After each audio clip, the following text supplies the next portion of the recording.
now we're arrived at the venue. We're gonna go to the waiting area, playroom, while waiting our game. So hi guys, we're here in the carnival. So we're gonna try this Luban's Barrage. So let's go. Hello po, boss.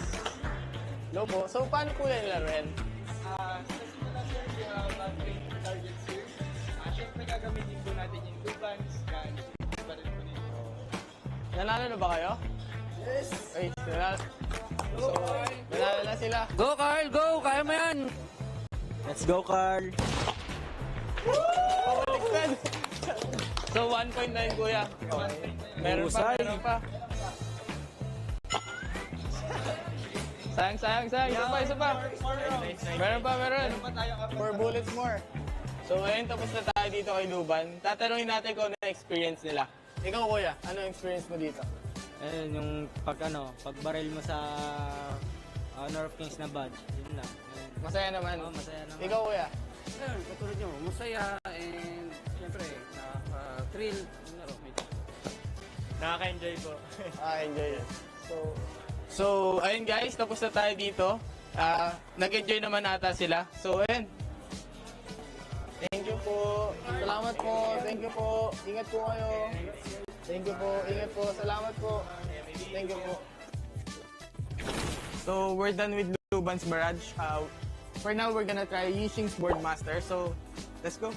Hello po. Hello po. So, paano po siya laruin? So dito po sa Yishing's Boardmaster, para lang po siyang color game. Okay. If familiar po kayo. So, bibigay ko po ito sa inyo. Then, pili lang po kayo ng isa.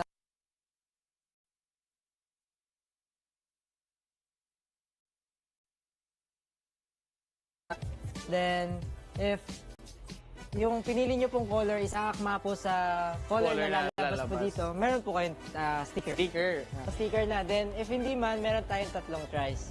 Oh, 3 tries. 3 tries. So, pero isa lang yung ganito ko. Isa lang. Okay. So, yun. Try natin, kuya. Ika. Uy, tatayarin nata sila, kuya. Tatayaran kayo. Dito kay, Agudo. Ang cute, eh. Yeah. Uy! Uy, Panalo ko! I won, guys! I chose Agudo, then 3 greens. So, yun guys, pwede kayong pumunta dito sa HoK Carnival. Marami kayong makukuha. So, nakaka-enjoy. So guys, we're done with the carnival. We're just waiting for our game. So, let's go. We're gonna start.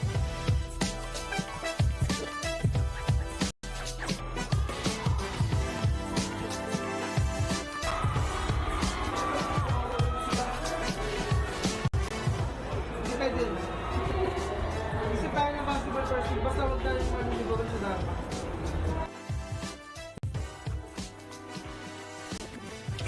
Sadly, we lost the game against APG. They're really good, but for my teammates, I think we're gonna do better for the next time. Like, it was a big lesson for us. The experience that we can get here it's amazing. So I'm excited for more. So hope to see you guys soon in the next tournament. Bye. Thank you.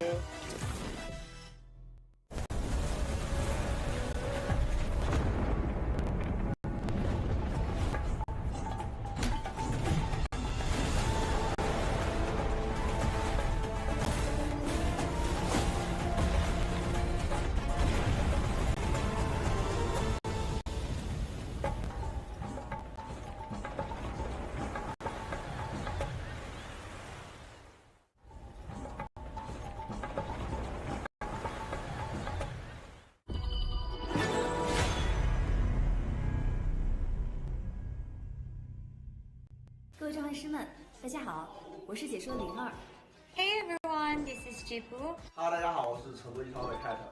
Hi everyone, I'm Bai. Hi guys, my name is Shafiq Aiman. 大家好，我是 No Fair。 很开心再次能够回到 KIC 的舞台。 很开心再次回到 KIC。 I'm really happy to share that I will be attending the KIC 2025. 这次我将以一个新的身份参与在菲律宾的 KIC 表演赛。 And I'm very happy to join KIC 2025 this time. And I'm really happy to share that I'll be going to the Philippines for KIC 2025. And I'll be participating in the show match as well. And I will also be participating on a show match. 期待在表演赛的舞台上见见到更多的国际朋友们。这一次在马尼拉要和大家打一场特别的表演赛，能和这么多海外的朋友们一起打比赛，是一件非常有趣的事情。And I will be making appearances for all 3 days as well as participating in the epic show match 5v5. Guys, kita-kits tayo sa 28, 29, 30 sa Ayala Mall, Manila Bay. Sa 30, kakantang SB19. So, abangan nyo yan. Tapos, syempre, supportahan natin ang Boom, pati Blacklist. Make sure to watch KIC 2025 and send your support. 我们马尼拉见。 See you there. 我们菲律宾见。不见不散。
Tidak ada kata menyerah di kamus kami.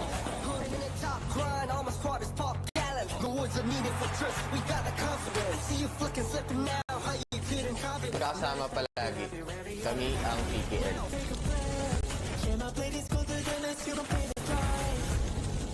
Já caminhamos uma longa jornada nos campos de batalha de Honor of Kings.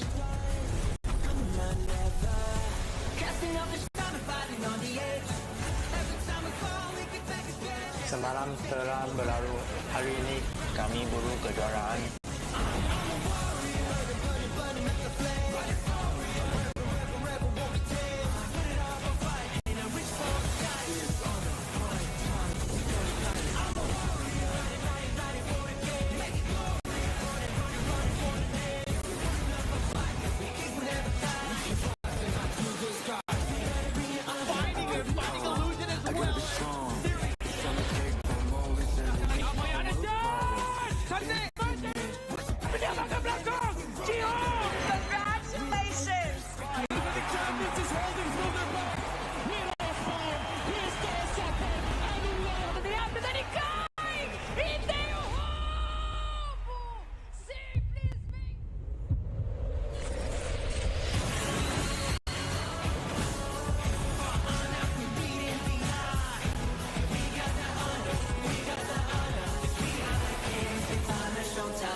something? Oh yeah. Hi. I'm gonna show you to my room. Welcome to car. Hi. This is Carl's vlog. I'm gonna go to my room. I'm gonna show you something. So let's go. Let's go to our room. This is Miggy, my roommate. So clean. Sorry guys, our room is messy, you know. Because we're both, boys. We're done preparing because we have a match against APG in the lower bracket for KIC 2025. We're very excited because, we didn't expect that we're gonna make it until top 6, playing our game, showing what Filipino can do. So yeah, I'm not expecting for anything for this tournament. I'm just, I just want to showcase my talent to the other regions and my team especially. Like we want to, to prove that PKL is closing the gap to MKL. So let's ask Miggy also. It's sleeping, bro. Bro. Uy. What's your hope for our tournament? I hope that we can prove what PKL is capable in the tournament. So yeah, I'm very happy that I'm with my teammates, especially now in this tournament. So yeah, we're going to the venue now because we have a match. So let's go.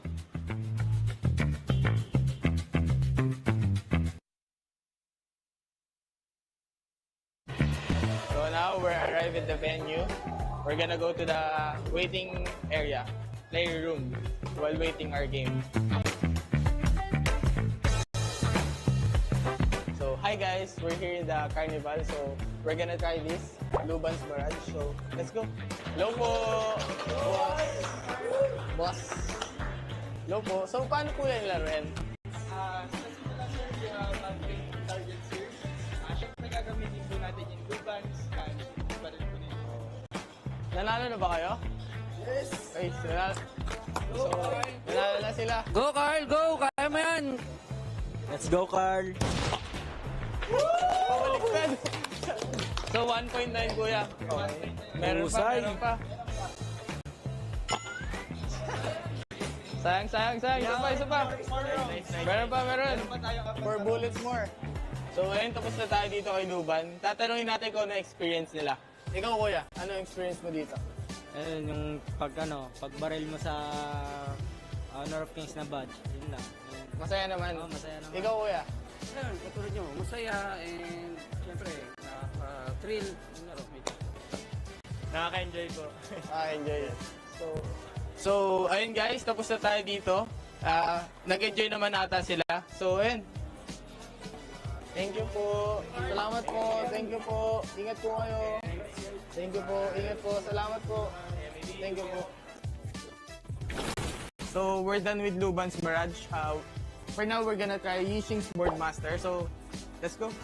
Hello po. Hello po. So paano po siya laruin? So, dito po sa Yishing's Boardmaster, para lang po siyang color game. Okay. If familiar po kayo. So, bibigay ko po ito sa inyo. Then, pili lang po kayo ng isa.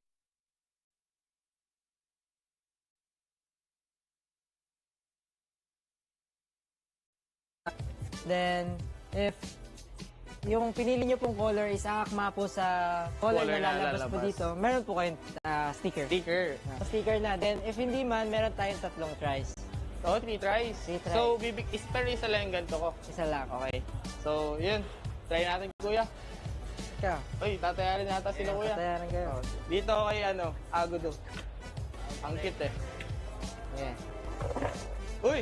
Panalo Panalo ko! I won, guys! I chose Agudo, then 3 greens. So, yun guys, pwede kayong pumunta dito sa HoK Carnival. Marami kayong makukuha. So, nakaka-enjoy. So guys, we're done with the Carnival. We're just waiting for our game. So, let's go. We're gonna start.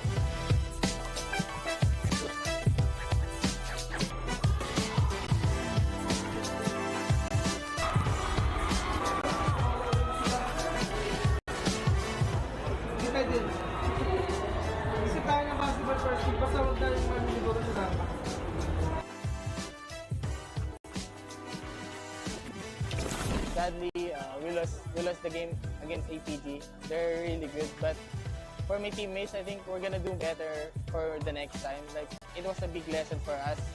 The experience that we can get here it's amazing. So I'm excited for more. So hope to see you guys soon in the next tournament. Bye. Thank you.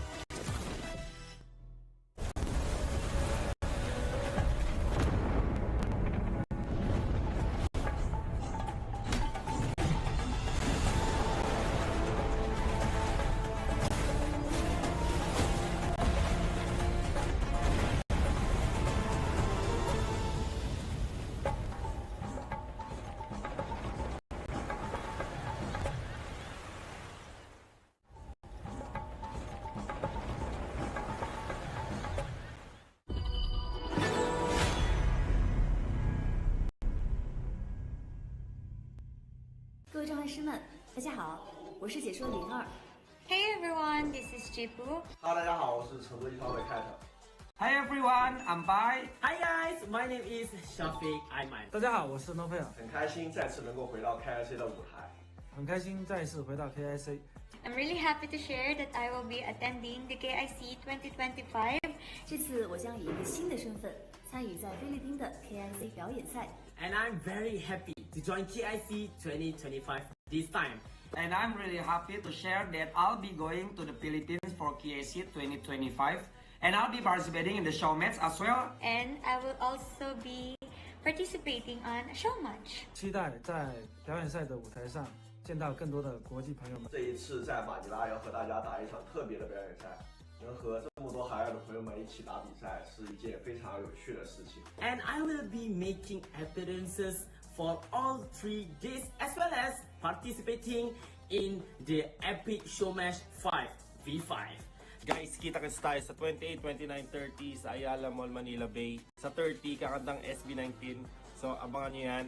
Tapos, syempre, supportan natin ang Boom, pati Blacklist. Make sure to watch KIC 2025 and send your support. 我们马尼拉见。 See you there. 我们菲律宾见。不见不散。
Tidak ada kata menyerah di kamus kami.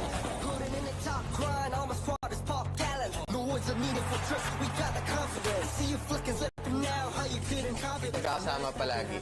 Kami ang PKL.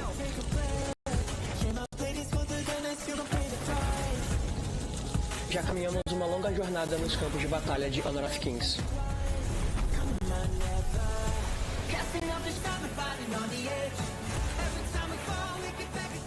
Semalam telah berlalu, hari ini kami buru kejuaraan.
Hey, Car, give me something.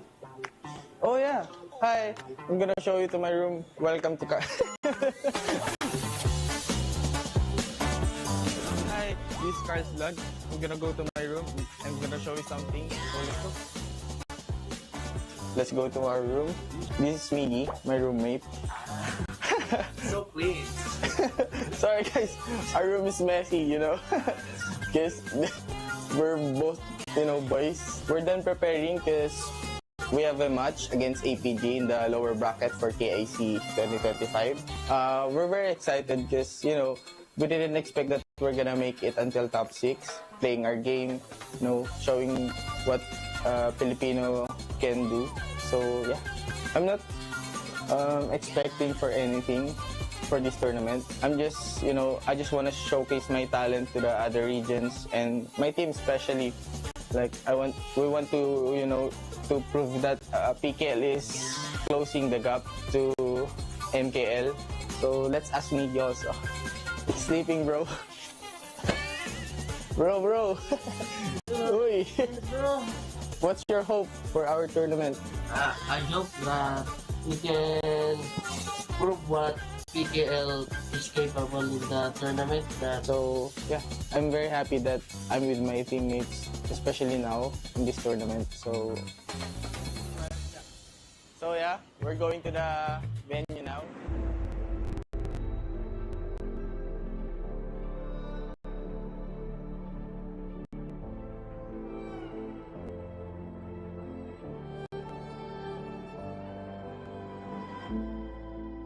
Strangers to the fallout, it's what got us here. Ever changing, some chameleon, blood, sweat, and tears. We'll never make it if we fall to everything that brings us down.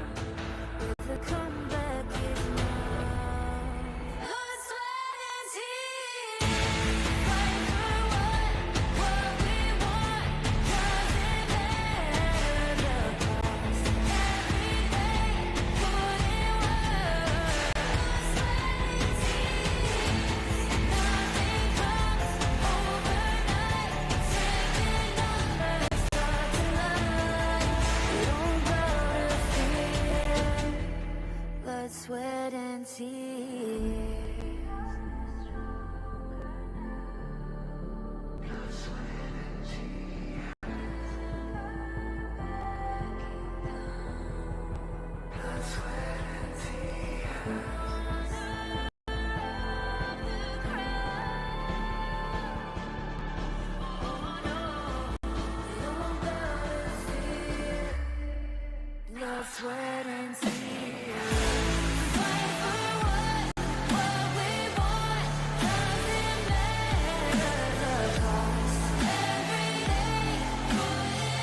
never fail.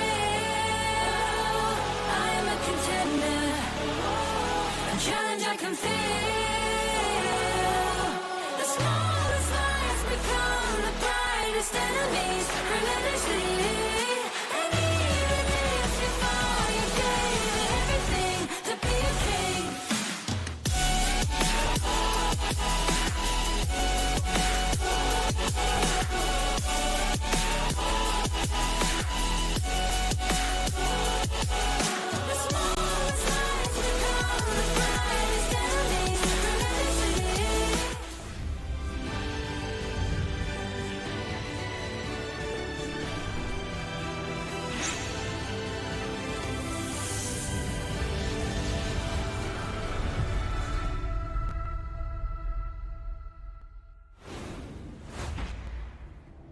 It's time to decide who is the final team that will march towards the grand finals to meet Homeboys Black Shrew Esports. But the news right now, MKL's team's absolute domination in this tournament, taking on top 1, top 2, and top 3. But journey's not over yet. We need to find out amongst Nova Esports and Alpha Gaming who will become victorious and who will take the plane home. My name is ИИ HoK, your desk host and analyst for today. And with me is the caster line of the Voices of the Gorge. We are having Blam back to the broadcast and also Kindofu. Welcome back. All right, it is going to be an interesting time because now it is a MKL versus MKL. This is the MKL, finals, rematch, everything. I mean, at this point, it's the Kingmakers reckoning, the last stride to the throne, right? And we want only the best team. So once again, we're going for another best of 7.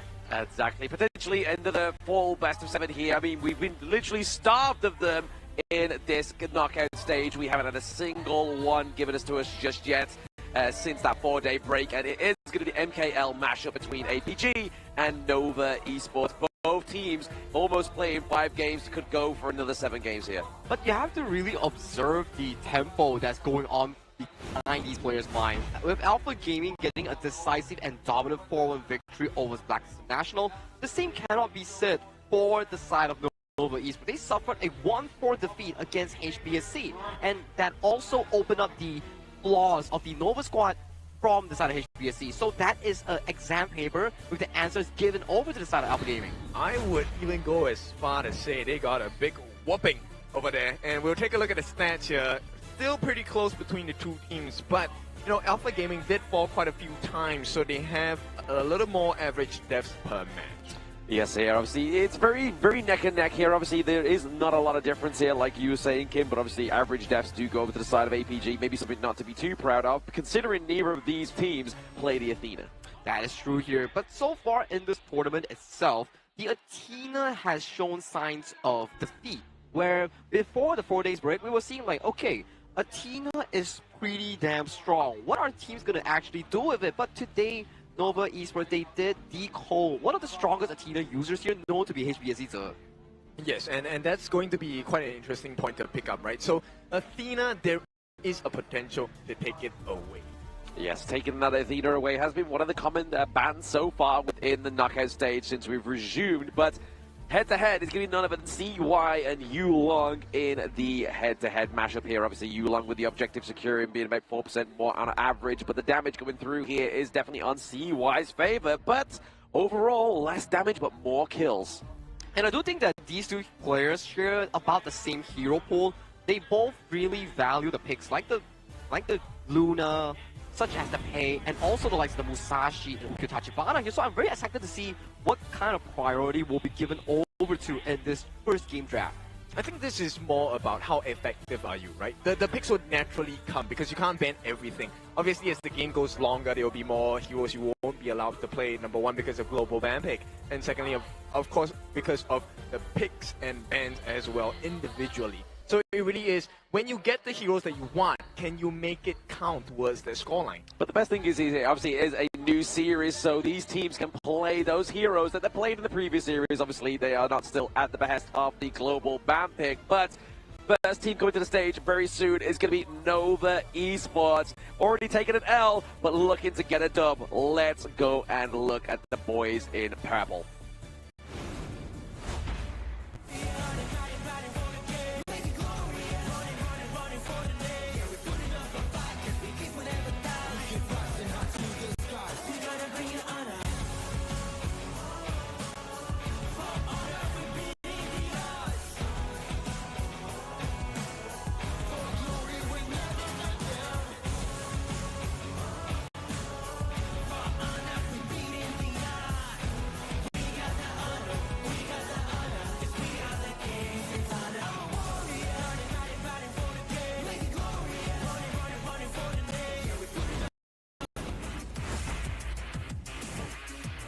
First player to the stage once again is none other than Nova Schwan up into the clash lane.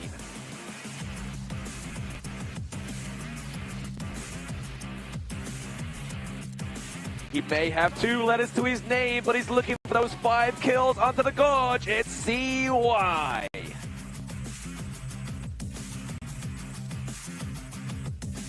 It's not wet and windy, it is Wendy, the Fire Ninja main in the mid lane.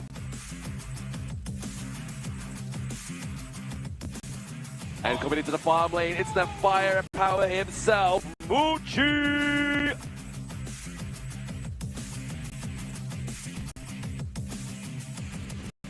It's not your favorite kind of pit stop, it's way pits into the roam. He is the beast monster. And here they are, Nova Esports for the second time today, looking to get a dub onto the board, throwing up the Vs for victory. Let's see APG.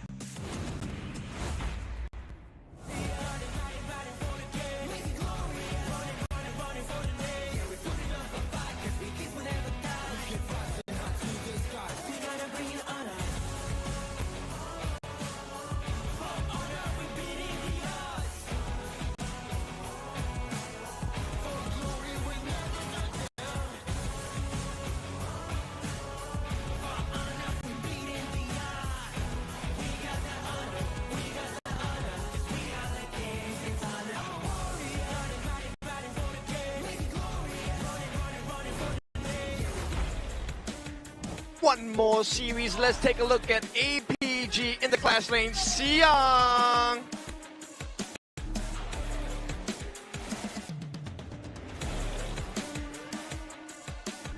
Putting up the challenger in the jungle, it is going to be Elong.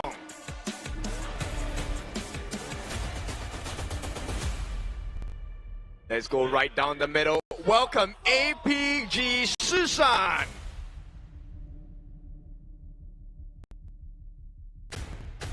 And time to get all the gold. It is APG Sun.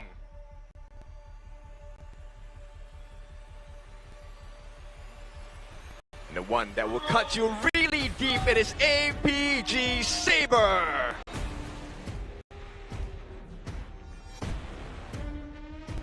Welcome the roster of Alpha Gaming. This will be an interesting matchup between these 2 teams here, but do bring me over the challengers here in Nova Esports. Yeah, I mean, they were once looking defeated on stage, right? But hopefully they have a bit of a brighter face with their potential tournament life on the line. This time it's CY into the jungle, Muchi into the farm lane, Schwan up into the clash lane, Wei Pits into the roam, and Wendy into the mid lane. And this roster so far has been phenomenal throughout the entire 2025 year, but the remaining end of it has seen slimes of slumps because they have been consistently losing against Homeboys Black Shoe Esports in the upper bracket finals and in the MKL Grand Finals itself. So how do they redeem themselves? Because the upcoming challengers, their opponents, will be from the same region itself, Alpha Gaming. I mean, redemption is definitely necessary, but the 5 players coming from APG, Sun Shishan, Yulong, Saber, and Xiang. This is not going to be an easy one because they are on a complete different story, complete different trajectory.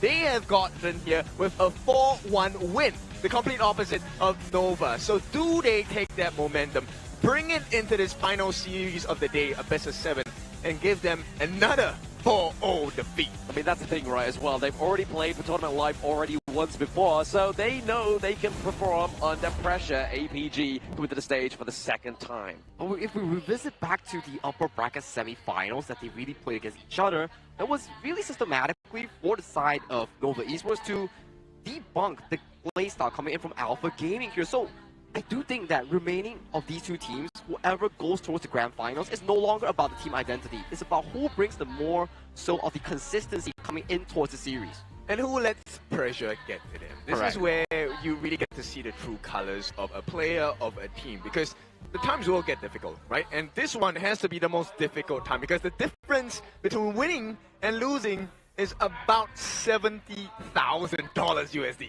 Oh, that's a lot of money here. And I also want to put in a perspective for you. if we were to look back into the team history of Nova Esports, at the very least for this year, they have never been into a lower bracket before. So I don't think this is a familiar ground for them. However, for Alpha Gaming, in MKL Spring, in MKL Fall, in this tournament itself, they are consistently in the lower brackets. So this is their playground. It is their playground, unfortunately, for the side of APG, but for Nova Esports, like you said, it's an unfamiliar scene, and that has already been shown that the pressures are starting to show here with Nova Esports. Obviously, they did lose 4-1 to homeboys Blackshore Esports, and they've gone for the blue side once again, which did not bear them much fruit of favor.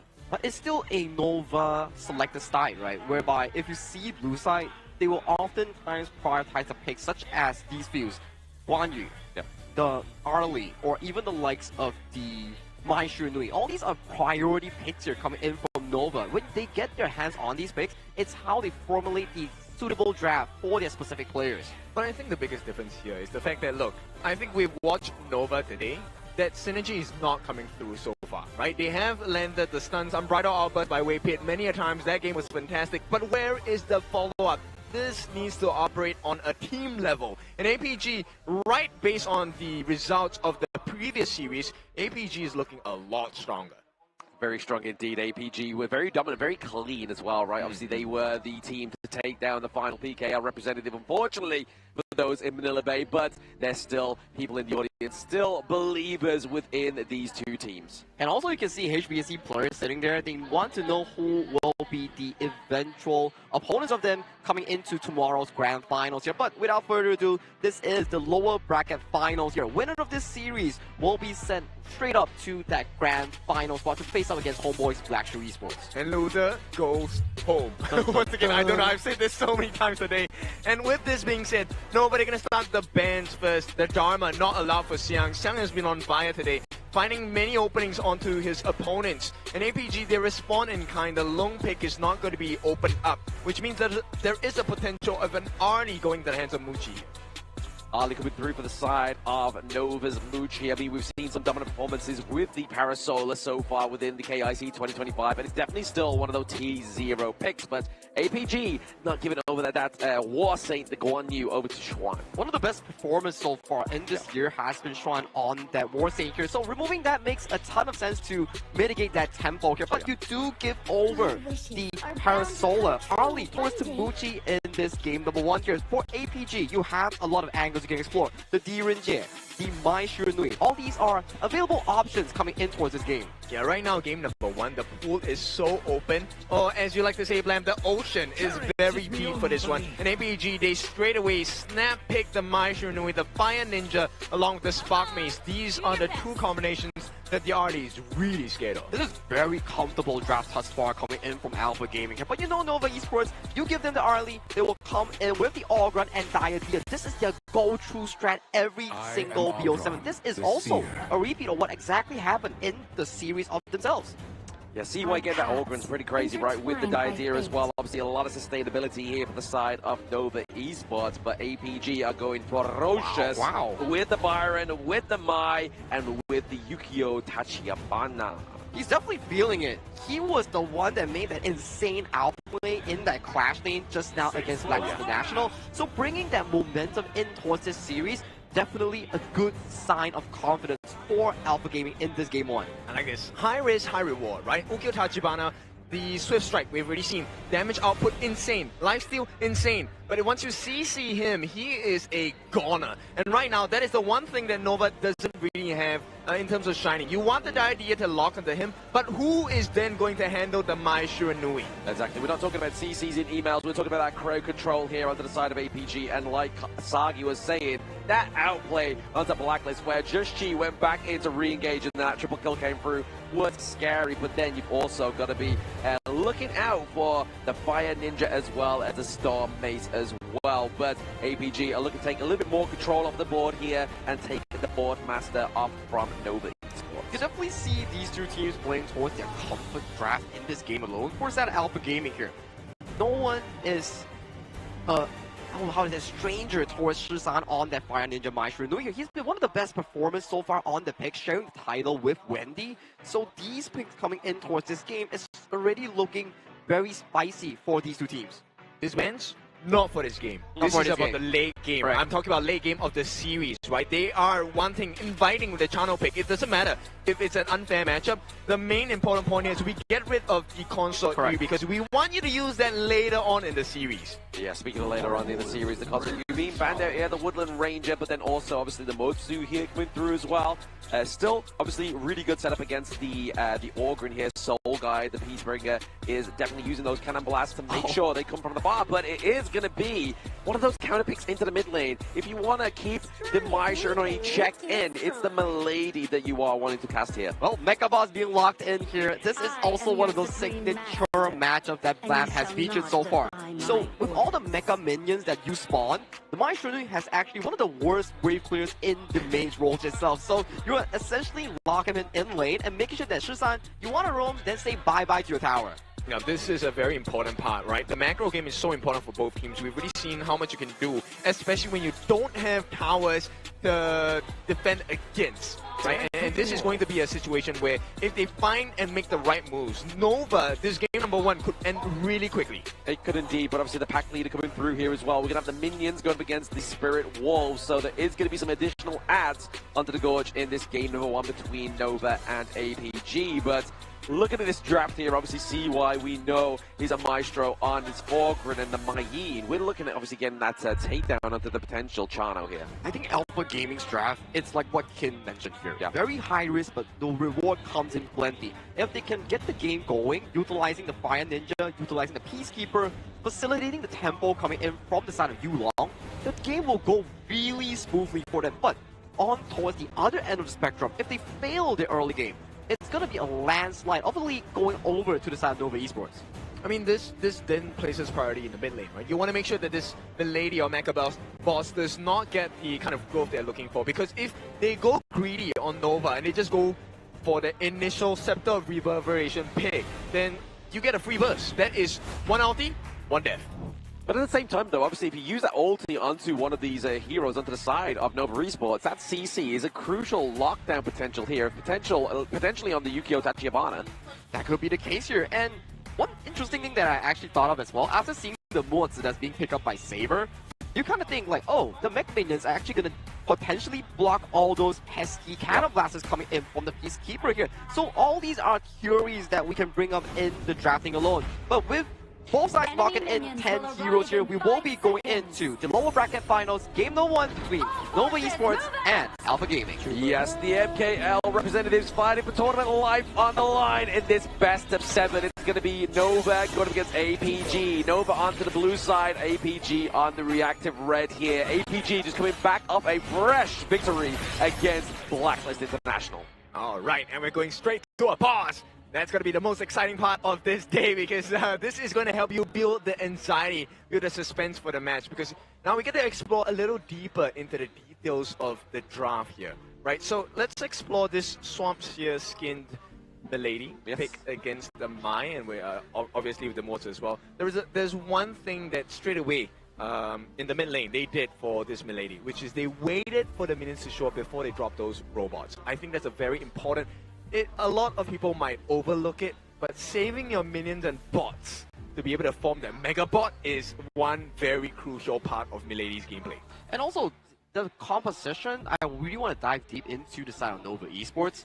Yes, your late game early isn't as strong compared to the likes of a channel here, but that's only if the channel is given the opportunity to scale towards that 4 or 5 item power spike here. If we were to put our focus on towards our Nova Esports draft, is looking very sharp and consistent, and this comes from a few things. You have the Orgrin Diadea. This is already a very strong and early composition to snowball that game for you and for the early.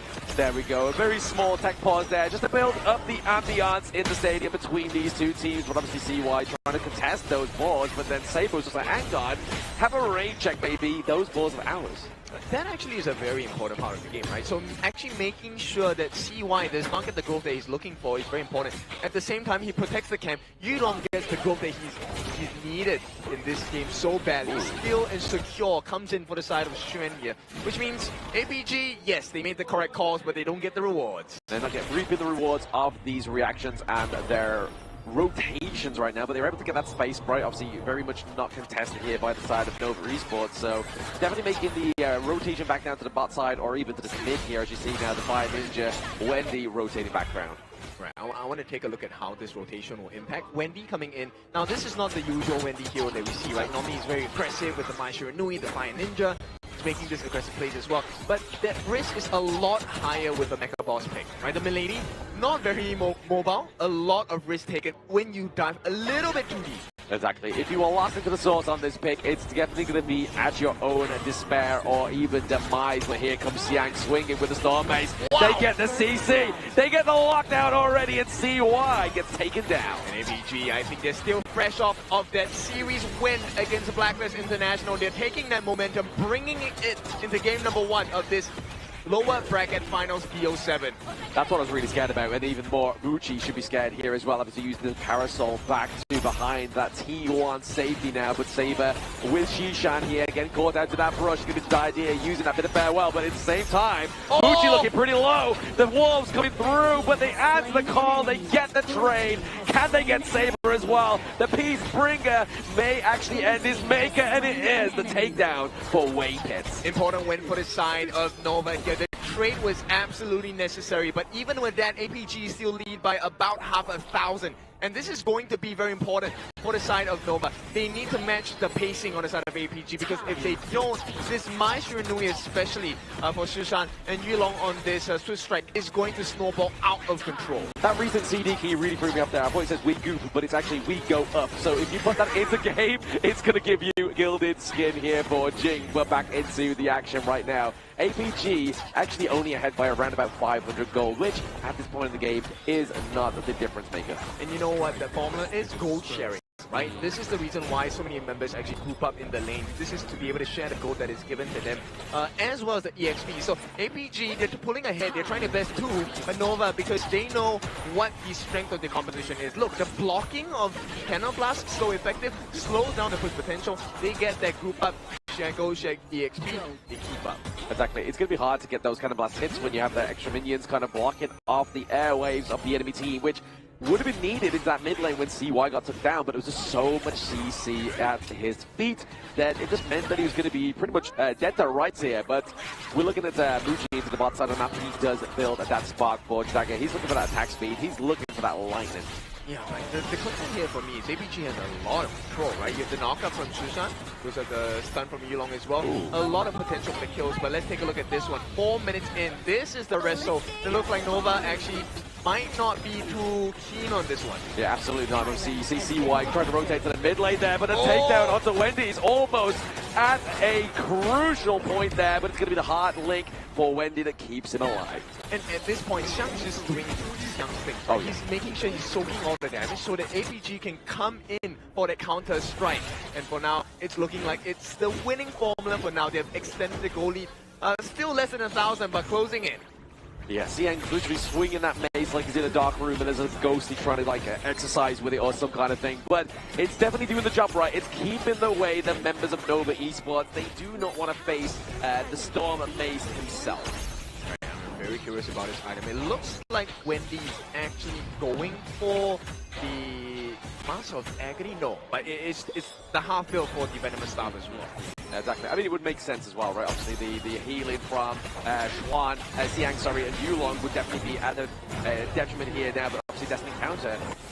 Saber flashing into that one as well. He has to use the flash to keep himself alive. Yeah, and that's the risk, right? Or rather, that's the strength of Wendy's pick on this Milady, also known as Mega Boss. We'll see if the rotations will make sense for the side of Nova here. They're starting to trail by close to 1,000 already. And you can see, even though they have the robot minions coming down, Wendy unable to find that because there is a lot of burst potential from the side of APG's lineup. Exactly. I mean, it's not like it's kind of like a 1v1 into the mid lane, right? We're seeing like always like a 2v2, 3v3. So really, locking down Shishan is not going to be a problem because it's like, hey, we've cleared out the minion wave, let's rotate somewhere else. And that T1 now to the bottom side of the map is really going to put pressure onto the side of Nova Esports. Looking much better for APG, right? They don't even get a response on the top T1 for the side of Nova. Right now, APG already looking to put damage on the T2. The response is coming, but APG are waiting in the shadows here. Yes, obviously missing out that skill shot there is Yulong. He tries to parkour over the wall, tries to get the CC, but they get the T2 infinitively here. So now, again, Muji has not a single lane, so you're going to be really seeing him very vacant from that bottom side of the map. But he is trying to place that pressure, trying to get that trade at T1 topside now. Immediately saved by the side of Xiang as well. Quite a bit of healthy damage, respectable damage put down by Muji. Half the health of the T1 on the top has been taken, but less could be said for the side of Nova. The T1, T2 in the farm lane already gotten rid of. APG playing the map so well. Yeah, the problem is when they have pressure down to that bot side of the map, you know for a fact that Crimson Golden is going to be taken for the side of APG and more than likely funneled over to Sun on China. And look, they've taken a T1 at the top as well, mirroring every move that Nova is making. Not only that, here comes the disaster. Eternity Blade in the hands of Sun as well. This guy has been on form for today. I mean, for every single series he's been on, he has been performing. And Sun seems to be the winning formula here. Exactly. Don't stop him when he's on a good roll here, but that CC comes onto Yulong here from the Milady Ultimate Mecha Boss, just dropping that big nuke of damage, but it's not going to stop him. I would like to say that he's gated the damage, but when you take a look at it, it's still quite healthy, right? Yeah. The fact that Yulong had to expend his ultimate just to stay alive, that shows you the burst potential of Wendy. And CY going for the ominous premonition very quickly. They're using the Radiance here, we're trying to catch out for Waypit, trying to get that intel, but it's going to be a very reactive Saber there. He's like, you know what, I know they're going to use it, let's try and get it out of the way here, so that slow coming into this next team fight is definitely not going to favor, or at least be at the utility of Nova Esports. Yeah, I have a question for you. So Wendy, this pick on the Milady, right? Yeah. The fact that Shishan is at the exact same level, has this pick worked out in favor for Nova? Because you want to keep them, you know, leashed. Exactly, yeah. It's looking to try and like make sure that it kind of like keeps him down, but at the same time, if you're able to kind of maintain that pace, then you see it here. Yes, Wendy has a couple of like 200 gold ahead, but the Fire Ninja has not been placed down or even been stopped just yet. If anything, it's a crucial Rujin here coming in from the mid lane here now. He's trying to come and save the side of Nova, but now ZY gets taken down using the Conductor Soul to think inside the box with the Yu-Gi-Oh! Ultimate. Is going to be a lot of lockdown here onto the side of Nova. Have to use the Heartlink to stay alive, keep CY as this Tyrant is alive. And they stay alive, that's the biggest part, right? Xiang actually had to take a fall. He was hoping the backup will come. It did come, but still, APG could not get the punish, and that is the value of Waypit on this Dynasty as well. We'll see how this is going to turn out, because right now APG, finally, if they've extended this goal lead, it's going to be close to 2,000. It's going to be a small poke coming in from the side of the Yilong Swift Strike. Not too much to cause any big usage of the flash or the ultimate just yet, but APG, this is a healthy approach so far. Very healthy approach. Obviously, like you were saying, Waypit under the idea is definitely going to play a dividends here for the side of Nova, but at the same time, they cannot catch a break at these neutral objectives. The other third Tyrant going up to the side of APG as they look for another ball into this mid lane. But we are starting to see that mid lane start to falter, right? Obviously, that T1 there looking not so healthy for the side of APG. In fact, I would also add on, like, both the side lanes as well, not too healthy, right? Yeah. So, if they manage to clear the T1s across the map, they balance out this deficit they're having now. And the mid portion of the gorge is going to be really dark for both teams, of which both teams have huge burst potential. Exactly. I mean, if you can take down 3 T1s in certain ones, that's a fail swoop here on the side of APG. And they've taken 2 out of 3, and that ain't bad. Yeah, take a look at what kind of difference can they make. They've broken the T1 in the mid. Great start, but the stuns are coming in. This will be control the law for the side of APG. One more slide. It will be, but I mean, are they going to get CY off the gorge here? And the answer to that one, probably no. They're just looking to make sure they keep this Azure Golem alive, because this is now the direct consequence of losing that T1 into the mid lane, is that your Azure Golem, as well as your Crimson, are all at the helm of your enemy team. So now we have to put a bit of pressure on to APG to make sure they're getting the clean clears into their jungle. But now CY looking to approach the Tyrant, the Shadow Tyrant that is, but Yu-Gi-Oh! Claims it. Yulong makes a long play to claim that second form Tyrant here, but now Xiang does fall down for CY and Squad. They're looking for a little bit more. They're looking for the range, but it's going to be the Heartlink that saves them, and now the Parasola. Muji into the backline, but he gets taken down. Now it's left to Wendy to keep this mid alive. I mean, this is perfect gameplay from the side of APG. The way they took that fight, sure, it was looking a bit dicey at moments, but they got the Tyrant buff, they got the win in the fight. 4 kills for the price of 2. This is absolute value for the side of APG. One more. Let's take a look at the instant replay here. The big setup, the most important part was the fact that Saber set up the thing inside the box to stop the smite from happening on the side of CY as well. And that's why Yulong got that Tyrant buff. And with the addition of the fighting prowess, they cleaned house with this one. Absolutely cleaned house with all that. But I mean, at the same time, like he was quoting that kid, if they didn't get that Tyrant, APG, I don't think would have came out of that one as good as they did. So 4-2 trade overall, weren't able to get the lockdown onto Wendy, and it still keeps a rolling that gold lead into the favor of APG.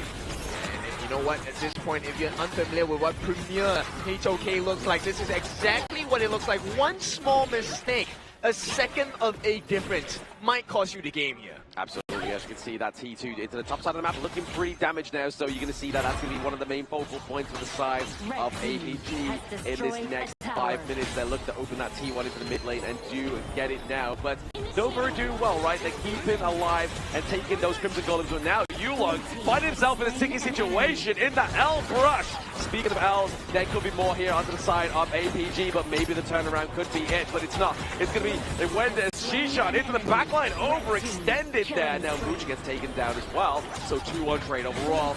Make that a third. CY looking to clean up shop. Now, with Sun in a rock and a hard place, he gets taken down. Yep. Overzealous effort. Saber might be the next victim as well. Commits the flash, but still getting chased down. CY, he might just escort him to the graveyard. Is it worth the chase though? Really? Going in again? I mean, you may as well, because you got Wendy pushing that mid lane, right? So just keep him pushed away. He can't use the cannon blast to stop this powerhouse that is Wendy. Yeah, and take a look at the damage. This T2 is gone. And with that quick response from the side of Nova, exactly what you want to see from the number 2 MKLC, because right now it's number 2 versus number 3.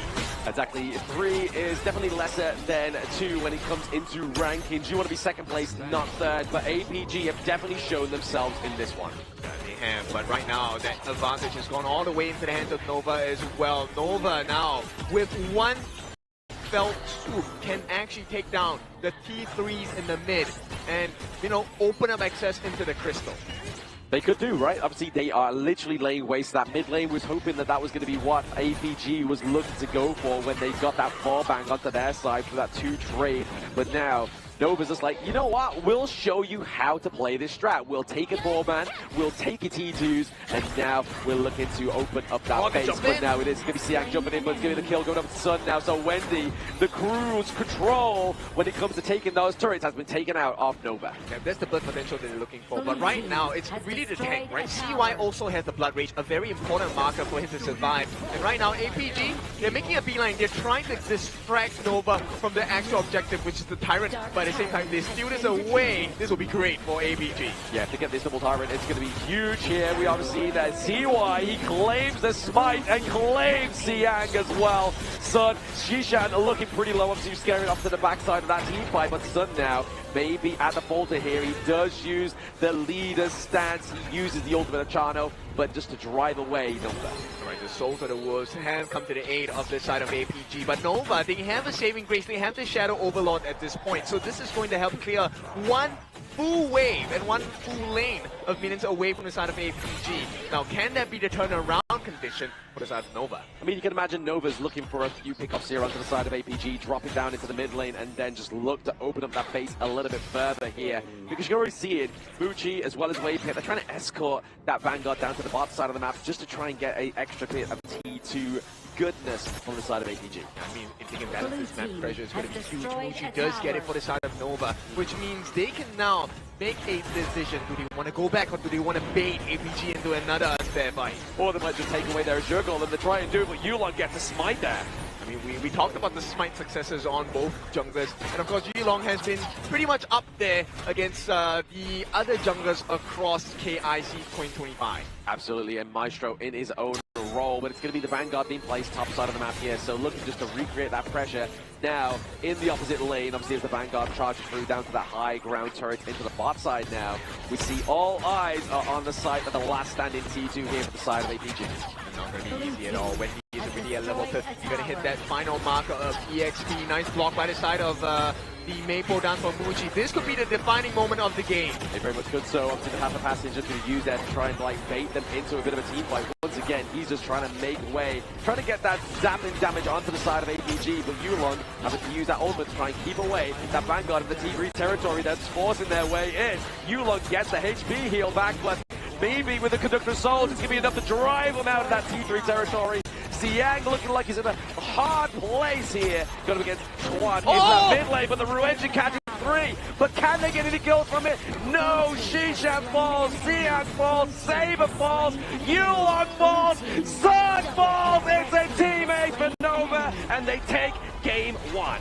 Beautiful game from the side of Nova, looking shaky at the start, but that's the risk you take with a composition such as this. I think the overall gameplay thus far from both teams has been magnificent.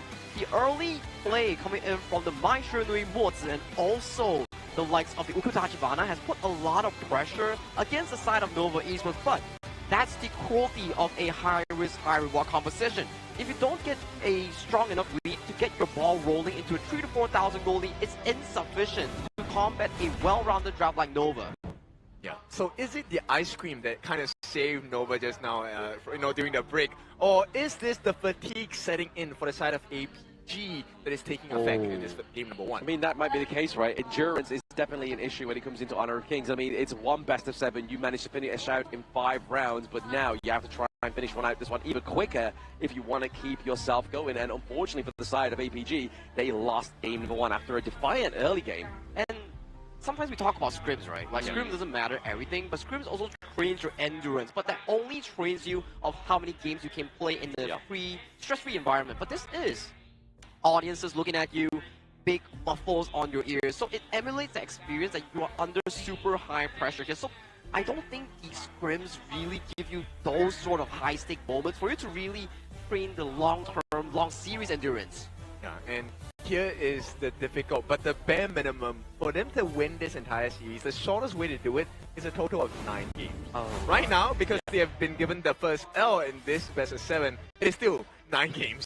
So we take a look at the itemization coming in here. The one player I'm super curious in is Wendy. So yes, he did go for the Mask of Agony as well. This is to help deal the percentage health damage, which coupled with the Venomous Staff is actually a very damaging kind of itemization against the likes of the tanks like the Byron and the Mords. I think the Byron coming in from Xiang actually found a lot of successful moments in catching out members like Wendy multiple times, and also one of the few times was actually onto CY, which allowed the side of Alpha Gaming to push their strong early game lead, but it couldn't really capitalize more of that snowball. Yeah, so I think this game is all about Wendy, right?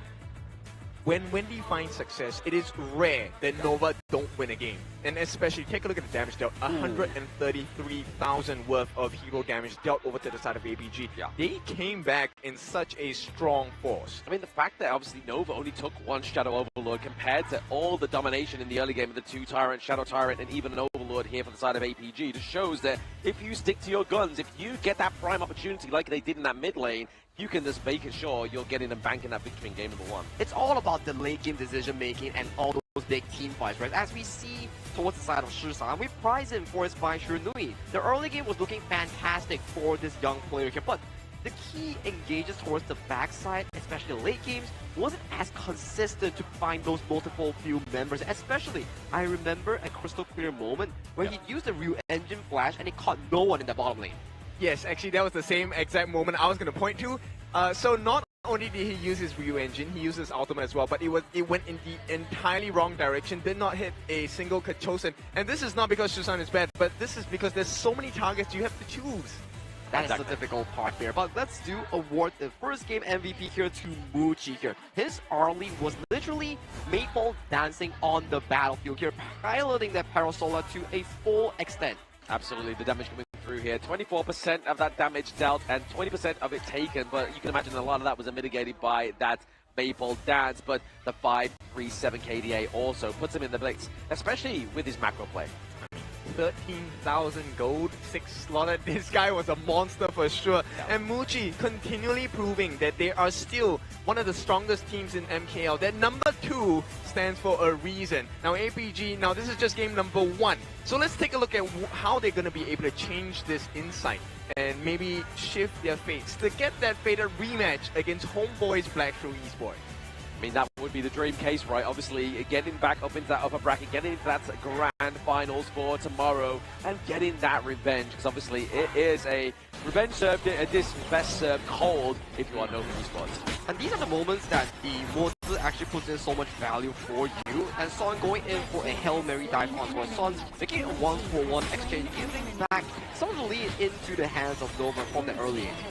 And this is something that I think you have to notice across all the Nova games down here, right? The Nova games, sometimes you realize that, hey, they don't like to dive too much. Why is that so? And this is exactly the reason why. I think this is a moment that Shishan missed absolutely everything, got bursted down in an instant. And then the game just started to swing from there to the side of Nova.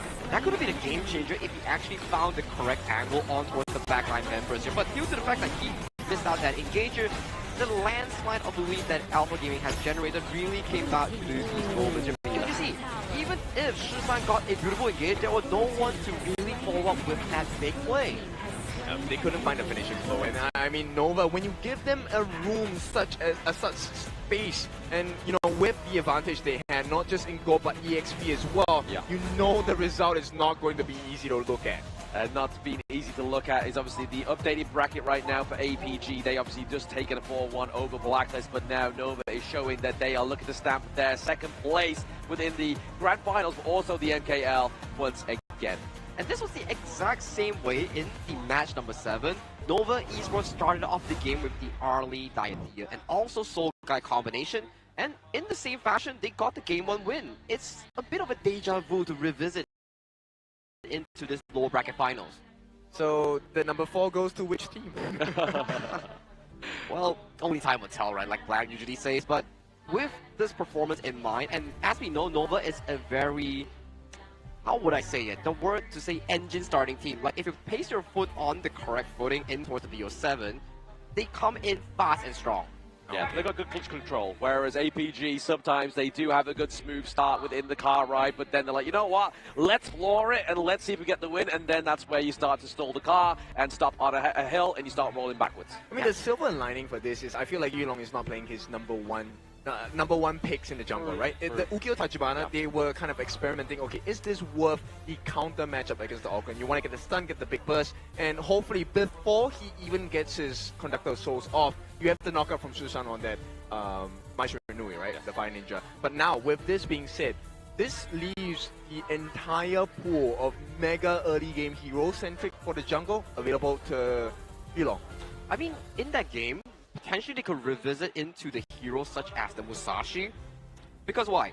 Ogren has healing, and the likes of the Diadeos has healing, and with the Musashi ultimate, you could also man-mark the Arlie in these attempts here, and you will be a pseudo-engage along with the Shisan to go towards that backline here, but maybe it's an experimental draft in game 1 itself.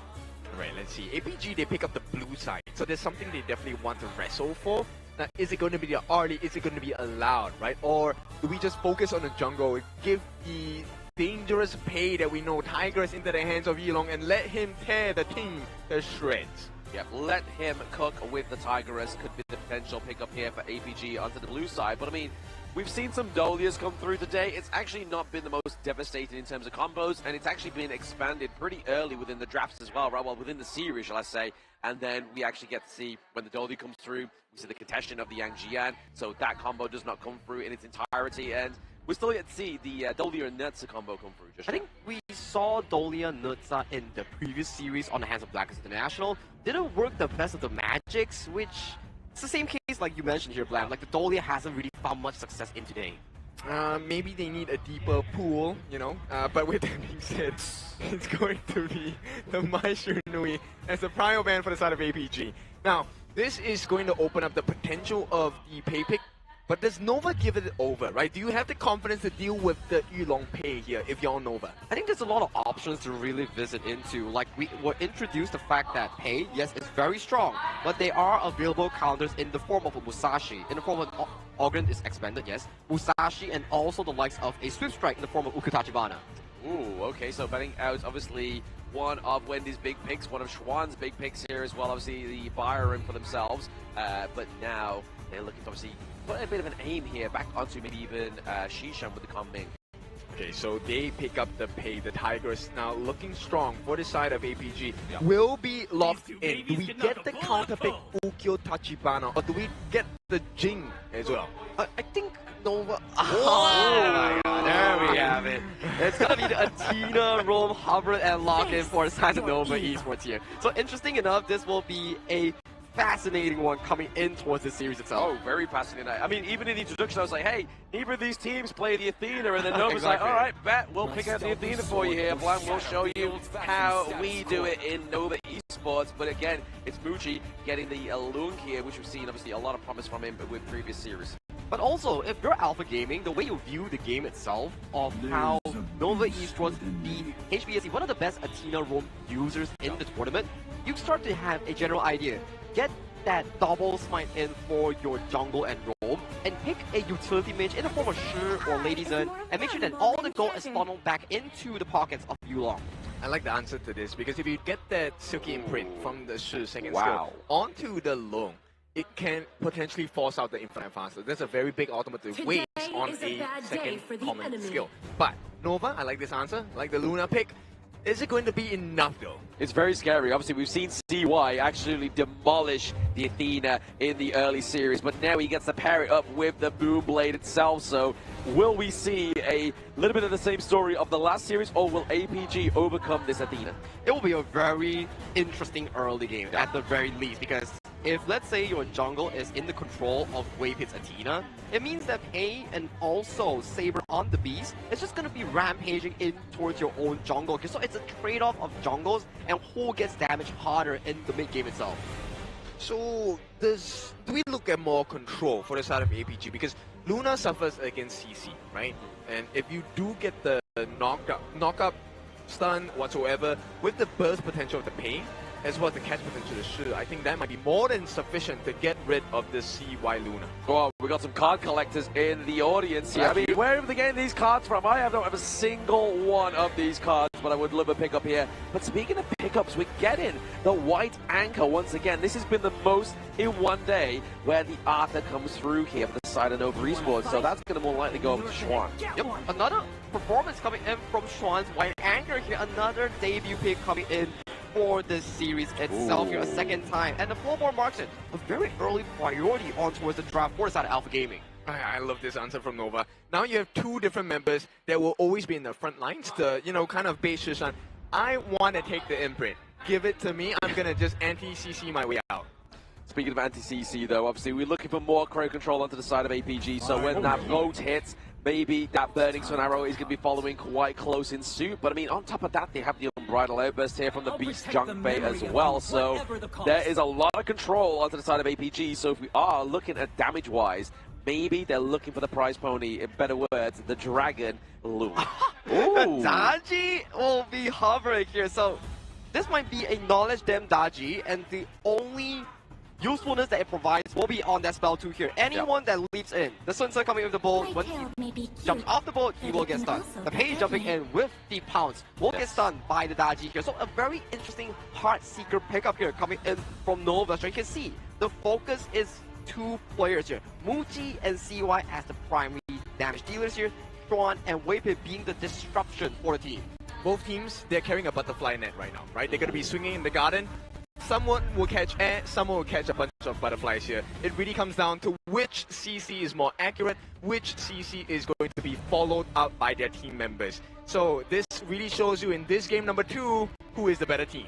Exactly. I hope this CC finds you well. Is going to be the battle here between Nova and APG in game number 2. Obviously, Nova Esports currently up with 1-0 and bringing out some of those spicier picks like the Dachi, like the White Anchor Arthur, as well as the Athena. As we pace ourselves into the lower bracket finals and grand finals of today, this is day 6 of the knockout stage, and we are starting to see more and more of the funnel strategy, with the mid lanes being the knowledge gem users and the roam picking up the smite here. Maybe this has been the evolution coming in for this tournament itself. I mean, they're teaching you how to maximize the gold value, right? The gold growth of your teammates. And of course, also tells you who you should be putting gold into, right? Give me auto goal, I can spend better, I can buy better items, I can look better than you, I can be stronger than you. But how do you prove you're better than your opponent than to really whip out your mechanics, your rotations in the Gorge itself? As we head on over to Game 2 between Alpha Gaming and also Nova Esports, this will be the potential upcoming scoreline. 1-1 or 0-2. Casters, let me know. Exactly. APG are looking to neutralize the scoreline here in game number 2 against Nova, who's currently on the front lead here. But if you are going to go for this series, you better dash for it, which is going to be your CD key to redeem and everything box here. But a big level 1 commitment here onto the blue side of the enemy jungle. Now CY is going to get taken down. That's one way you commit a lot of your teammates to take down CY. Still not quite entered the jungle, but it is going to be Yulong, actually Waypit, securing that Azure Golem. Yo, that's the definition of team play right there. With the Leaping Savior as well, Saber makes sure that everyone stays alive. Yulong gets that the Azure Golem. Okay, you give it away from the side by Nova, but now, hang on. Shishan, oh, Waypit comes out of nowhere with the dive of the Athena. So this is what we expected here from this pick, right? You are looking to rotate heavily around into your enemy jungle, looking to get those single pickups, get the Crimson Golem as well. If he gets out of this one, he is a bank robber. Oh, yep. It's, I mean, it's nighttime, so it's a nighttime robbery at this point. And for now, Nova, they're trying to make the plays, have been successful. Waypit is doing so well, saving the game right now. Done very well there. I think Hassan actually was able to get the Phoenix there for the side of APG as a little bit of a Brucey bonus potentially there. But to be honest, Waypit playing this Athena very, very well. Now the MKL teams are showing you, okay, you know, Athena's strat did not really show up too many times in MKL. We're going to perfect it for you. We're going to show you on broadcast. And right away, Waypit, the value of this pick is not the fact that he is able to steal away camps only. There is the potential for catch as well, but here we go. Getting the push back there, obviously using the ultimate to try and get and cancel out that CC as well. It does very well here for the side of Nova. But like you were saying there, kid, we see Waypit. He's like, you know what? You can pick the Athena and actually not die 27 times. Exactly. And they forced APG to use every single available ultimate. Did not find any value with that. And once again, Waypit is here in the jungle waiting for that steal again. Looking for the steal again, uses that ultimate, and it was not able to quite get that steal this time. Actually goes up to Shishan, so now it still means if you kill Waypit, it's still not going to go over to Yulong. Yeah, look, this game is the hard for both junglers. Once again, they go try. They are going to try here, obviously trying to stampede him into the wall there. It's going to be Schwan, it's going to be the tanky one. Into this one, CY trying to get the dive onto the backline here, still has the mark onto Shishan, but it's going to be the Silk Imprint just pushing him away. Yeah, man, that would have been a perfect situation to get the catch because Saber is still not level 4. There is no Unbridled Albert, but straight away, here we go.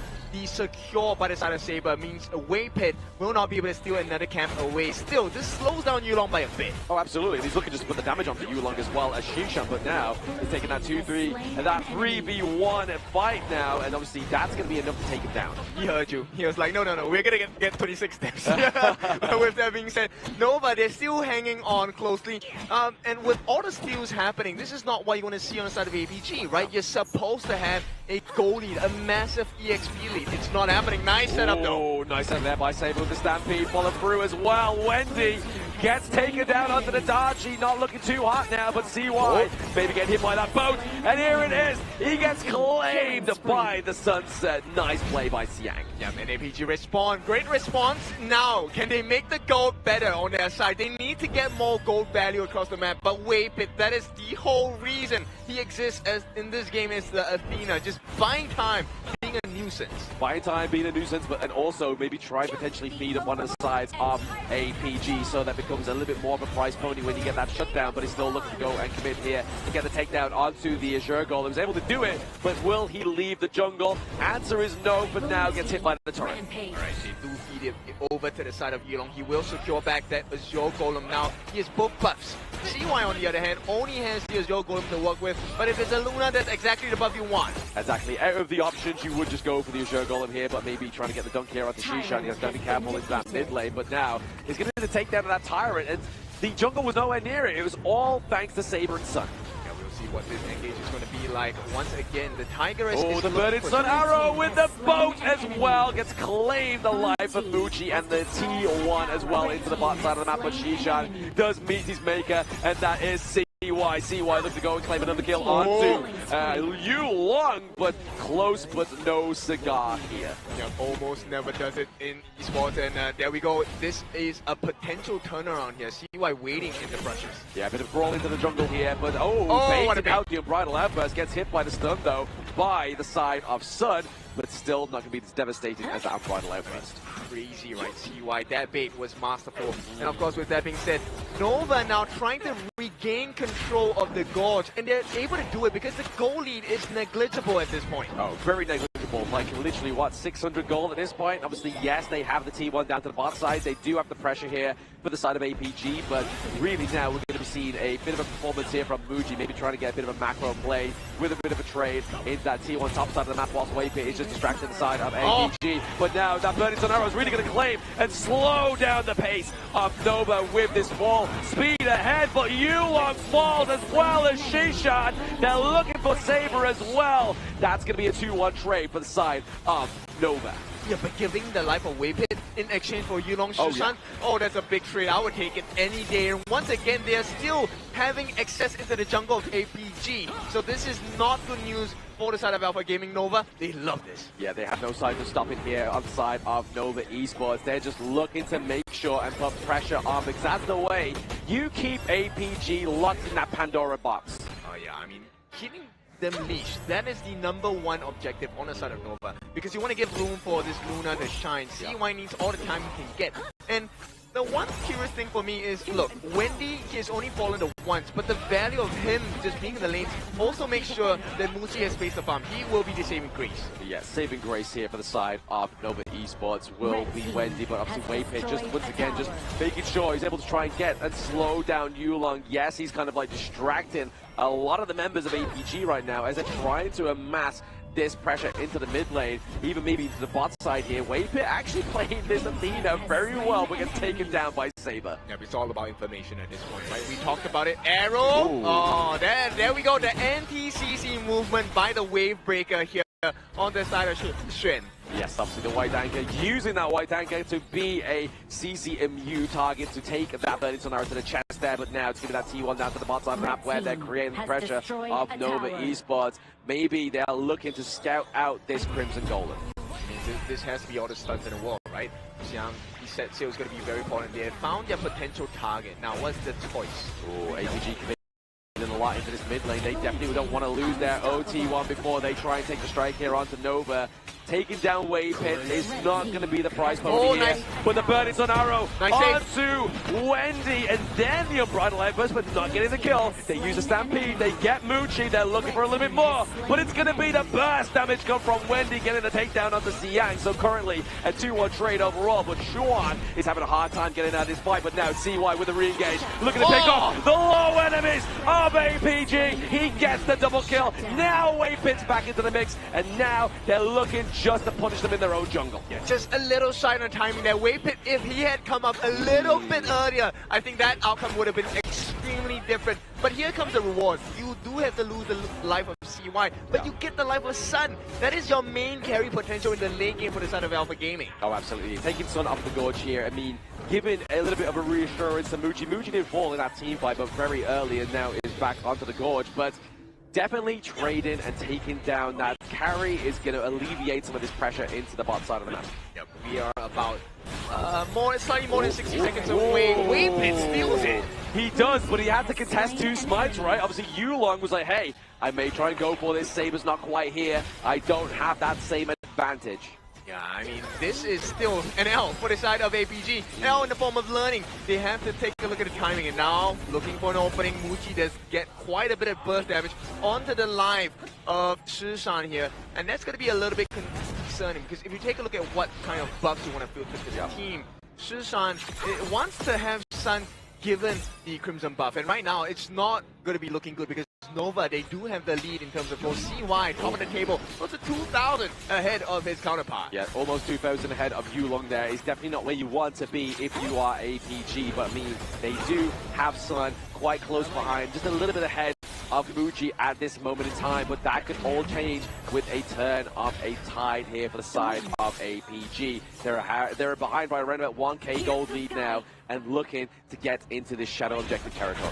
Alright, then 10 seconds away. Every single heart thrown out by Wendy's going to be one that really hurts them. They're looking for the backlash and looking for an opening, but Xiang as well, taking the split push. Yes, he's looking for an opening, but in a different respect here. Looking for that T1 opening there, top side of the map, but obviously trying to get the Silgian Printers land onto Waypick. Can they get that control? Can they get that damage?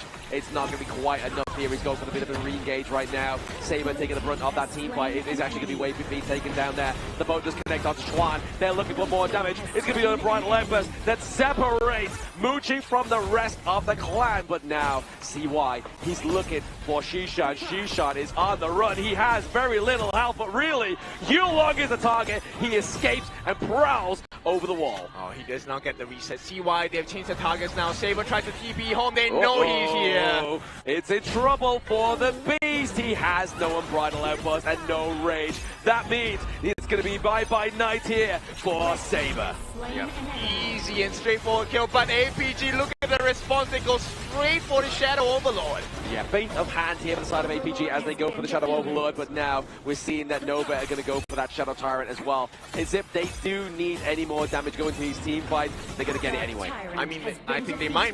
Right now with the Shadow Overlord, APG can definitely make a big push onto the T2 on the top, and that's going to open up the potential of a T3 crackdown on the top side of the map against Nova Esports. But respectively for the side of APG, I mean, their T3 down to the bot side is looking like that is very unhealthy now. So really, looking at opening up that base is going to be Nova. Look at the focus and get some more pressure down there, but the Vanguard does meet them. They still have the Shadow Vanguard to be popped down onto the side of APG. Yeah, Susan, this is a perfect positioning. He has baited them out. They don't know that he's there.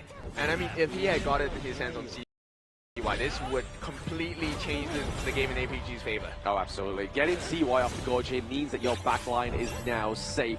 Unless Schwan gets in there first or Waypit, and then obviously there will be a different tale for another day, but obviously the Crimson Golden coming up in around about 6 seconds onto the side of APG.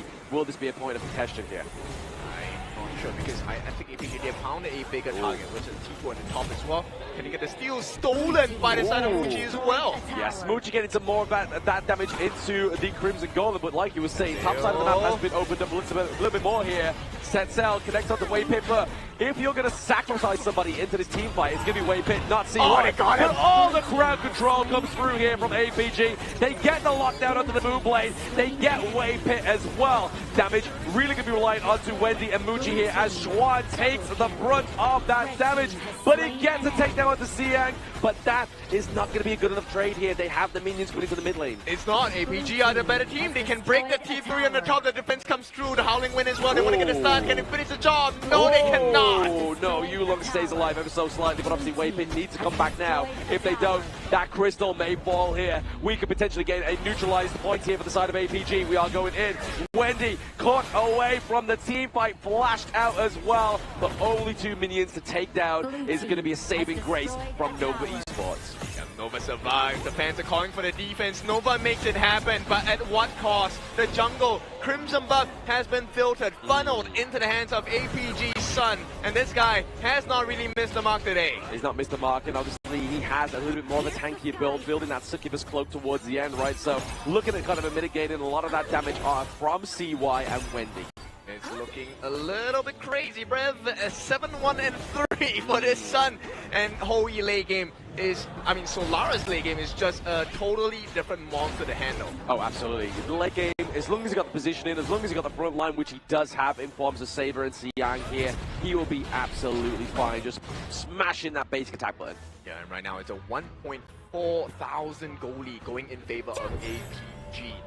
One more big win in a team fight, they should be able to do it. But that's only because they caught CY with the multi-stun collaboration here. He's not going to fall for that twice, surely. Like, that set sail coming through, then the unbridled outburst, then literally everything else but the kitchen sink being thrown at him there. He may not fall for that once more. So the fact that APG went able to finish that game with that win, or that play, means that they may be at the sacrifice here.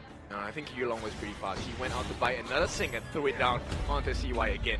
Now with that being said, we will see. This is the defining moment between Nova and APG. I mean, it'd be nice to get a Tempest Dragon game as well here between these two teams, but I mean, 15 minutes, we are 5 minutes away from that point, but here is the Shadow Overlord contention here. The damage onto the side of Saber, the Unbridled Outburst catches out the 3, and Chuan takes a lot of that damage, but can see why Wendy and Muji replicate that damage.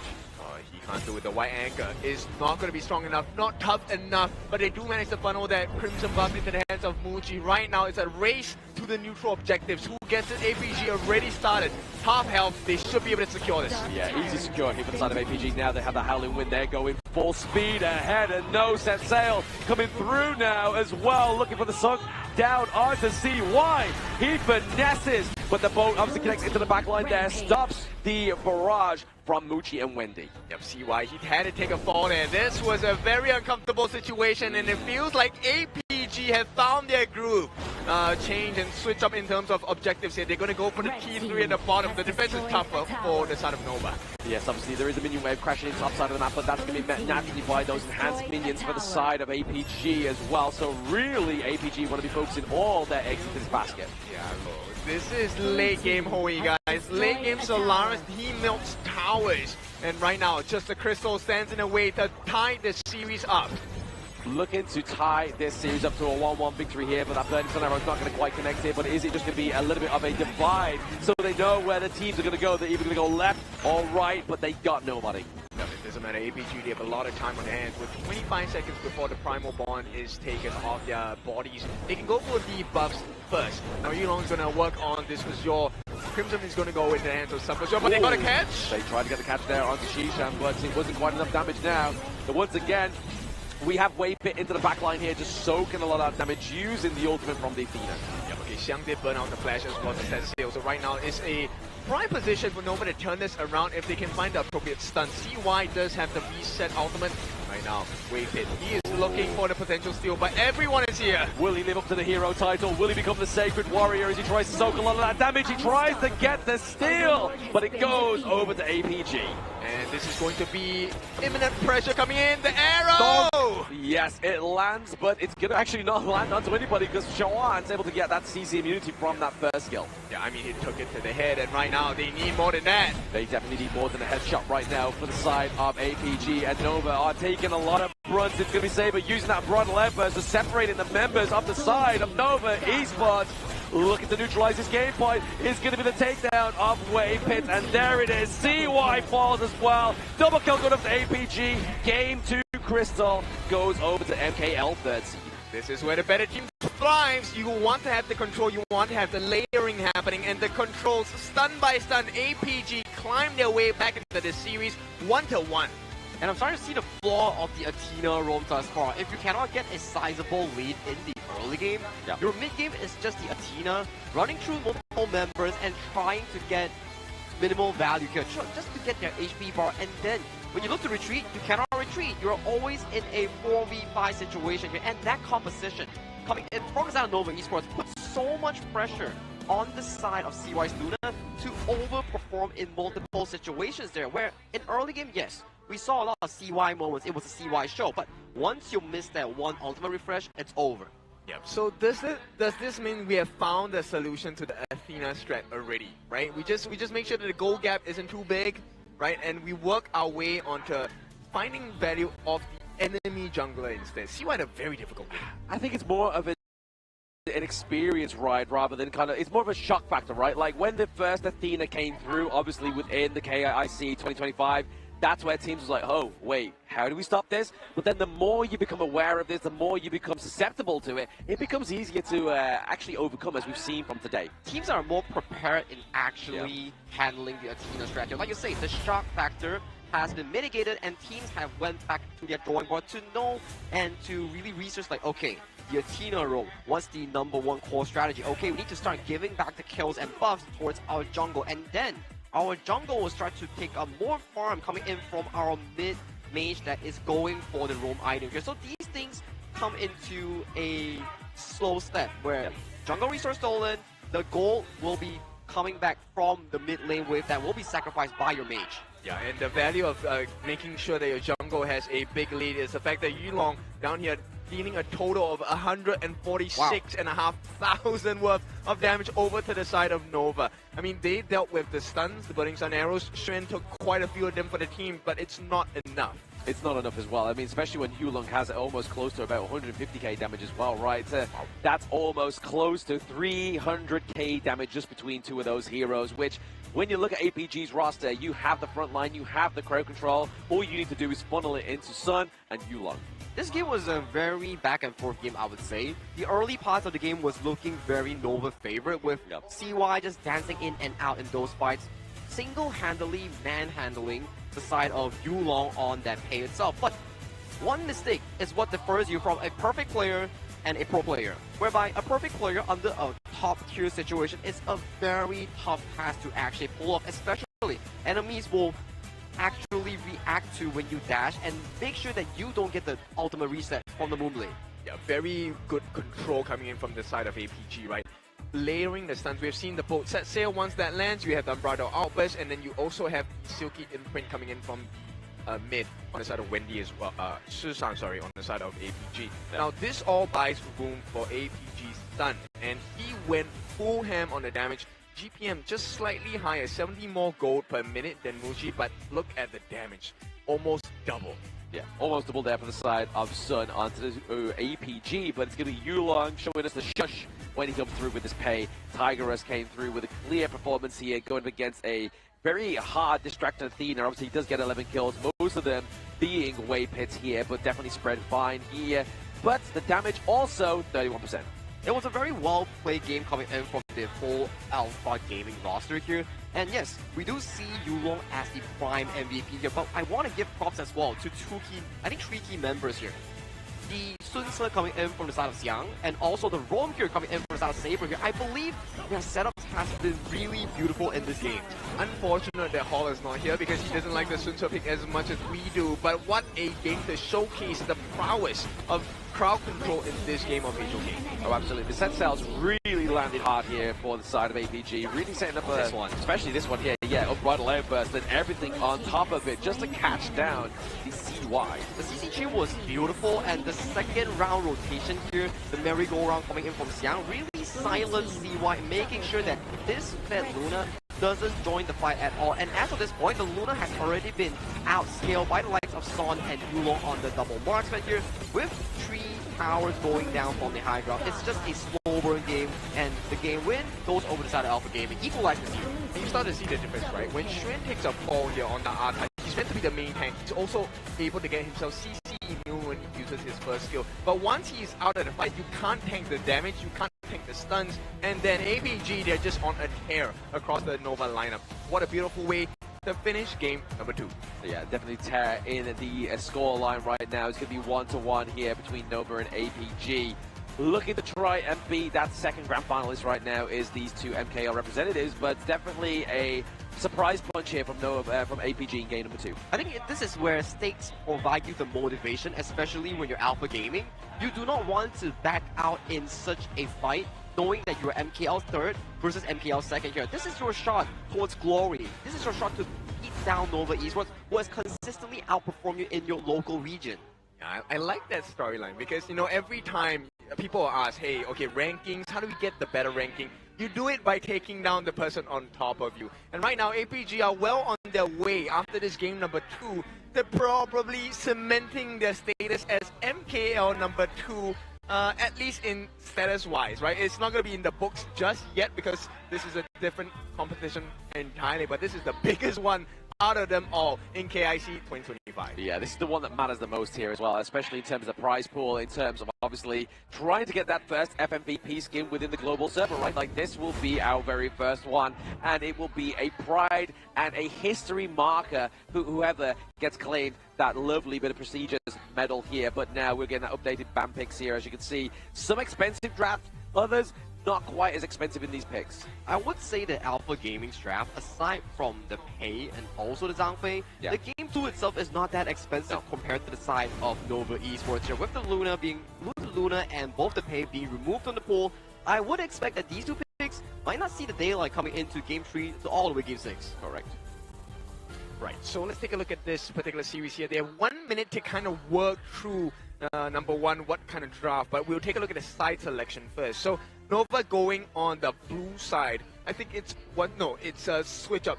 Now it is going to be APG on the red. That is correct. And this game itself, we are at game 3. So if we were to think about the potential first picks coming in for the side of Nova Esports, they have expanded the early. They do not need to prioritize the nui because APG has already selected it, which gives it the focus of either the likes of the Dharma or some of the top tier roamers in towards the pool.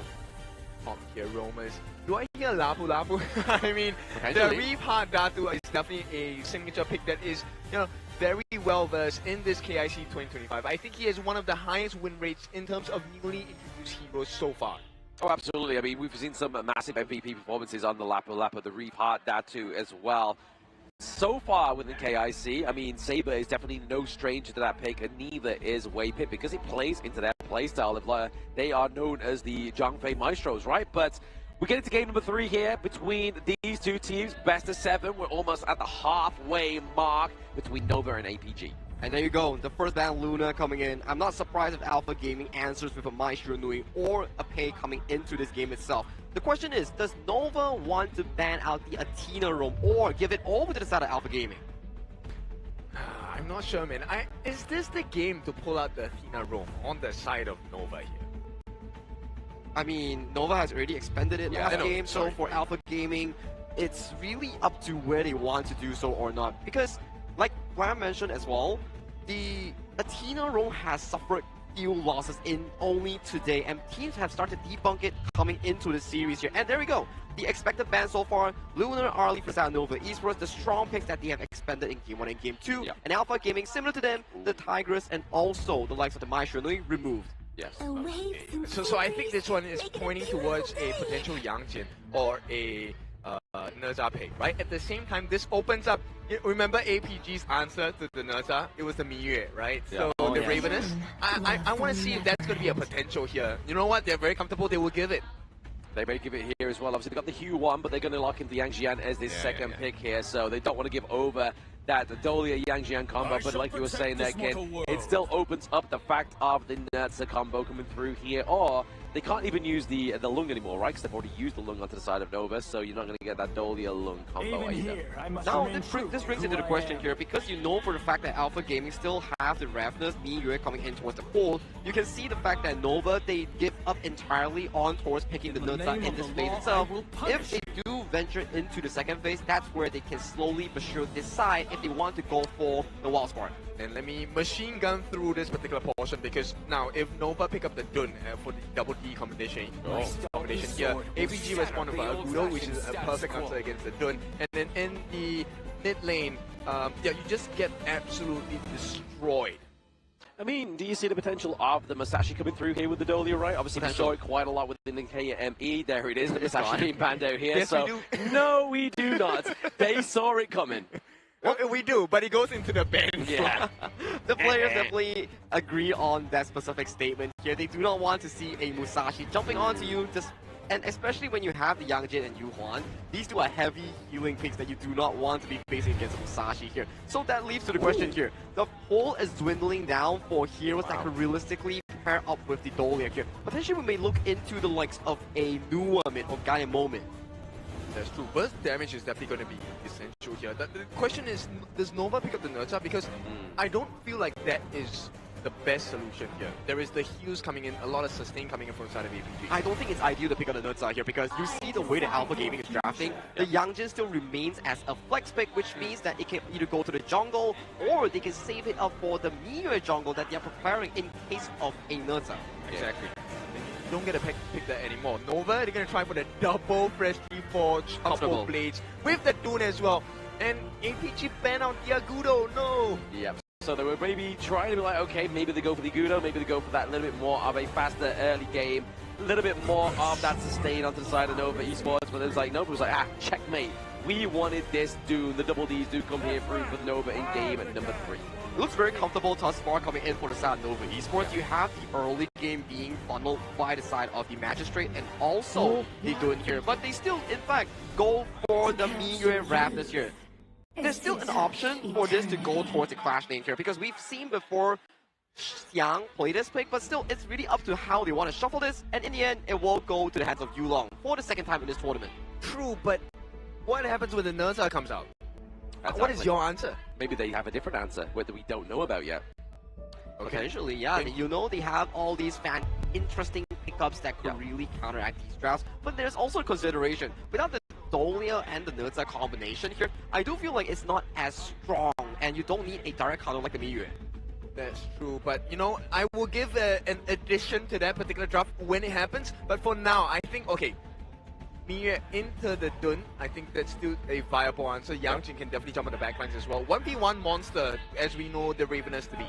Oh, absolutely. I mean, you can kind of use the Umbral Moon to get out of there, right? Obviously, just completely eradicate any kind of knockup from the Wind Slash or even the dive from the Unruly Blade. Well, Nova Esports versus Alpha Gaming here in the lower bracket finals. Whoever wins this before the break here will have a much comfortable lead, 2-1 in terms of scoreline in the final event here. But these are your final drafts here, gentlemen. Who do you give the edge to?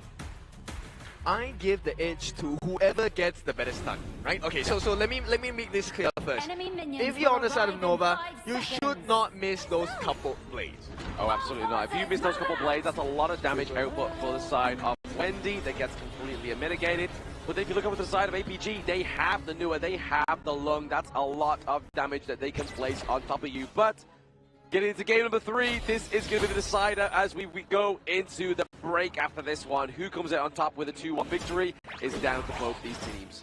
This is going to be a very scary, intense situation. APG looking to prove that doubters wrong. Nova wants to come back into the series, and Xuan already facing a difficult time in this first minute of the game. Yeah, just looking to gain that pressure and leeway into top side of the map here. Maybe even try and go for that space right once it comes through, but they're looking to steal away the Spike-tail Beast for now. Just kind of a pressure onto the side of Nova's jungle as well as their clash lane. Well, because look, Muji has already secured that HoK at the bottom time, right? So this is going to be valuable EXP, meaning there is going to be some growth. But Yulong here, he's not level 4 yet, he needs this. Oh, he's not level 4, he's able to get that takeaway of the Crimson Golem, but gets taken down as well. He did not get a smite on that, unfortunately, which is why he did not hit level 4. CY manages to circumvent that aggression, get the kill as well, which means Nova now, great start for them, but Xiang, he wants the opposite to be true. Yeah, he wanted to finish this wave, kind of freeze it up here at the top side of the map as we see that Saber is just looking to kind of just make sure that the minions are just naturally crashing in here as well, forcing Juan back to base. And he has to do the walk of shame. This one is a long walk, and the artist one for the side of Nova fans here. As Xuan, first time, very rare that we see him get gapped like that. Oh, absolutely, yeah. I mean, the Clash Lane Maestro himself. We definitely put in respect to the name of Xiang as well. Like, he's definitely going for that crown for himself right now. But as we get into the second minute of this match, Nova still are able to keep that gold lead for themselves. Alright, let's see how this goes. Nice start. Gonna get the finish though. Yeah, the wind slash just comes through. And there it is. Wendy with a couple blades, looking to keep throwing them at Yulong. But he's like, hey, we got Saber. That's all that matters. This is what I mean. It's so hard to miss the couple blades, especially when CY gives you the wind slash. That is like the longest knockup ever. You're gonna be in the air for hours. Exactly. You're gonna get some airtime. They're gonna call you Tony Hawk of the Gorge.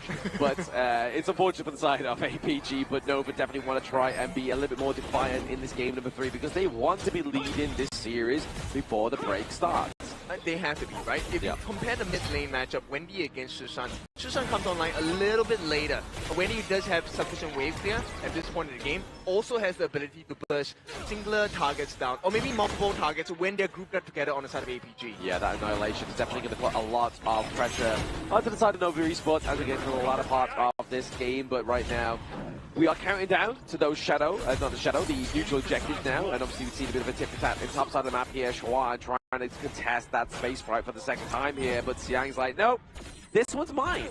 Yep, not ideal for the side of Nova. They're winning across the map at some points, but then we need to look at the individual goal differences here. And look, majority of the lead has been given to the mid lane, which is good news for Nova. Good news for Nova because Wendy is going to be loving life, especially with his passive, right? If he keeps getting those kills, keeps getting those assists, he's going to keep gaining that AP damage. Yeah, max 20 stacks. And Wendy is too much to handle for the side of APG, especially when he heads on into the late game here. You can really see the wave clear is already being very noticeable between the difference for Wendy and Shushan. Yeah, exactly. Right now, between these two mid-lane maestros, they're looking to try to just make sure they have that pressure created before this neutral objective comes online, which right now, we started to see Nova start it right there, but they're like, you know what? Let's see if we can create a bit of a fight. Let's see if we can get some kills come through. And when he gets it, right, there's no way. Oh, he does. He gets the snipe there. Nicely done by the side of Nova Esports. Obviously, Yulong was nowhere around. He needs to get himself back into the mix, right? Because obviously Yulong right now, he's 3,700, but whereas ZY, he's about 400 gold ahead in that jungle. I mean, what he was expecting on the side of APG Yulong was the fact that maybe he could scout out a couple of the buffs as well, but it looks like the prize is going to be the T1. The two-man rotation on top is going to enable this T1 take, but the defense on their own jungle, that's where they need to be really putting attention to. Exactly, Saber's able to kind of mitigate that win slash there with the unending sorrow, but then the Flaming Palms, they're going after the wrong target, right? CY at this moment in time, he can be able to tank those Flaming Palms. Yeah, for sure. He's already at level 8, going on to level 9 soon. Yulong, he rush for a T1. That's I think a decent exchange. You get a T1 that will not come back versus a Azure Golem that eventually will come back into your hand. Yeah, and also you put the pressure on Schwan as well, right? Like that's somebody you don't want to let have a good time in a game or in a lane. It's Schwan on his Dharma because then he knows he can leave his lane, get those crucial pickups with the Truth Mantra flash combo, and then that's pretty much everything she wrote. I think one of the things they need to close the gap on is also this mid lane. Wendy does have a 600 gold lead. Not the biggest difference, but you can start to see, right? Shushan doesn't have the wave clear too much. At the same time, Wendy not only gets the wave clear, he also has the kill potential as well. So APG not looking too great in shape right now, but with timers going on, they can definitely change the situation. Exactly. I mean, Nova may have the kills, but what are they really directly translated for these two kills, right? Whereas APG, yes, they have not a single kill onto the Gorge, but they're opening up their enemy's base, which at the same time is a lot more fruitful if you're looking to play the short game. Yeah, look, they've taken 2 turrets already, and this is something that is very important. It's a side lane, which means they get to get the flank on the side of Nova. And when you have Xiang, you have Yulong on this Miyue, the Twilight Ravenous as well. There is literally almost any angle you can come in from. Literally, you could fly in from anywhere, right? Obviously, using that Umbral move is definitely going to keep you under the gaze of the enemy team's damage, and you're also going to be able to just kind of like dive into the backline there, also feint them with the Ravens. But same time, speaking of feint, they feint out the ambassadors onto the side of APG. They just completely ignore the fact that Nova is constantly taking the Azure Golem, which to me is super interesting, right? And right now, I want to see how does this gameplay come into, because there is no steal coming in from Nova jungle. No steal at all, because both of those camps have gone down, but they're looking to kind of rotate around this Crimson Golem. But I think that's the one thing maybe Nova forgot, is the fact that the Ravenous is very good at split push potential. Yeah, very quick, right? T2 already secured by the side of APG. And Alpha Gaming, this is quite the convincing turnaround at this point, because they have shifted the goalie back into their favor. And look, CY, he's trying to open up the map for the side of Nova, but he's not finding anything. He's not finding any joy, right? Like, even if he dives down into the back line, like, you've got the emergence, you've got the creation blocks on the Shishan, you've got the ride the wind, you've got the infinite vastness, so even if you're successfully in there, how do you get back out? You're having to use that Celestial Melody to get the second one and actually not get anything for it. Yeah, I mean, for Nova fans right now, this does not bring me joy. Throw it away. Oh, absolutely. It's definitely their game to lose this time around, right? Obviously, losing their T2 so early within this one. We're at about, what, 8 minutes going into? Very soon here for APG, as they are still only behind by around about 200 gold, which, again, is just negligible. Take a look, Shen now being pressured as well. They're trying to get their hands on Sun, but I don't think he's going to be in danger. He's not going to be in danger. He has the infinite fastness, right? This is what they can keep doing. Maybe just keep baiting out for these team fights where around these neutral objectives, but at the same time, you just see the pressure being created top side of the map. The split push potential here onto the side of APG, creating pressure elsewhere as Saber just takes all these chunky blows. The Flaming Palms are actually starting to hurt. Exactly. At the same time, they're also protecting the Azure Golem. Yulong, he is feeling strong with the Umbral Moon moves and repositions under the T1. Beautiful play there, using the Ravens, using himself to reconfigure, but now he may get hit onto Schwan. Schwan's like, you delete my lane, I'm going to delete you. Yep. Questionable decision there to try and make his way under the noses of Nova, and thankfully with the side of APG, they don't exactly lose the Azure Golem. This one goes into the hands of Susan, maximum value extracted. Yes, exactly. Giving it over to you mid lane and not losing it is definitely a better giveaway here from the side of APG. Nova, on the other hand, they're looking to pressure this mid lane, looking to get some more of the turrets for themselves. Yeah, but the clock is ticking. Now, Nova have secured that 1.2 thousand goalie into their hands, but Susan, over time, late game, this guy's gonna hit like a truck. Oh, absolutely. He's gonna be crazy. Obviously, if he gets the combo and obviously uses all those creation blocks to get that big old block that kind of just lands, but also CCs onto the enemy, that's gonna be a huge damage input. Yeah, right now it's just, 500 gold that sets them apart. Yeah. Susan is well on his way to come back. At the same time, Saber is really providing so much value. Sun has been kept alive for this entire game. Oh, speaking of which, though, they're obviously trying to get the dunk onto Yulong here. Gets obviously untargetable thanks to the Umbral Moon. But nothing again. Just very much tip for tap between these two teams. I mean, you can understand why as well, right? The 10-minute mark is coming soon. That initial annihilation to try and soften the minion wave so they can make it that fast clear as well, to make that next location into the neutral objective. APG wants to rush this. They do want to rush this with 8 seconds onto the clock here with that Tyrant, but at the same time, the pressure being placed onto the top side of the map here from Yulong means that Schwan is not going to have the privilege to escape his lane if he really wants to come and help his team with this one. They're making him choose Nova now. You really want to leave Xuan alone? If Yulong gets that 1v1 win, then you have a T3 under threat. But at the same time, they're looking to go and take this down. Obviously, maybe get Wendy to claim this Tyrant, but it's going to be CY just putting in the chunky damage, but at the same time, he's able to claim that Tyrant. I thought Sun was going to use the threat here. They actually get the catch on the Saber. Saber's got to be careful here. He does have the flash if he needs to use it, but he's rather like, you know what, guys? I want to store this one for later. Okay, they actually stopped the attempt by APG. Alpha Gaming looking for some opening, unable to find the gap here in the defenses of Nova. And with that, Nova stopped the attempt on that Shadow Overlord, so they've bought some time. But the T2 at the bottom doesn't share the same fate. It doesn't, exactly. I mean, just APG doing the same thing as they've been doing since minute 1, right? Just getting the push into the bot side and side on the map here, just to put that pressure on the Nova Esports. Yes, they have around about the 1.3k gold speed, but what's gold if you're not taking team fights, if you are losing turrets? But now we could be losing Saber here. He still has the flash, but he's using the ending sorrow to keep himself alive. Exactly, and then take a look at the way that APG are playing this game. So what if you get the Tyrant buff? We're just not going to fight you. And you want to come and reset the Shadow Overlord? That's fine. We can play that game as well. We're taking turrets for free, guys. Turrets are being taken for free here. At the same time, Yulong's just maybe trying to keep alive that Crimson Golem, was able to do so as well. So nicely done by the side of APG, not trying to give away any extra little bit of damage, especially with Nova with that Shadow Tyrant. This is going to be a long-drawn battle. They get that catch onto the side of Sun, but Sun is already back to safety. They might have sacrificed the T1 in the mid though. Yes, using the Sprite Lane, they're going to be able to open that T1 into the mid lane. Yulong here is able to fate at the switch. Actually looking for the catch, unable to find so. And this one, Nova, if they get this, I think APG, all of the effort will be wasted. No, absolutely. All of the effort around, all the effort could be wasted here by the side of APG if they lose this Shadow Overlord. But the Umbral Moon is available here for Yulong, but get a bit of a tip attack into the mid lane. 2v1 going against Yang, but that's not going to stop him using the Umbral Moon. Fades out the way, but again, not going to be the annihilation that claims that Shadow Overlord. And now Nova are shifting the sands in their favor as well. It's still a 1,500 gold lead, but with the Shadow Overlord, this could spell disaster for the turrets. At least minimum T2 for APG's side.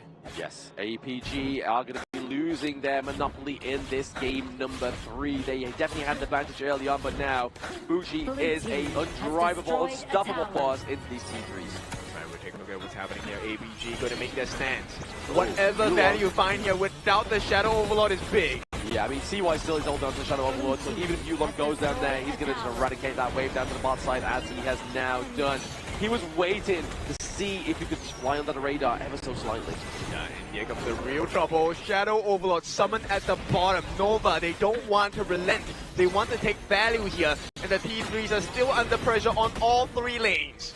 Yep, look at the pressure, all three lanes. It's going to be Nova Esports. Mucci building the Daybreaker here as well. Means a lot more damage. But oh my goodness, Siang doesn't want to take too many of those couple of blades to the face now, as well as those flaming palms. They are not in range and not being able to use a driving wedge onto the side of Nova Esports. Right now the middle door is open. Shadow Overlord is going to be flying down onto the bottom. 5 members strong Nova looking for an opening. All about Wendy landing those blades. Yes, looking to create some space here, but it's going to be the dive into the back line. It's going to be Siang as well, as Yulong soaking a lot of that damage, but takedown onto the Vanguard into the bottom side of the map is going to be a huge saving grace here for the side of APG, but they lost their T3 to the mid. They're looking to lose this one into the top side of the map as well, and I mean, they are both damaged in these side lanes, but Schwan here looking for the catch. The emergence coming through to save Yulong. Yep, the save comes in, but oh, hang on, CY? CY is saying bye-bye. The tank of the side of Nova gets strucken down here. Could this be the turnaround into the mid lane? Oh, nice catch! We're used to see, but Schwan picks up the catch here onto Yulong, looking for the emergence, trying to put more pressure onto the back line here. Waypit looking pretty low on this Dolia. This is more damage limitation for the side of APG, right? They do get the T1 in the mid, but still, if you take a look at the situation, once the dust has settled, Nova have inflicted. Oh, Mucci claim, sorry, as well as Waypit. That's a 2-for-1. Yeah, APG, good job in making the recovery. They need to make sure they get this Tyrant though. Yes, Yulong is down, but they do have the potential to do it if they can keep Wendy at bay. Yeah, Wendy into the mid lane is definitely going to be a sure safety for the side of APG as they get that Shadow Tyrant for themselves here. The second neutral objective onto the Gorge here for the side, and the boys here looking to prove themselves to be bigger than the third seed. Right now, APG, they just need to make sure they have the wave management, right? They cannot allow those sneaky backdoors on the T3s. If not, that's going to be a barren base for the side of APG. Nova, they know this, so they're going to slowly edge towards the center of the map and see what kind of value they can extract from the Alpha Gaming members. Exactly, Nova's strongest lane here into the mid of the map, as well as APG's weakest lane, as they have no real estate. No turrets to run back to. They are looking for a full pressure, maybe just keep that mid-wave pressure off on themselves. Right, we'll see how this is going to be like, because we are nearing the 20-minute mark. Okay, not exactly too near, but there is going to be a potential here. 16 minutes on the clock. And if you take a look at the damage being offered by APG, you can tell it's not actually that, it's not sufficient yet. Not sufficient, but you have Siang trying to get the rotation from the side here, get the place of that first skill onto CY, so having to force anything for the fastness is going to be APG Sun. He's on the run, he's taking too much damage. No way. Yulong, he cannot be here, he needs to be safe, he needs to buy time. They're rushing it down on the side of Nova as well. Yes, they're able to get the Shadow Overlord here onto the side of Nova Esports. They claim Schwan, but lose the objective. Yep, and this is not ideal. Nova, they don't mind losing one member. As long as they don't take a fight now, I think it should be okay for the side of Nova. Oh, using your targetable there. Yulong completely mitigates all that damage from the side of Nova Esports, but can APG try to pay them back within kind? You are seeing the top side of the map, the minion waves being drove through as well as that bot side. Can APG really open and claim one of these T3s for themselves? I would think it's a very hard task, but they will try nonetheless. APG, they find an opening on the bottom side, but the Thunders come in for the side of Yulong. Meanwhile, they have not been able to touch a T2 in the mid. So once this aggression is over, it is Nova's turn. They can summon the Shadow Overlord and make it difficult. Exactly. Summoning that is going to really put a bit of blunder here on the side of APG as they're trying all their efforts to get a minion wave into those T3 territories. Obviously, the Ballisti was able to get there. They've done a bit of damage onto the bot side of the map, but still, ultimately here, the base is secure for Nova. There's no way. APG, now you're caught in a tight spot. Shadow Overlord is going to be flying down on the bottom side. Do they want to delegate Yulong to try and fix this, or do they want to try and take a team fight here? I mean, a team fight probably would be pretty scary here for the side of APG, right? Especially if you've always got Yulong away from it as well. I mean, yes, the damage is there from Jishan and Sun, but Saber is the only one protecting them right now. Yeah, Yulong, let's see what kind of saving grace he can deal against. He's already full, almost full stacks, 13,000, but the main problem is the T3s don't stand for long. As long as Nova makes the wave pressure come in, APG eventually will have an empty base. Yeah, I mean, if they just got Mucci into both of these lanes, right, just through that third token, you know for a fact those bases, those T3s would definitely fall down here. we'll see how that is going to impact the rest of the game now. We're about less than 2 minutes away from a Tempest game. I think the first one we've had in a while. Oh, absolutely. The Tempest Dragon seems to be not on the cards here for these teams. They don't want to play to the ultimate battle. They don't want to play to the Tempest Dragon. I think for APG they do want, right? Because with that they will be able to equalize the kind of damage that they have been dealt with structurally. And right now with Wendy just looking for those stabs in the heart, Nasai Yulong facing a little low. Oh, Saber looking low, has to use Uniting Sorrow there to mitigate that death from the side of APG, but Xian falls as well as Wendy, so trade for their mid lane here, so that's a lot of damage for the side of Nova Esports to be taken off the board here. Now Sun is online, he has even the Bastards using it very aggressively. Triple kill for Sun. He gets Stage Sanctuary. He falls down now. Can they get the minion wave there coming through with Yulong into the bot side of the map? They are not looking to play here for that Tempest Dragon. They are looking to play for the win here. Yeah. Muji maybe falling. Back-to-back series here for Nova, for APG to come back in this series. And there we have it. APG 2-1. Big win for the side of APG. They will lead the series now at this point 2-1 before we head into the halftime break. It was a very back and forth game, trading objectives, trading blows on towards the Dragons here. And especially when we talk about the late game insurance here, you do have a lot in terms of Shisan on the Celestial Nua that's dishing out so much range damage against the Wendy, Gun, and Mo here. That was a lot of pressure being generated just by Shisan himself. It was such a tight spot to be in because Wendy was consistently looking for those little pincers and splinters into the health bars, right? One full combination of the freshly forged into the couple blades onto the different squishies, especially Sun on the Lung, it would have been game over because you did not have enough damage. Yeah, as soon as Lung gets taken off the side of APG there, the damage definitely gets kind of cut in half. And you saw towards the end there, the frightfulness of that Lung pick, especially with that triple kill. Oh, he definitely played that super duper well. He smelled the opportunity here and he immediately went for that game-winning push there. And you have to give props to Son. This is not his full season with the side of Alpha Gaming. He only played with them, what, this tournament only?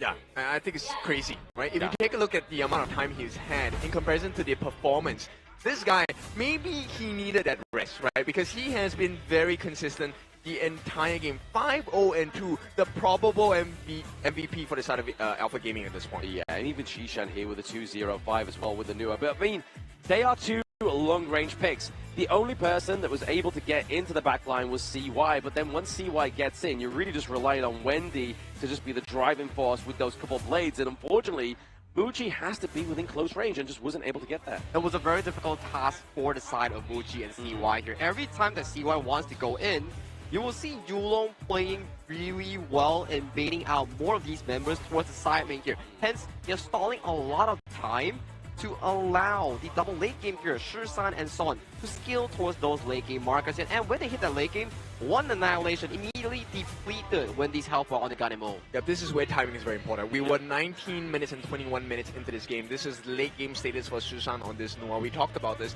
It's all about him fulfilling the win condition, which is just get fully animized, right? Get your full EXP. And you could see at the last portions of the fight, he was the main difference maker. Those creation blocks pushing the different members of Nova. And you start to see, this is where fatigue is starting to set in. They're making mistakes. They are. I mean, these are long series to play, and they are grueling ones as well, right? Especially when tournament life is on the line. But let's look at this head-to-head between Wendy and Shishan once again. But this time around, it's going into the favor of Shishan. I think Shisan played a very clean game thus far. The creation blocks, the annihilations has been super on point, and every single kill that he provided for his team, it added a bit of pressure against Nova Esports because they were essentially playing on a timer. Every time they are delayed off the final game-winning push, the top side and bot side high ground wasn't taken down at all, which led to Son, the final triple kill, going into his pocket, circumventing the side of this game to a 2-1 for the side of Alpha Gaming.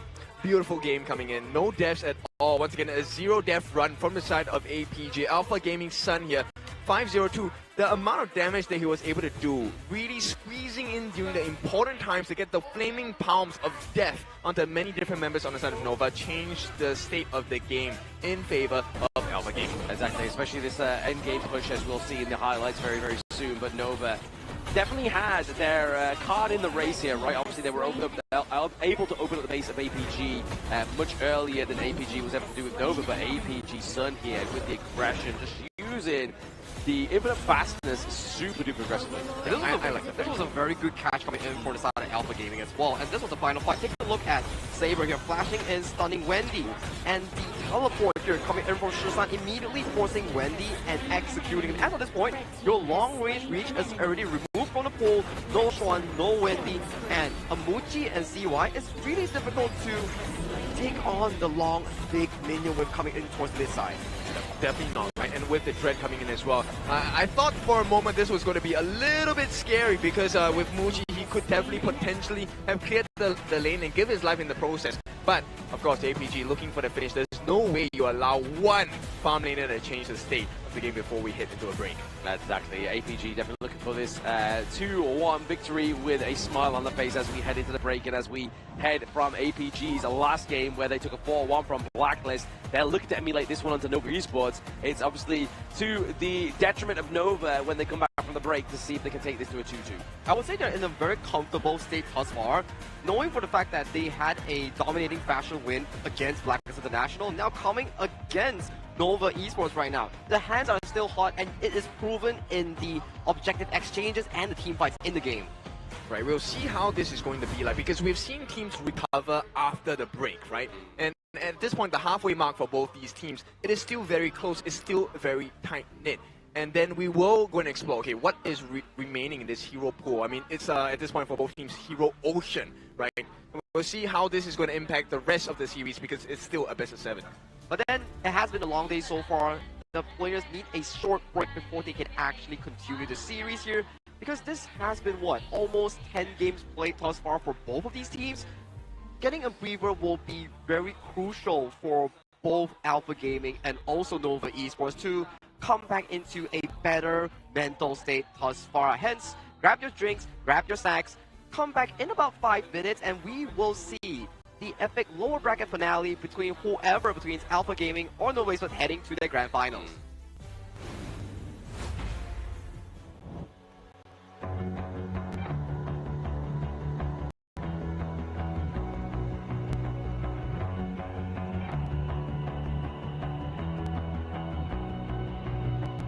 You've walked through the darkest nights.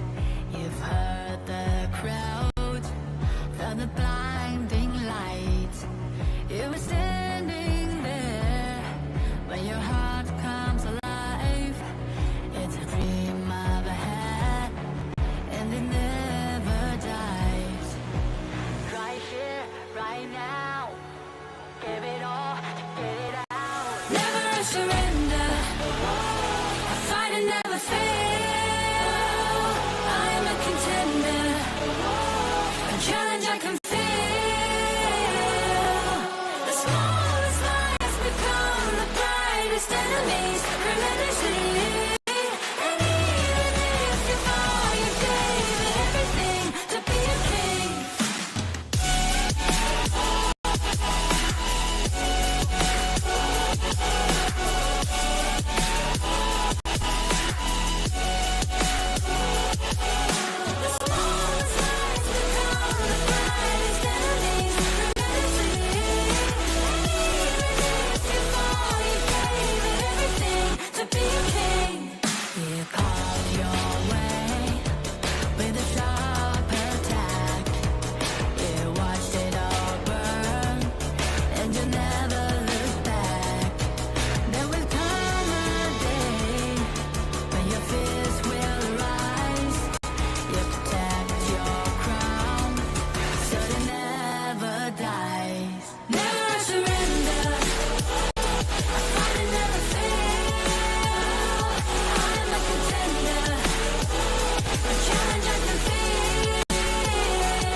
Dream my way, never a surrender.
for another moment, but my bone is golden.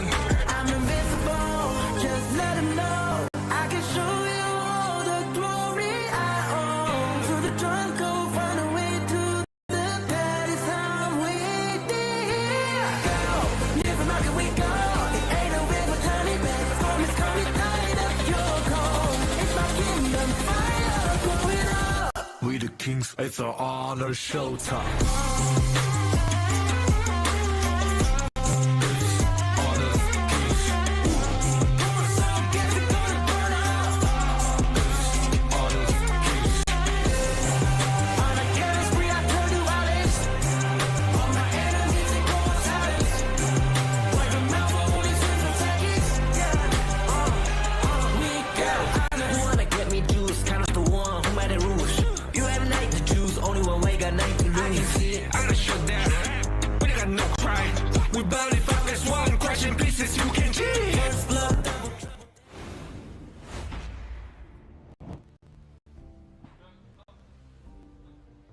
Hello and welcome back to the Honor of Kings International Championship 2025 day number 6 of the knockout stage. And so far we are halfway through the Nova Esports versus Alpha Gaming series here, with Alpha Gaming currently 2-1 in the lead.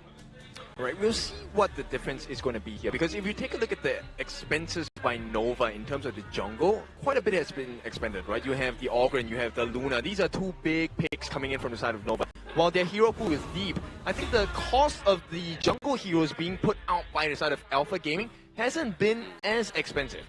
No, not quite as expensive on the side of Alpha Gaming. Obviously, we saw in game number 1, obviously, the telling tales of the potential of Console U coming through, obviously, a little bit later on into the series. So maybe that's what Nova is either expecting from APG, or Nova want to pick up for themselves, but it's going to be Nova on the reactive red side here. The red side will be interesting here because the first 3 games really allowed you to venture into those high priority blue side picks here. When you go over to the red side, you're starting to think, how do I counteract the first thing that's going to be coming out from the side of Alpha Gaming? So if you're on the side of Alpha Gaming now, on blue side, do you want to try the Nerza pick? I know that they might not have the Dolia. Do they still have the Dolia? Alpha Gaming, let me recall, and I will give you an answer in... I think still have the Dolia. Yeah, so Nova don't have the Dolia, but yeah, correct. Yeah. So why not go for the Dolia Nerza combination? You really use the Yangjian, right? Xiang has played that to perfection in the previous game, making the dives on the Wendy as well, making his life very uncomfortable. Now, with the Nerza, what are you left with to deal, right? The potential Menki. Does Nova have a Miyue in their arsenal as well? That is actually a very good point here. If, for the side of Alpha Gaming, they remove the likes of the Pei and also another strong jungler, we might just see a Dolia Nerza coming to fruition like what you mentioned. Potentially here? Yeah, we can definitely double dive there, right? I mean, okay, it's not the most prio pick now, but if you go with a double dive, imagine a lane, Dolia, and Nerza combination. Dive for free. Maybe play... They don't have the long. I mean, okay, whatever farm lane you want. Exactly, whatever farm lane you want to go for there within the Dolia. But it's going to be the Guan Yu here for Xiang for game number 4 here. So take it away from Xuan. This is also under the consideration that Nova Esports no longer have access into the likes of the Mayin already, as expanded in game number 1. So counters are quite limited only to the selection of potentially the likes of the Charlotte. No more Mayin? No more Mayin. Game 1, it was played by Xuan. Yes. Okay, now this is going to be an interesting one, right? What kind of answers do you want from the side of Nova? It has to be stuns, it has to be disruptions. Now, they pick up the channel. This is in the expectation that there is going to be a potential Ali coming out from side. Potential Ali could be here for Sun. Obviously, it has been banned. It hasn't been banned here for them, but it's going to be the Jing for Yulong, one of his big picks coming through here with the Mirror Domain. I haven't seen this in so long in the playoffs, especially. And when you know Yulong picks the Jing, he wants to punch it to a 3-1 because we always say, any addition of the Alpha Gaming roster, be it S3, be it until now, your jungler must know how to play Jing, not on a normal level, but on a top tier level. Oh, exactly. And we see the exact counter here. So the Zhangfei being picked up so far in the later stages of this KIC 2025. Whenever the Zhangfei shows up, the Lapu Lapu is the answer, right? As long as the Lapu Lapu is not caught out in the unbridled outburst, he can turn that whole situation around. I feel like it's really because of the fact that Lapu Lapu, his engaged timers are faster compared to the Zhangfei here. If you miss the engage of Lapu Lapu, it's okay. You don't need to wait for the rage bar to stack. You can still use the skill 1 and skill 2 to find those decent engages here. But the difference for Zhangfei is that once you miss the unbridled outburst, it's to go back and do the walk of shame and start farming those rage stacks here. But I like the counter-active play here coming in from Nova. The Musashi being logged in, it's a good direct matchup into Yulong's Jing. Right, it feels like Nova has hit a wall here in terms of like the things that looking to explore. We have seen potential counters in the same situation, right? The Charlotte coming in for the side of Nova. Miggy did show us with Boom that he can counter that play with the Charlotte. Can Xuan do the same? With all potential here for obviously the side of AP, obviously Nova here. Can they do it here onto Xuan? But right now, obviously getting the advantage of the Ambrosa, the Shadow Bloom going through for them. Obviously great split push potential here once again, but they do still have the potential of the Q1, having that great setup, using the mournful tempo, trying to get the lockdown onto those more initiated heroes here, but then obviously leaving up to Muji to get the takedown. And they're also saving the final counter pick for the side of Xuan on this clash lane here. With the pull being diminished, I only see an angle of Xuan going for the potential Charlotte here. Okay, now talk to me about this consort Yu pick. This is one of your favorites, right? So with the protecting winds, how much is it going to save him? Sure, against the Musashi duo to the death, but then you have the channel here, the Zhangfei, consistently stunning you as well.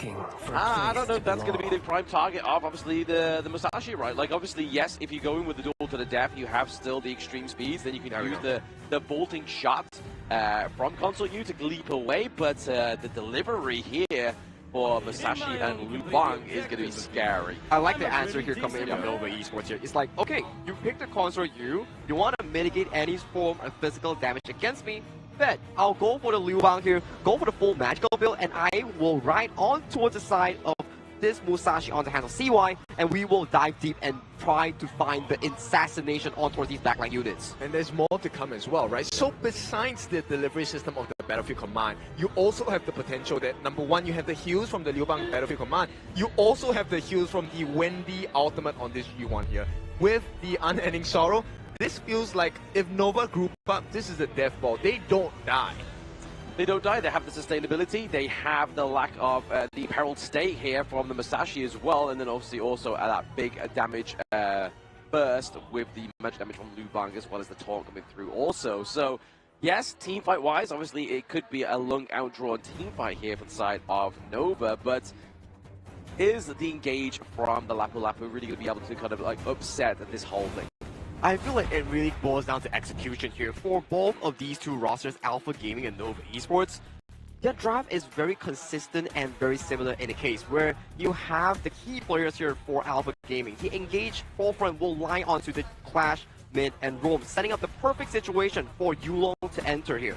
On the flip side, Nova Esports will look for these big engages coming in from the Zhangfei and also CY to do the delivery system here, finding the perfect initiation for the team. It's really about who finds the perfect engage, who pulls the trigger first in this game number 4. Yeah, I fully agree. This one really is who pulls the trigger first, right? Because the first initiation, if you layer it, time it right, essentially a lockdown for the entire duration. Yeah, huge lockdown for the entire duration here. Could be spelling the end of a good team fight here. But now, obviously, Wendy going up the head-to-head with Shishan into the mid lane here. Just going for that 2v2 with the support here. But Yulong trying to just make sure that he's not going to get invaded, right? Well, it's a better laning phase in the mid side for Nova, right? You have the heals and the shields from Waypit and Wendy, but you can see Yulong already understands that, hey, doesn't matter, maybe a potential first blood here. Do they want to force the flash? Unable to find that value here. I mean, they found the value. They got the Crimson Golem, right? They took that away from the side of Nova Esports, and they're now looking to obviously just make sure that they keep hold of his own Crimson Golem. You'll see now that CY's like, oh, lads, my Crimson Golem's gone. Yeah, and that's not going to be a sight that you are going to be very happy with, especially for CY. You need a level advantage to be able to pull maximum value, right? The higher the level is for CY, the tankier he becomes, and you will find it more difficult to take him down, of which then the combination of Wendy and Xuan really comes to fruition. Yeah, Wendy and Xuan is going to be a huge sustained part of these team fights that can come through and happen onto the side of Nova Esports. But Nova just trying to get that space right, looking to get that upbeat tempo for themselves here in the early game. I mean, it's more essential for CY to get the space right because he has lost that Crimson Golem to the side of Yulong. So the EXP value will be slightly ahead for the side of Yulong. You can see he's already at level 5. Yulong at level 5, already kind of outpacing CY into the jungle as well. He's going to already be kind of like a staple marker in this early part of the game, right? The APG are looking to be dominant and looking to make sure they claim a victory with Yulong's signature pick. Yeah, right now I think the other comparison I would like to take a look at is Waypit as well as Saber, right? These are two corresponding outs, both set up in a long-range fashion, and you can catch multiple people at the same time. Yulong here looking for an opening onto the side of Nova here. They're not going to find much. It's really more about the wave play. Yeah, getting the wave play, getting that priority to the mid lane as we obviously heading into around about 2 minutes and 30 seconds now. So you can already still start to see that the second itemization for both of the jungle's items come through, and CY is able to reclaim his own Crimson Golem. So they know that where CY is going to be thanks to that little bit of intel, so they can kind of like go safely here into the top side of the map and claim that Azure Golem. Yeah, it's all about the timing here. So based on how they've structured the map, Nova does have a slight goal lead, right? Because of the goal sharing, they found more value in the mid lane. Right now, approaching. You take that invade on the jungle with 7 seconds to go. Nova, they don't take the risk. They don't go for the steal on that Crimson buff on the bottom side of the map. Yeah, there's no need to, because obviously they still have that Guardian Sprite as well, right? So they're going to do reduced damage as well, whereas Yulong is going to do a full 100% damage come through to the side of Nova Esports, but able to secure their own Crimson Golem is going to be a saving grace here for the side of APG's Yulong. Yeah, and at this point, I feel like Nova, they have the map control advantage, right? Because at any point of time, Xuan will definitely be able to rotate much faster with the Battlefield command already. You'll see this first engagement, 3.5 minutes. Both teams, you want to squeeze them out. This is the best time to do so. Yeah, you want to use that global ultimate to perfection here onto the side of Nova Esports, just putting pressure onto these team fights, but more importantly, keeping CY alive when he commits those big dives. Yeah, and they can also double down on the damage as well, right? Xuan can come in with the blitz, and with that they will be able to get a stun, the burst from the Dominator shield as well. That is extra value in terms of life-taking abilities from the side of Nova Esports. Nova Esports just trying to set up these lanes as the Tyrant gets online here, as we see a bit of a brawl go for it right now, started very quickly and evidently here by Nova, the ball being placed down. Yep, set up by Saber. Here comes the steal potential, but CY secures it. The fight is looking great for the side of Nova, though they have taken a lot of lives, but Xiang comes back, takes the life of CY. Right now it's a roam for a support, and Waypit will fall next as well. Nova lose 2, and APG looks successful. They do look very successful, even regarding the fact that they didn't get that Tyrant and the increased damage buff here, and the fact that Nova has the gold lead as well. They had everything going for them in this team fight, but Xiang completely upset it for them. I mean, they still have it. That's the craziest part, right? Yeah. So Nova with the goal lead, and with the Tyrant buff as well, unable to find the value of the team fight. And with this, they will be able to recover. The buffs will be left untouched on the side of Nova. So APG, they couldn't maximize it. And I mean, because of that direct consequence, we do see that Xiang's able to build that Blazing Cape as well. So that's going to be the anti-heal they need going into these team fights to try and curtail that self-sustain of the side of Nova's draft. Yep, I think, you know what, at this point, Nova, they're looking like they want to double down on the damage as well. Yeah. Damage and the heal values, because the stain for sorceries has been built into the kit of Wendy. And this is going to aid him not just in getting extra damage for every skill usage, it's going to increase his healing amounts as well. Exactly. Healing amounts can be increased here thanks to obviously just building that staves onto the side of Nova's Wendy. But obviously kill up for them. They are literally ahead in the gold lead as well, obviously into the mid part of the map. Gold lead is going over to Wendy. Alright, I want to see the value that Susan is going to be able to pour for his team. Every single board is going to be very important for the Board Master here.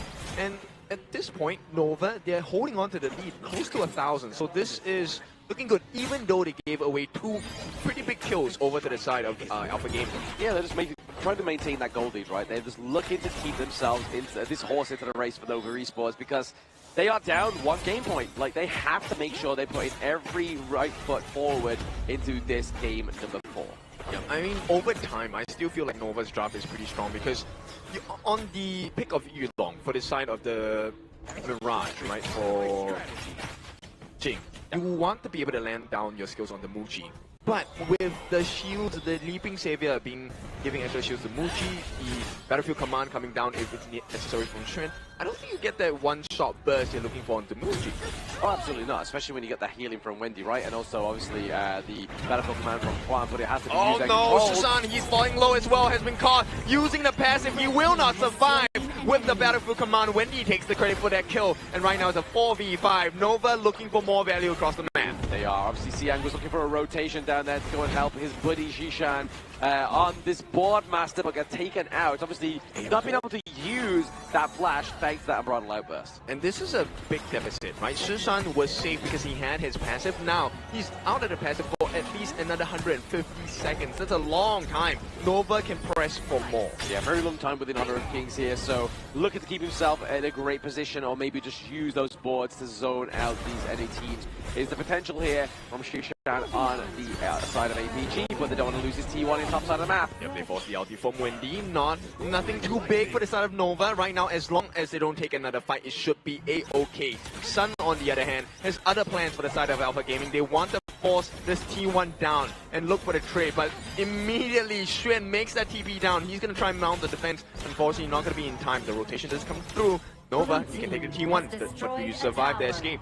Yeah, he doesn't want to take any hits from Sun, especially when he's got the Eternity Blade as well as the Shadow Ripper, right? Like, that's going to do a lot of damage, but then at the same time, you're able to kind of use that ult bolt to poke at a long range as well. Or even you can just try and go for the turret, take the shots, use the protective winds to completely get rid of it as well. Yeah, that's true. I mean, that's the value of having that second skill, physical immunity, right? You're able to tank a little more shots and put yourself in a position where you could serve as a bait. And then once APG has access to your backlines after you use that Battlefield Command, you'll find yourself out of options here. Out of options and out of mind is going to be top side of the map. Muji just trying to clear out the minion wave upside here to make sure they don't lose that second T1.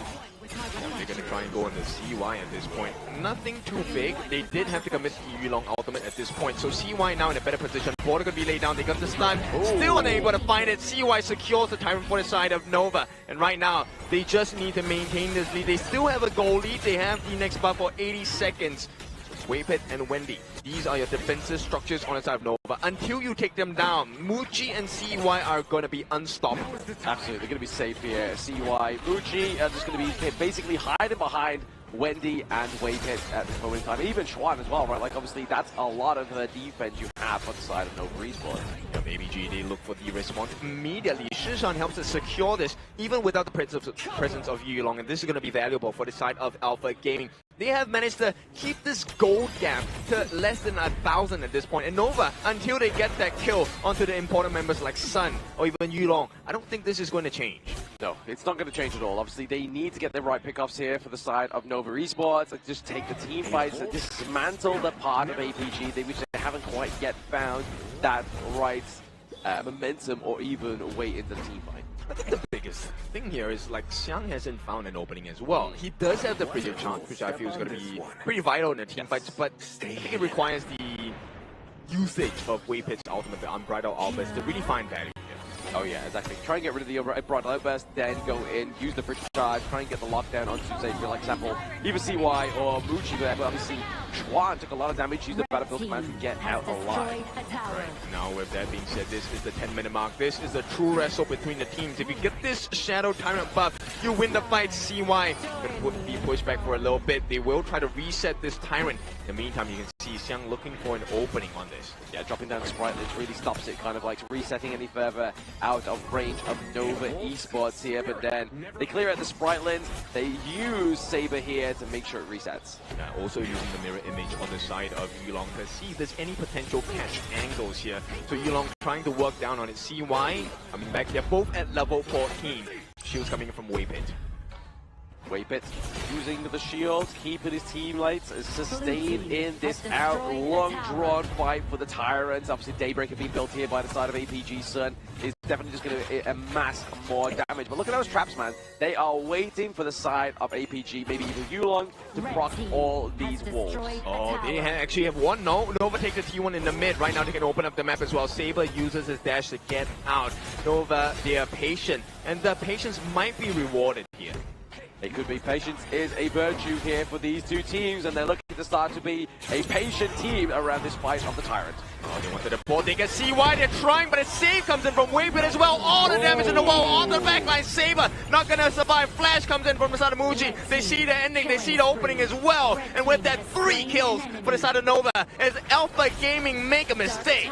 They made a huge mistake there to underestimate Waypit's unbridled outburst, which really upset the flow of the ocean onto the side of APG. Now they are looking to lose a lot of their jungle, obviously the boars, as well as the Crimson Golden going off the side of Uchi. Is just going to enhance the growth of this hero. And 1 minute in, this is the damage they've done structurally. Taking a T2 at the bottom, T2 in the mid looking, oh yeah, it's gone as well. So Nova now have done structural damage to the side of Alpha Gaming. And across the timing, you see T3s now are open on the menu. Nova just needs to strike hard one more time. Exactly, just get a break apart team fight like we just saw there. Take Shishan, take Yulong off the table there, and that is going to be a huge damage output taken from the side of APG. And the fact that Nova now climb further and further to that gold lead, around about 5k gold lead now. Nova's looking scary. Yep. And they have multiple sources of damage, right? Wendy taking another attempt into the T2 on the top. This is going to be secured by Muji, by the way. Both Wendy and Xuan have the states of sorcery. They have extra magic damage. Sun does not survive this. It'd be very hard for him to survive, right? Obviously, he's going to have to use that protective winds very well, or even use that vaulting shot onto the right person just to kind of get him, create space even further for him. And the problems are going to get even tougher here. With 8 seconds to go, the Primal Bond will be taken away. And Nova start working on towards this Shadow Overlord. Yeah, so that means if any kind of push is kind of amassed here by APG, that when that Overlord gets taken down, they can just be like, you know what? That's a nice try, but we'll use the Shadow Overlord to get that completely eradicated. As you can see, bot side of the map is just being controlled here by Xuan. Yeah, Sun is trying to use the Protecting Winds as an extra movement speed here, but the true target is going to be the T3 in the mid. That is the lowest out of the 3 available tier 3s for the defense on the side of Alpha Gaming. Unfortunately, that should fall in a short moment. Very fall. A short very fall in... fall short in a very full moment, exactly as I was saying there. English is my best suit, clearly, but APG, they need to stack a good defense here. Yeah, it's looking a little dangerous, a little spicy for the side of Alpha Gaming. One more hit would do it, and I'm talking about the lives of APG members. The poke is coming in, they get some healthy damage onto the T3 on the top. There is no more minions to speak of, but the poke damage from Muji as well as Wendy. With the help of the Staves of Sorcery, this one is so hard to handle. Oh, very hard to handle here for both APG, right? Like, see, they have 2 T3s looking pretty low right now. They have the Vanguard marching through once again into the mid, into the top side of the map. This is going to be a hard defense. They're going to get some free damage as well, but they're unable to contain the different members. Look, the T3 in the mid is going to be pried wide open. Nova find that first gash. It's going to be a deep one in the middle of APG's Gorge. They always say the first cut is the deepest here for the side of Nova, and they're proving it into that mid lane. The T3 being taken down here. Vanguard, Shadow Vanguard, bot side of the map, still looking to put pressure onto the side of APG, but the pressure just not only from these turret games, but it's also from the gold lead here as well. Wavy has been very patient with his Unbridled Outburst as well. The beast needs to be unleashed at the correct time, and Nova knows this. If they can find an opening, it needs to be a guaranteed takedown onto the members of APG. Shishan does have his passive, but take a look at the wraparound potential here. They're trying to hide Xiang, but Xiang unable to find an opening just yet.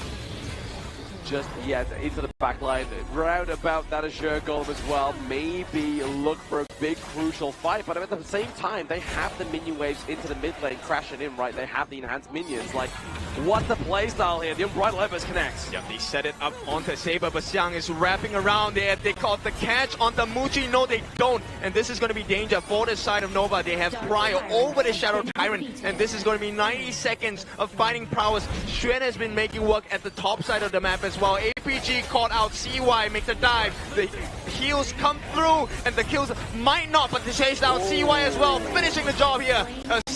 A great start. CY might have to give his life. No, it is going to be a trade. CY for 2 Yulong balls as well. When he comes in with the heals, with the catch, and Nova, they have found an opening. It's going to be game number 4 going into the hands of Nova.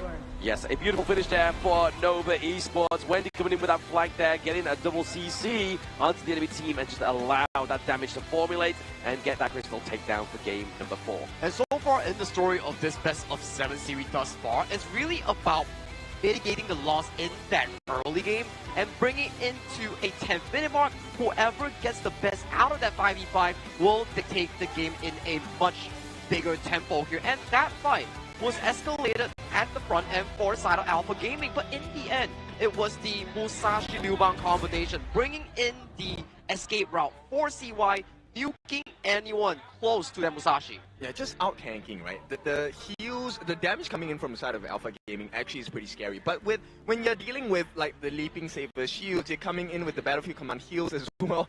How do you deal with it? And Musashi by nature is already pretty tanky in the late game. Oh yeah, absolutely. I mean, especially when he's using the lifesteal, also the extreme speed, right? Like trying to catch him is very slippery, but then also using that duel to the death to get that imperiled state to stop any healing on your enemy team is definitely a hard one to counter. You can see towards the final few moments of the side of the Musashi coming from CY, his Swordmaster played it phenomenal. First thing, he marked down Xiang, the horse that is coming in from the backside here, isolating him, bringing in the ultimate coming in from the side of Xuan, the Liu Bang ultimate. And then, once they're taking down the War Saint, we thought that, okay, all the spells being dunked onto CY will result into an immediate burst. But no, the tankiness coming in from the pick itself allowed CY, before his death, to take another life from the side of Alpha Gaming, which was Yulong's Jing. And that's not enough, right? That's the physical damage. It's just the heals coming out. And then you have the atomization coming in from the side of Nova as well. Wendy and Xuan giving the magic damage. This one was the one that really hurt players like Sun. It was. When you see these moments, right, Wendy went for the full magical damage route. He did not go for the semi-tank route. This is a late game Yuan Tunecaster build that we are talking about here. So, for the side of Nova, they're playing with 3 core players and the advantage of the Liu Bang being the supplementary shield coming in for safety. Yes, Liu Bang being there just to be a pest for the side of Nova Esports onto APG, right? Obviously just basically using that shield, keeping their teammates alive, just being a great asset here. But I mean, to be honest though, when we're looking at Wendy, are we surprised that he's able to carry on this U1? Of course, this is always the go-to route for the side of Wendy here. When everyone is looking to play the semi-tank, the healer route, he's always going for the more aggressive carry route here. Hence, in this goal lead alone, as we talk about it, at the 10th minute mark, there is not much of a difference here. But due to the fact that you lost the 10th minute team fight here, the entire Avalanche just starts piling down on towards the side of Alpha Gaming. Yeah. You know, I want to highlight the difference between the playstyle of Yulong as well as CY. CY is able to dive into the entire team and get AoE damage, right, with the duel to the depth if they're stuck together. But Yulong doesn't have that kind of prowess. He can get that singular target burst, but it's not going to be enough. And he's not as tanky as CY. You see the difference here. Even with so much gold, the value they brought was completely different. Yeah, it was just never enough, unfortunately, for the side of Yulong on the side of APG, but Muji, however, had a different story on this channel, right? He was pretty unstoppable with this one, always chilling towards the back line, not dying a single time, and dealing 37% of the damage, but only taking less than 9. That's an impressive number, especially when we saw in those moments there, where was the enemy team? They had a Yixing, they had a Guan Yu, they also had a Jing here, so those are a lot of backline access, and to be able to be deathless in the game with only 9% damage taken, this goes to show how well this player on the pack leader is essentially positioning himself in those team fights. It shows you why a good coach is very necessary, because you get to see now that every single option that APG wants to explore, you realize that actually Nova has one more save condition to be able to make life difficult for the side of APG.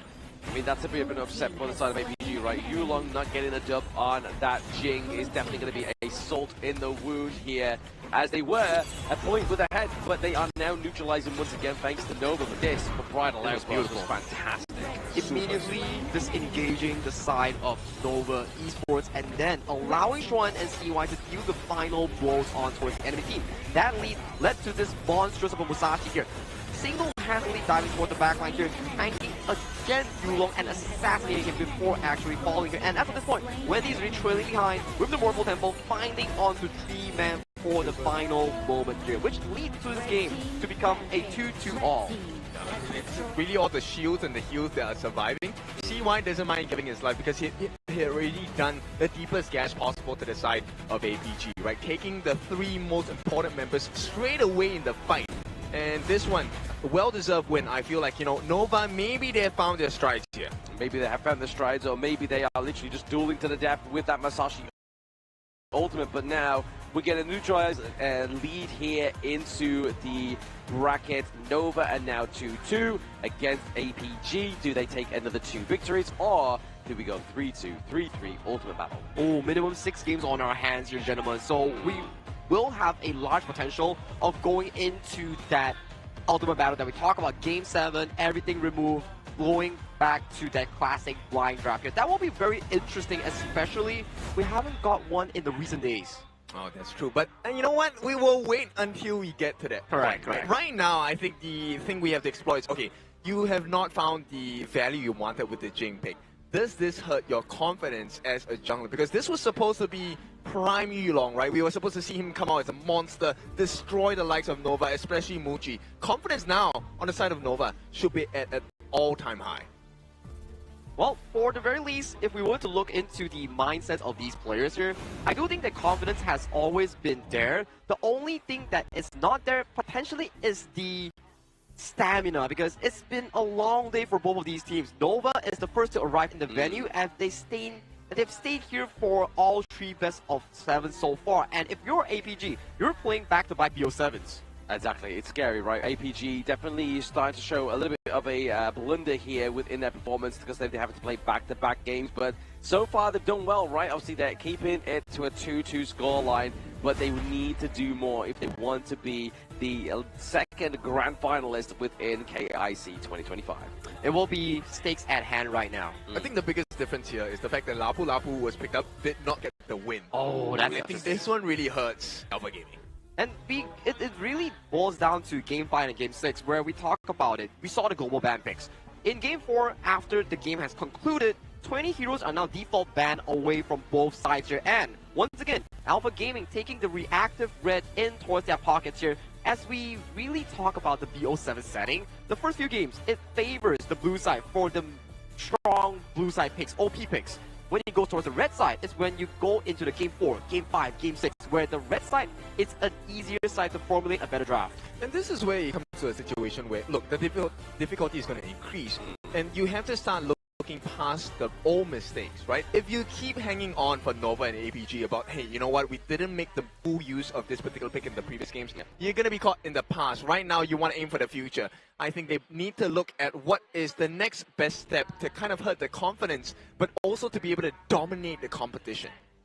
I mean, to be honest though, Nova has obviously now brought this to a 2-2 score, so I feel like their confidence hasn't been shaken yet. If anything, it's kind of just like a burnt it bright here for the side of Nova Esports. And now obviously getting into this game number 5, are we going to be seeing a little bit more back to basics? Are we going to be seeing a potential Orgrim pickup come through here as well? Because it is getting to that part of the series. I think Alpha Gaming definitely has what it takes to pick up the Orgrim here, because Nova Esports, they have expanded that back in game number 1, and now both sides will go back to the bread and butter bans here. For the side of Nova Esports, potentially think of removing the Luna and also the Arlie here. These 2 picks can never go over to the hands of APG, because those 2 players, Son and Yulong, they are experts on that pick. Now, for the side of Alpha Gaming, same thing. My Shenui doesn't come out at all. Straight away, as you spoke of it, the Fire Ninja is not going to be allowed into the Gorge for this game for the side of Nova. And APG, we will see what kind of difficulty they'll put across being on the red side, the counter pick side. Nova, like you said, will not allow the Arlie. This is one of the specialties of Sun. We've seen him perform on this hero even from 2024. Now my question is, do you let go of the Guan Yu, or do you let go of the pay here? This is an interesting factor, because if you let go of the pay, there is still the counter matchup of the Ogren here, but they do decide to let go of Shoan's Guan Yu in this game 5. I think you don't let go of the Guan Yu, but straight away they want to put a little bit more steady hands with the steady will for this flowborn marksman into the hands of Muchi here. Yeah, definitely putting a lot of focus on Muchi here in terms of the draft, right? Obviously, the first so many games, he's just basically making sure he's locked in, has that marksman, but over to the side of APG, they're going for more crowd control here. They're going for Siang, under the Dam, and the D-Ranger as well. This is a very comfortable 1-2 coming in from Alpha Gaming. You have strong laning coming in for the side of DRJ. And you have a consistent setup coming in from Xiang's Dharma here. It goes back to the same thing.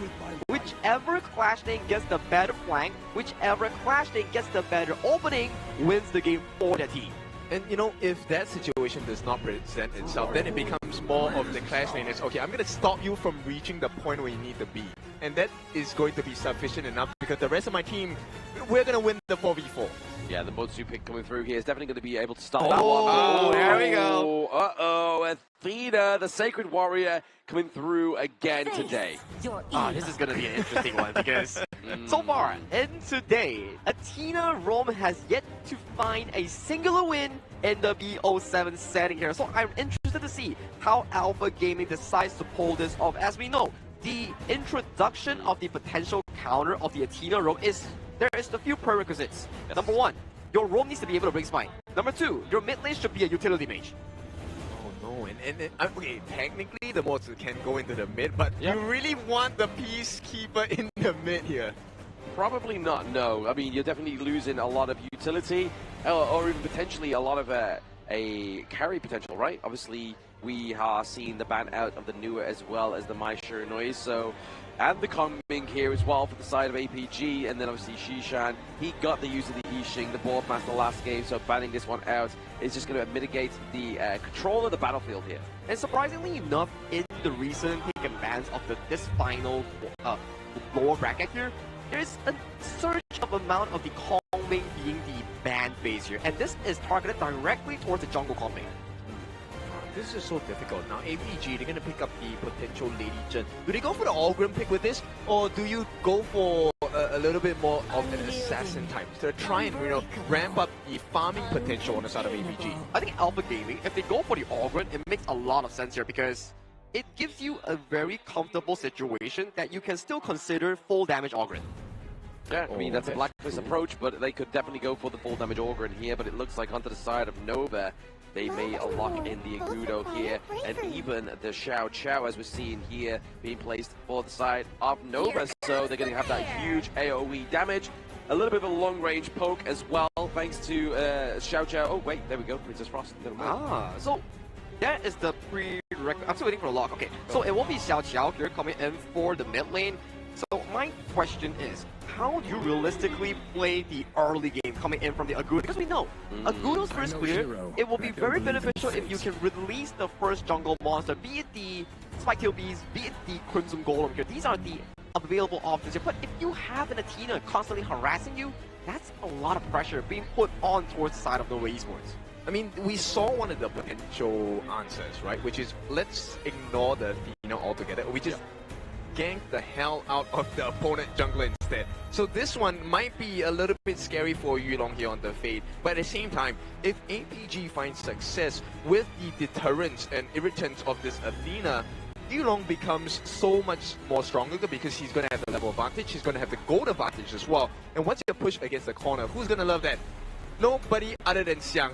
He's gonna slam you against the walls, and that's gonna be the truth that, hey, this game is a disaster for you. Exactly. So pause you, place you in your, put you in your place, and then obviously we have the Hardened Jade Steel that's gonna come through to try and like just completely claim those kills and claim those objectives. Now, main question is, how does Nova Esports play this early game here? Yes, we talk about the potential setup coming in from the side of Alpha Gaming.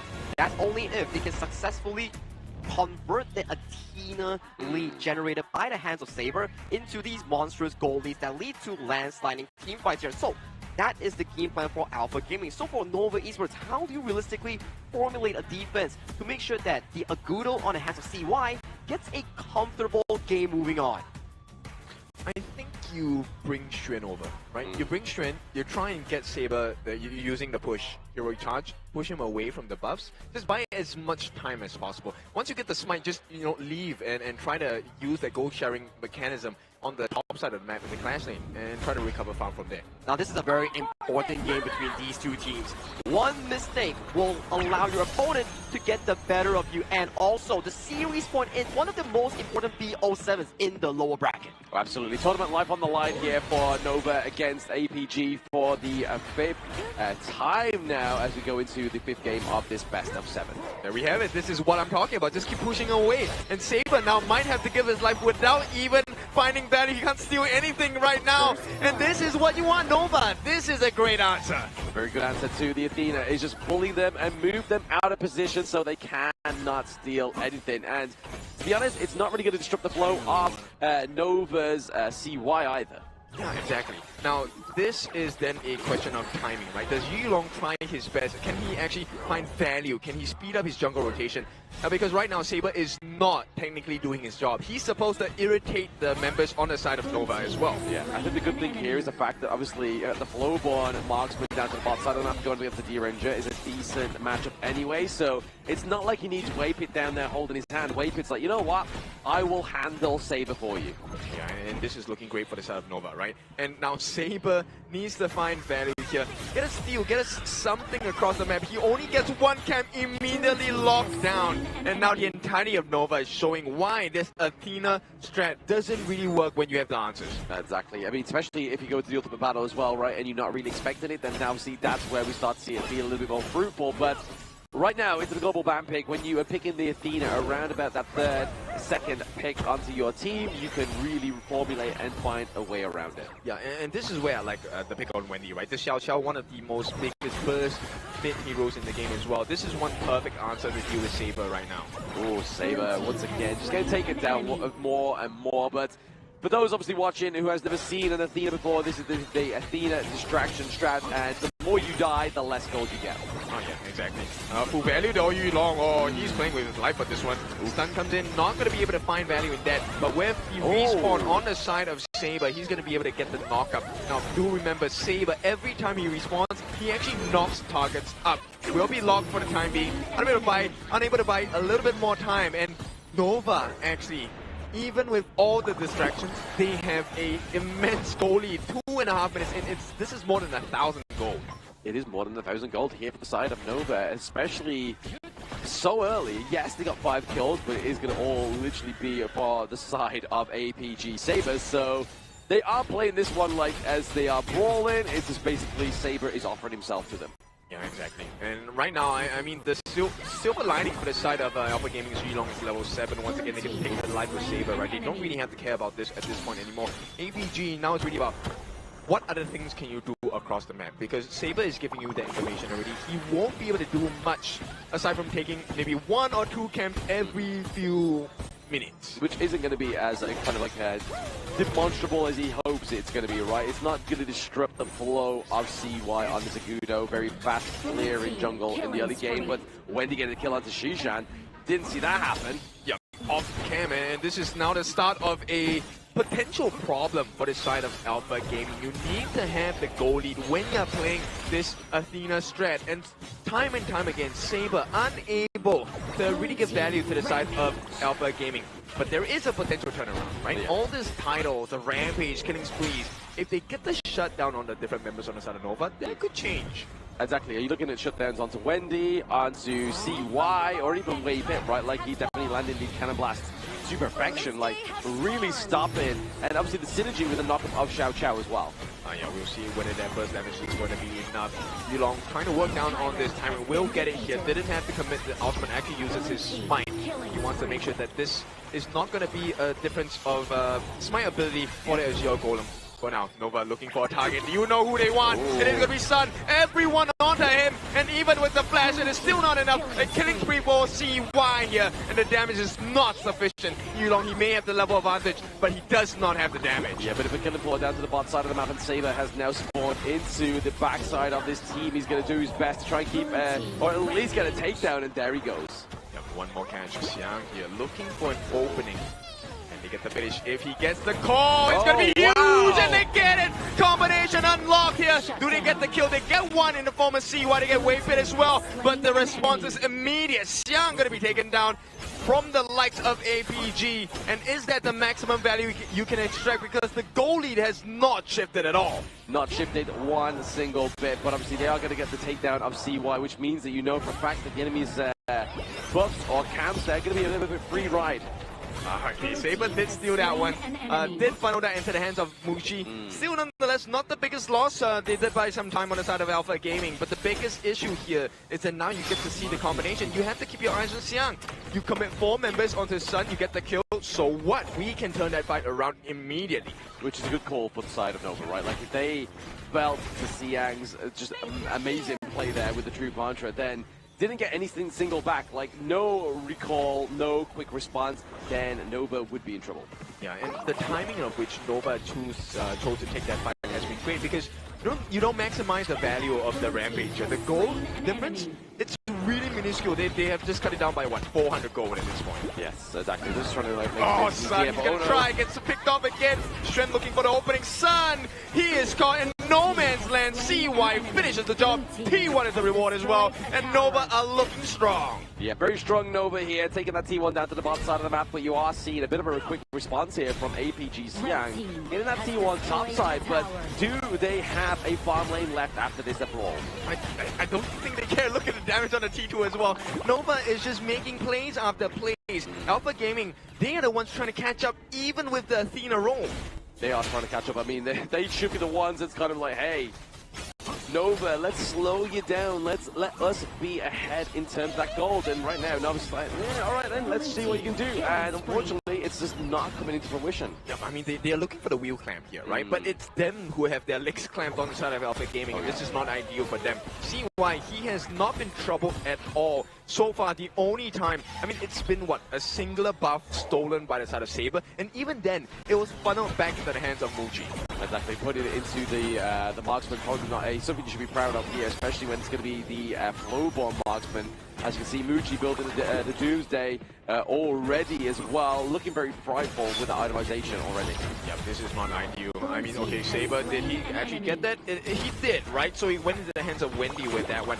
But Muji, this is the real problem for the side of Alpha Gaming, right? Muji, late game, he's going to be able to shred the members like Xiang and Saber really quickly. Exactly. We just shred them down super quickly here on the side of APG. Another Doomsday being built once again, so even more shred potential here for the side of Nova Esports as they're trying to get those catches, trying to get those cannon blasts onto Yulong. The Radiant's actually been blocked here. Right, all nice stun combination, not going to find the job here because Saber actually comes in with the finish. Wait, hang on, CY, he's down for the count. Alpha Gaming, this could be big for them, but it's a rampage for Muji, and with that, the T2 needs protection on the bottom side, will be taken down, and even when they lose, Nova win. I mean, that's a good time for CY to die, right? Like, you are seeing that the fact they're able to get the T2 down to the bottom side of the map, so with no neutral objectives up, obviously CY now coming up now as that second Tyrant here. Definitely a prime moment for them to die, if any. I mean, he resets the kill count, so, you know, the value of the gold for the kill is minimized, and with that, Yulong does get that take on the Tyrant, but can he find more? If they find a wave hit here, it could be huge. Nice block by Saber, he's going to give his life for the cause. It's going to be an unstoppable reign for the side of Wendy, which means gold could be valuable if they get the kill on Wendy. Very valuable here, obviously freezing away top side of the map is going to be Schwan there, and making sure that minion wave coming through is going to naturally crash into that T1.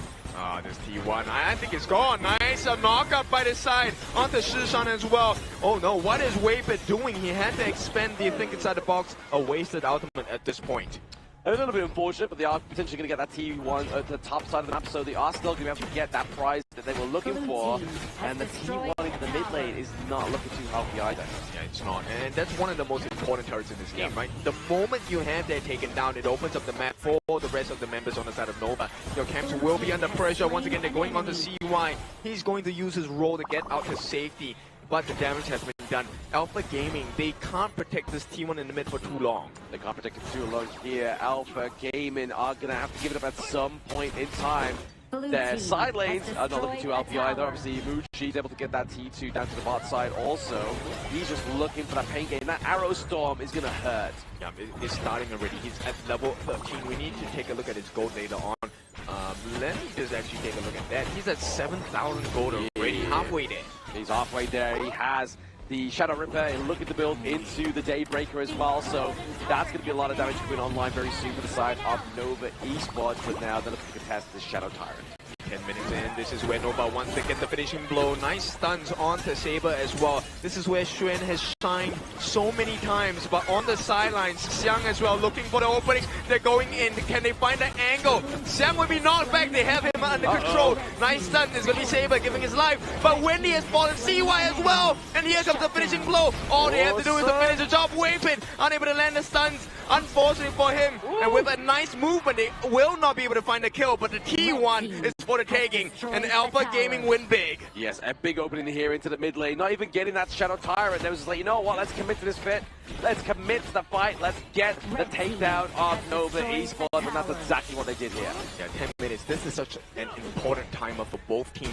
Alpha Gaming did not win, did not take the Shadow Tyrant, but right now they secure it. And look at the structural damage they have done. T2s across the board, except for the one at the top, has been taken down. Saber looking for the steal on the Crimson Golem as well, will be successful. Alpha Gaming, they win big. 3,000 now in lead for the goal. This was definitely a quick turnaround. I mean, you could have blinked and for a moment's notice you thought that Nova was in for a clear win, but then APG was like, no, let us get that big play, let's get that fight, and we will take that victory. But you start to see the value of Muji as well. Look, he's melting Saber quite quickly with the arrow shower. And with that, Alpha Gaming, they need to be very careful about their positioning. So far, I think the biggest difference is that nobody has kept their eyes on Xiang. And I feel like this is costing Nova quite a bit. Oh yeah, they've completely forgotten that they have a Dharma in this mix of the fight up on the side of APG, right? Like, they are not expecting any kind of truth mantra, any enlightened mantras coming through. And then all of a sudden, just like a supernova, it explodes and implodes, and then Nova gets taken down with that sort of like 3-1 trade, which is not something they can really afford at this point in the game. Yeah, because Yulong ultimate, once he's in range, it's actually an AoE ultimate, right? So the number of marks he lands, that's essentially guaranteed kills if APG finds the damage in that moment. Waypit, he did manage to find a couple of knockbacks on the Xiang, but that was clearly not enough. Definitely not enough here, but obviously we have the minion wave charging through top side of the map here. Waypit gonna have to use those cannon blasts to stop them in their place. Sun knows too well not to use that cleanse. He is clear. He has been caught, what, 3 times in this game, each one more punishing than the previous one. So Sun, I think he has learned his lesson. Right now, they want to secure the Shadow Overlord. If APG gets this, it could bear the deep fangs that will cut into the T3s on the side of Nova's base. Yes, the hunger pains are starting to set in here for the side of Nova. They are looking hungry for that gold lead once again, but unfortunately, it's slipping away by around about a 2.7k gold lead. Yeah, a healthy one, but we need to look at where this lead is going into. The scary part, it is all into the hands of Yulong here. He has a 3,000 gold lead against the likes of CY. And with that, it means he can get the insta-kill onto the members of Nova easily. And the fact that he's built the Demon's Bane as well, right? Like, they know that the trouble is coming from Wendy, is coming from Waypit as well in terms of those cannon blasts, because they can hit if you're a squishy hero like the Feather Fade. Yeah, and right now, I also want to place my eyes on Shushan. I feel like he has been getting immense value from this freeze states. Yes, the freeze states have been huge here with Instructive Deluge. Definitely using its protection here, just kind of zoning out and making sure the minion waves don't pass that point of that team. Yeah, right now they're just trying to bait out the common spells as well as the items coming in from the side of Nova. One more hit, it needs to be a perfect one, an uppercut into the faces of Nova. The Arrow Storm used there just to kind of clear out the Vanguard down to the bot side of the map the way it's meant to be intended here for the side of Nova Esports. But now, Nova just have to keep this defense up, and then maybe, just maybe, they can come back out of their base. I don't think it's going to be that simple, right? Right now, Nova, they have a big problem. Right now, if Xuan gets caught off, it's going to be an instant 4v5. And Yulong, that same problem exists for him as well. They will be looking to push on this T3 on the top. They're making the run for it. CY trying to put the wild growth down, but Xiang is there to put damage onto them as well. Yeah, trying to use the kind of last into the backline, trying to stop Xiang with a re-access into that fight there. But the T3 takedown top side of the map is definitely going to be for certain here for the side of Nova Esports. APG, sorry. They're looking to just get even more. Maybe even just chill a little bit, go for the Shadow Tyrant, have a lot more damage, and just go back in for a big team fight. Radiant's going to be used onto Shishan. Just Shishan alone. In fact, Cannon Blast does not hit. I feel like the fatigue is setting in for Nova. Alpha Gaming, if they want to pounce, this feels like the perfect opportunity to do so. It would be. There it is. Waypit, Saber, sorry, trying to dive in with the Sacred Warrior there, trying to set up the whole motion. Yeah, they're ball baiting, but here comes Xuan. He's looking for the catch. Can he find him? Oh no, he's being stopped. And right now, even with all that value, he has been caught as well. Xuan, the first one to fall. All the damage in the world will be available for APG. They didn't take a loss at all, and this is a guaranteed Shadow Tyrant. It is a guaranteed Shadow Tyrant, especially with that minion wave crashing through top side of the map as well. They know for a fact they cannot take that fight, and if they did take the fight, that minion wave would be heading to their crystal. I mean, the amount of stops they have, the disruption, this is so difficult for Xuan. He can't find anything. Nothing at all. He can't find a single crumb from the side of APG, and that's scary, especially when Nova was in such a position of power. Yeah, and late game, this is where Saber's going to have a lot of value as well. He, with his anti-CC movement skills, is going to be able to cause quite a bit of a headache for the side of Nova. 2 more lanes to break through. It's only looking very inevitable here from the side of APG as they're approaching the bot side of the map here as well, using that arrow storm to try and clear them out, yet with a destructive deluge.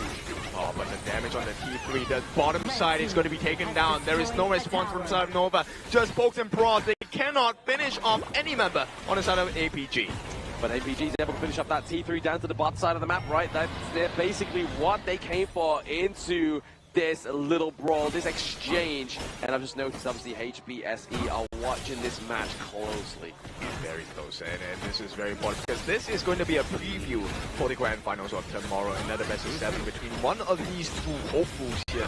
Now, with the Primal Bond, they're still doing a lot of work on the Shadow Overlord. APG should secure this. And now, with the final calls across the gorge, does APG finish the job? They should do. I mean, they don't want it to go any longer, right? I mean, we have already seen almost close to Tempest Dragon so far between these 2 teams. And I mean, that just then means that if you get a steal onto the side of Nova, yes, you only have 1 T3 alive, but you get the Tempest, you get the Vanguards, you get that enhanced power.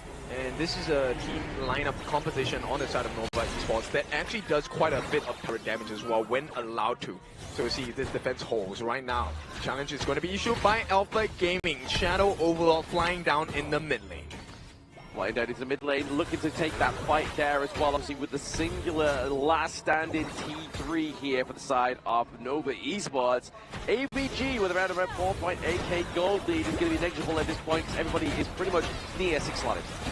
Arrow Storm is going to be able to stop them for the time being. Xiam looking for an opening. Jump in by Saber. He wants to set the team fight up, pushing them back. He gives his life. That's great. Now it's going to be an empty base for the side of Nova. They have dealt with the Shadow Vanguards to the best of their abilities. And with that, APG say, no more risk. We will give you your time and space. We'll back off first. Yeah, the fact is that they got that T3 right. Saber went in, he died, but he knew his teammates, they had the objective in mind, and the best thing was to get that T3. I know Saber, he's just giving information. At this point, he has died too much that, you know, the gold that's given over to Nova is minuscule. APG don't care. They don't care at all. APG, it's like, you know what? Keep getting these little bits of gold. Try and take this gold lead from us. It's not going to happen. They're just going to kind of amass all their buffs into their utility and try and go for a big team fight. Alright, they can't even catch Yulong here with the dashes. He's going to be able to get stunned off. But for now, APG, they have the Crimson buff in the hands of Sun, in the hands of Yulong. This is looking perfect so far for Alpha. Yeah, if you want to give Crimson buff over to anybody onto the side of APG, it's definitely wanted to be going over to Sun and Yulong just for that extra tiny bit of damage before this next Tyrant comes onto the gorge in around about a 10 seconds time. And do Nova try and contest this one? They have to, right? At this point, look, they're already priming the position. Saber finds out the positions of the different members on the side of Nova. But here comes the lockdown wave pit. Hang on, Yulong, he's gonna try, but the save comes in. Alright, they get the first life of Yulong. Can they finish the job here? Wendy's taken down. The catch by Xuan. Xuan trying to save the game for the side of Nova. It is going to be available. Xiang does take a fall, but right now it's a 2-for-1 trade. APG, they play their cards right. They back off. They don't take any more losses. Yes, very nice trade here from Nova. They could even look to try and even go for this Shadow Tyrant, but now it's been taken off. Tempest is up in around about 24 seconds. Right, Sun and Mochi, each of them have the Crimson buff. This is going to be true damage, burning damage available. Sun has had that right now expired. So we've seen the value of Xuan. Can he get another frigid charge within time? No way. 20 minutes is in 15 or 10 seconds now. Exactly, it's very close to the clock onto the Tempest Dragon. As you see, the lights in the arena, they're shining orange, they're shining yellow. That's the Tempest Dragon onto the Gorge. No flash for Wendy, no flash for Muchi. One mistake will cost them their lives here. Exactly, we've seen a big push or start onto this from Nova Esports. CY just trying to keep it locked into that range, but there's the Arrow Storm just driving them away. Right, Shushan is really low. He does not have the Sage's Sanctuary as well. They're trying to go in for this, but the flank from the back as well. Xiang has stopped that movement from Xuan. Can they finish the job here? It's falling low. That is going to be less than half. The stuns do come in. All they need is a Hard and J mark. Who secures it? It is not going to be enough. And APG secure it, but they might not have the members. Saber is down. Xiang is down. Sun first life gone. Nova are doing it, even with the deficit. And with that, they're going to try and back off. At this point, APG needs to reset. They need to find some room across the gorge and finish the job. Wendy caught in the middle of 3. All he needs to do is burn Yulong down. Not going to be possible, but the base is under the attack on the side of Nova. And right now, they're making a sprint. Nova, they actually get it. It's going to be 3 points for Nova Esports. Wow, what an absolute turnaround. We literally talked about this moments ago. If Nova goes to that Tempest Dragon, there's a chance they steal this away from APG, and that's exactly what they did here in this game number 5. Alpha Gaming, even though they secured the Tempest Dragon, the fact that the team fight was in shambles coming in from the side of APG, which allowed Nova Esports, Wendy, selling his life towards the enemy team, making sure that the cavalry was sent directly towards the mid lane and find that 1 in a million chance to make that grand comeback. That is definitely heart-shattering for the side of APG. Yeah, complete heartbreak for the side of Alpha Gaming because they were in control the entire game. Oh, yeah. And we talked about this, right? Okay, this is one of the most damaging turret-taking lineups, especially with the Agudo. So to be able to take this win away from Alpha Gaming, was it possible? Yes, it was. Was the chances slim? Pretty slim, but still, when you give them a chance, Nova rarely misses. Exactly, Nova do rarely miss with that one. I mean, even with the Hard and Jade Steel, they knew for a fact it's like, hey, yes, they're going to claim this one from us. It's going to be hard if we try and smite this one away. So let's just fight, let's mitigate the members of APG, and let's just push that minion wave that's coming through at right time in that mid lane. You can see the late game potential of the global marksman. Those arrow storms, the first one immediately deleting the health bar coming in from the side of Shisan's Lady Zen. The second one was the consistent DPS provided in eliminating these multiple members here. After this point, Son has dropped his Safe Sanctuary, Xiang has fallen from the fight, and then we see Wendy charging into the midst of all the remaining members, allowing the side of Nova Esports to go for that game-winning push. We were joking about the Tina Rome getting like 26 deaths. Sable's pretty close with 20 deaths on this game. But I think the biggest difference maker that was so hard, that I find that this is a miracle game for Nova, was the fact that Xuan was stopped so many times as the Guan Yu, the wall saint.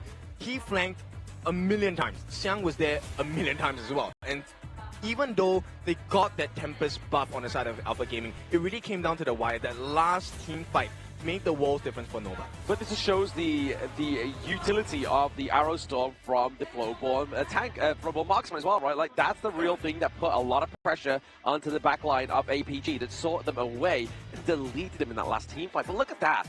Not a single neutral objective, but yet Nova wins. You need to think from their perspective, right? Alpha Gaming was in control after the 10th-minute mark. Every single fight was in their favor, to the point where at the Tempest Dragon, 3 towers were all down for Nova, and Nova still came out on top of that. That is the absurd level that we're talking about on how Nova managed to find that comeback. back. Right, so we talk about the farm lanes, and this is the one that has the biggest difference maker. Let me talk about Muji, that arrow storm, crazy amount of damage. We'll take a look at the damage here, almost double the size of Suns, and this is the main difference, where range really helps Nova out in those big, messy team fights. Exactly, just sets a whole team fight up for them even before it begins, right? Just using the arrow storm, running down the health bars of your enemy team. Wow.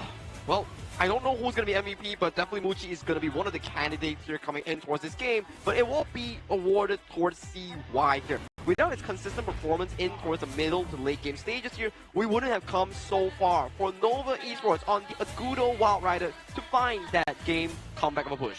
He was taking quite a lot of damage for the team, but the most important part was the usage of his ultimate. It was always layered with the different members on the side of Nova, which allowed them to get the free damage and maximize the potential of the arrow storm. And you can see once Muji hits that damage point, it's so hard to fight against the steady will of a Flowborn marksman.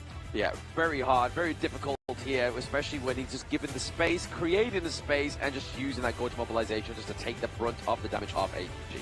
We can check out the highlights of what exactly went down in the latest of the game here, but after this point, it was still very much in control, and this was what Kim was mentioned about. Shren finding the flank, but immediately, multiple levels of CC just stacking onto Shren here, making this Guan Yu inefficient in finding those flanks. I would have given up on life, man. The way that I was controlled as a Guan Yu here, the wall saying, yeah, very difficult. But there's one play later in the game that shows you the difference of a couple of seconds. And I'm talking about Wendy here. When he uses the Splendor or the Moon Goddess, it really saved the game because they have to pay attention to him. You can't leave Wendy alone because he will burst you down. Now, this is the fight, the final one. Yulong securing the objective here, and due to the fact that Nova Muji already shot down most of the health bars, this Hail Mary play coming in from Wendy, stopping the initial recall from Shisan, from Sun, making sure that they cannot come back from this play, which allowed Nova Esports, despite a 10 of 5,000 goal lead, coming back from such a dire situation. And this is series point going into the side of Nova, MKL's second seed. A very difficult situation to come out of. Now you know that it is series point. One more mistake will cost you the entire series. Not just the series, it costs you your tournament life. But not only that, if they lose this next game to APG, we are going to an ultimate battle, which Nova, coming out on top of this one, has yet to win an ultimate battle just yet. Obviously, HBSE are the only team to do it, but we know Nova statistically have been beasts in the ultimate battle. And one more thing that had yet to find a single victory today has to be the Athena role. Despite the fantastic performance so far coming in for the side of Alpha Gaming, this has been an unavoidable loss again for them. This will be a heartbreaking one. I'm worried, can Alpha Gaming actually come back from that heartbreak of a loss? Based on the stats of the games we have had since match number 2 to this match number 10, I believe, or 9 or 10, we have only had 2 ultimate battles. Correct. That is very little. So if we're talking about the data based on the series we have had all the way here into the lower bracket finals, the answer is no. But APG, Alpha, you know they have the standards, they have the confidence as well. Can they make that a reality? They have to try, right? Definitely have to make this a bit of a rise of the Phoenix, for lack of better words. Obviously, they did take this fall from Grace. It's now up to them to rise like a Phoenix and try and crush Nova Esports once again. But then they have to do it back-to-back, whereas Nova get one win, they are in the grand finals. That's when composure makes so much sense here. That's why in that game itself, the way that Nova Esports actually managed to come back, if they weren't composed, if they wasn't really in a single line of thought process here, it will be very difficult for them to actually find that game-winning comeback here. But this is the updated global ban pick thus far, and we are going to Game 6 here. With 25 heroes default ban for both sides, it will be a bit of a headache for both squads. I agree. In fact, I think one of the biggest headaches here is there is still the young gen for the side of Nova. There is still the Nerza for the side of Nova as well. And this is a very scary potential coming in from Nova. Knowing that they're on series point, you know this is going to be the most expensive draft they will ever come up with.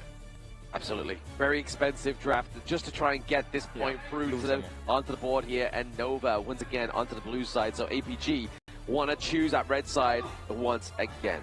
Well, judging from the global ban picks that I have taken a picture of, So we do have Alpha Gaming still available with the likes of the Dolia, for example, here. So it does allow them to go into the situation where they need to play the Dolia lane, the Dolia Nutsa. All these are available options coming in from the side of APG. And from the side of Nova Esports, they did burn through a lot of these top tier farm lanes here. No Arlie, no Long, no DRJ, no Channel, and no full-born marksman. So they are very down the pool here for the side of Nova.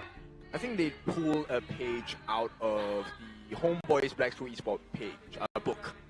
Pick up the Sunbin, pick up a super tanky lineup, and just rush at your opponents.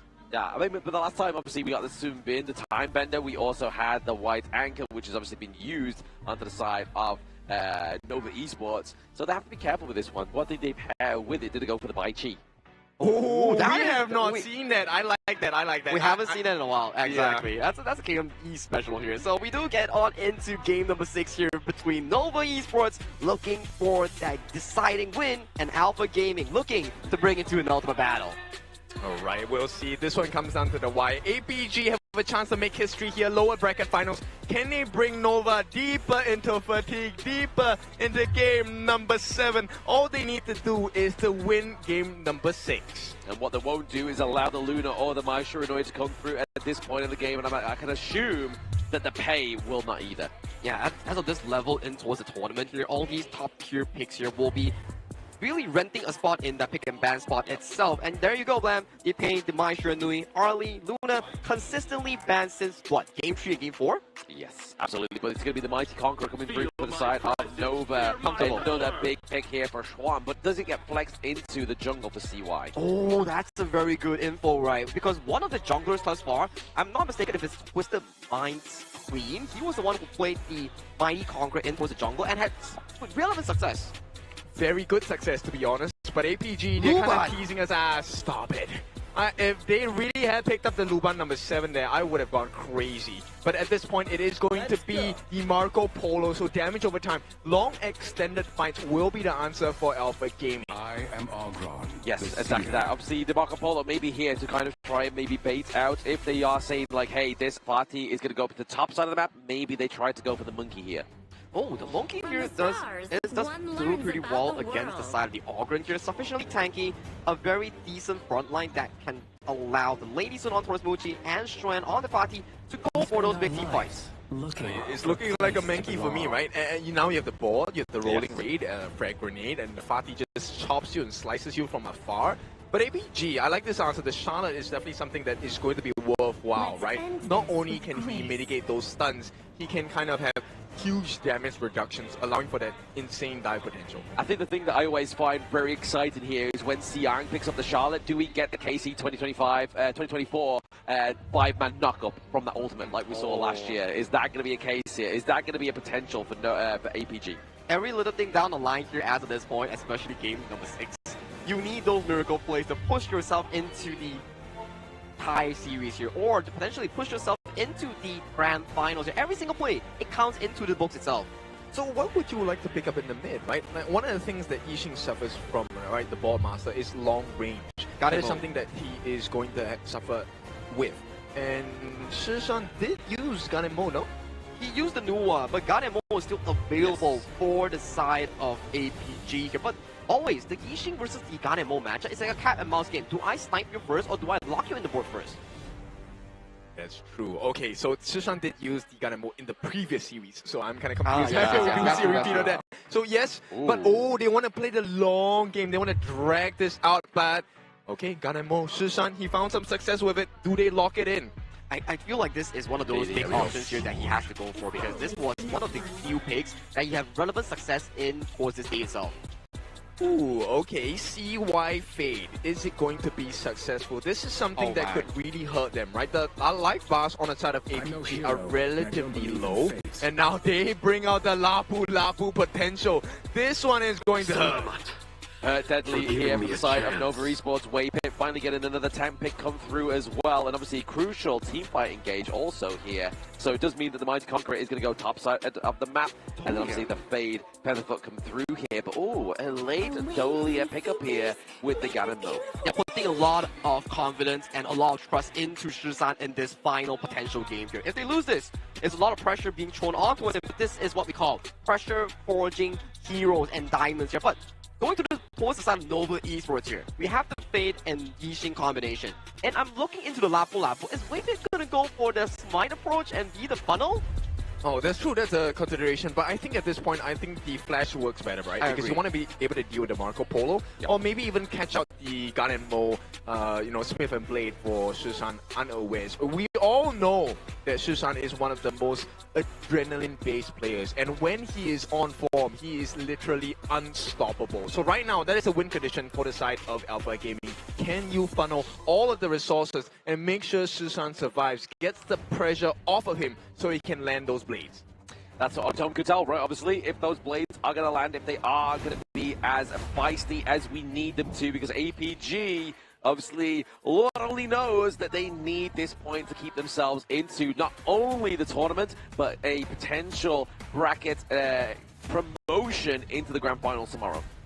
So much stakes on the hands for the side of Alpha Gaming here. Nova Esports currently holding the lead in this best of 7 series here. One win separates them from exiting the tournament or advancing to that grand final. This is game number 6, the final game before we head into the ultimate battle.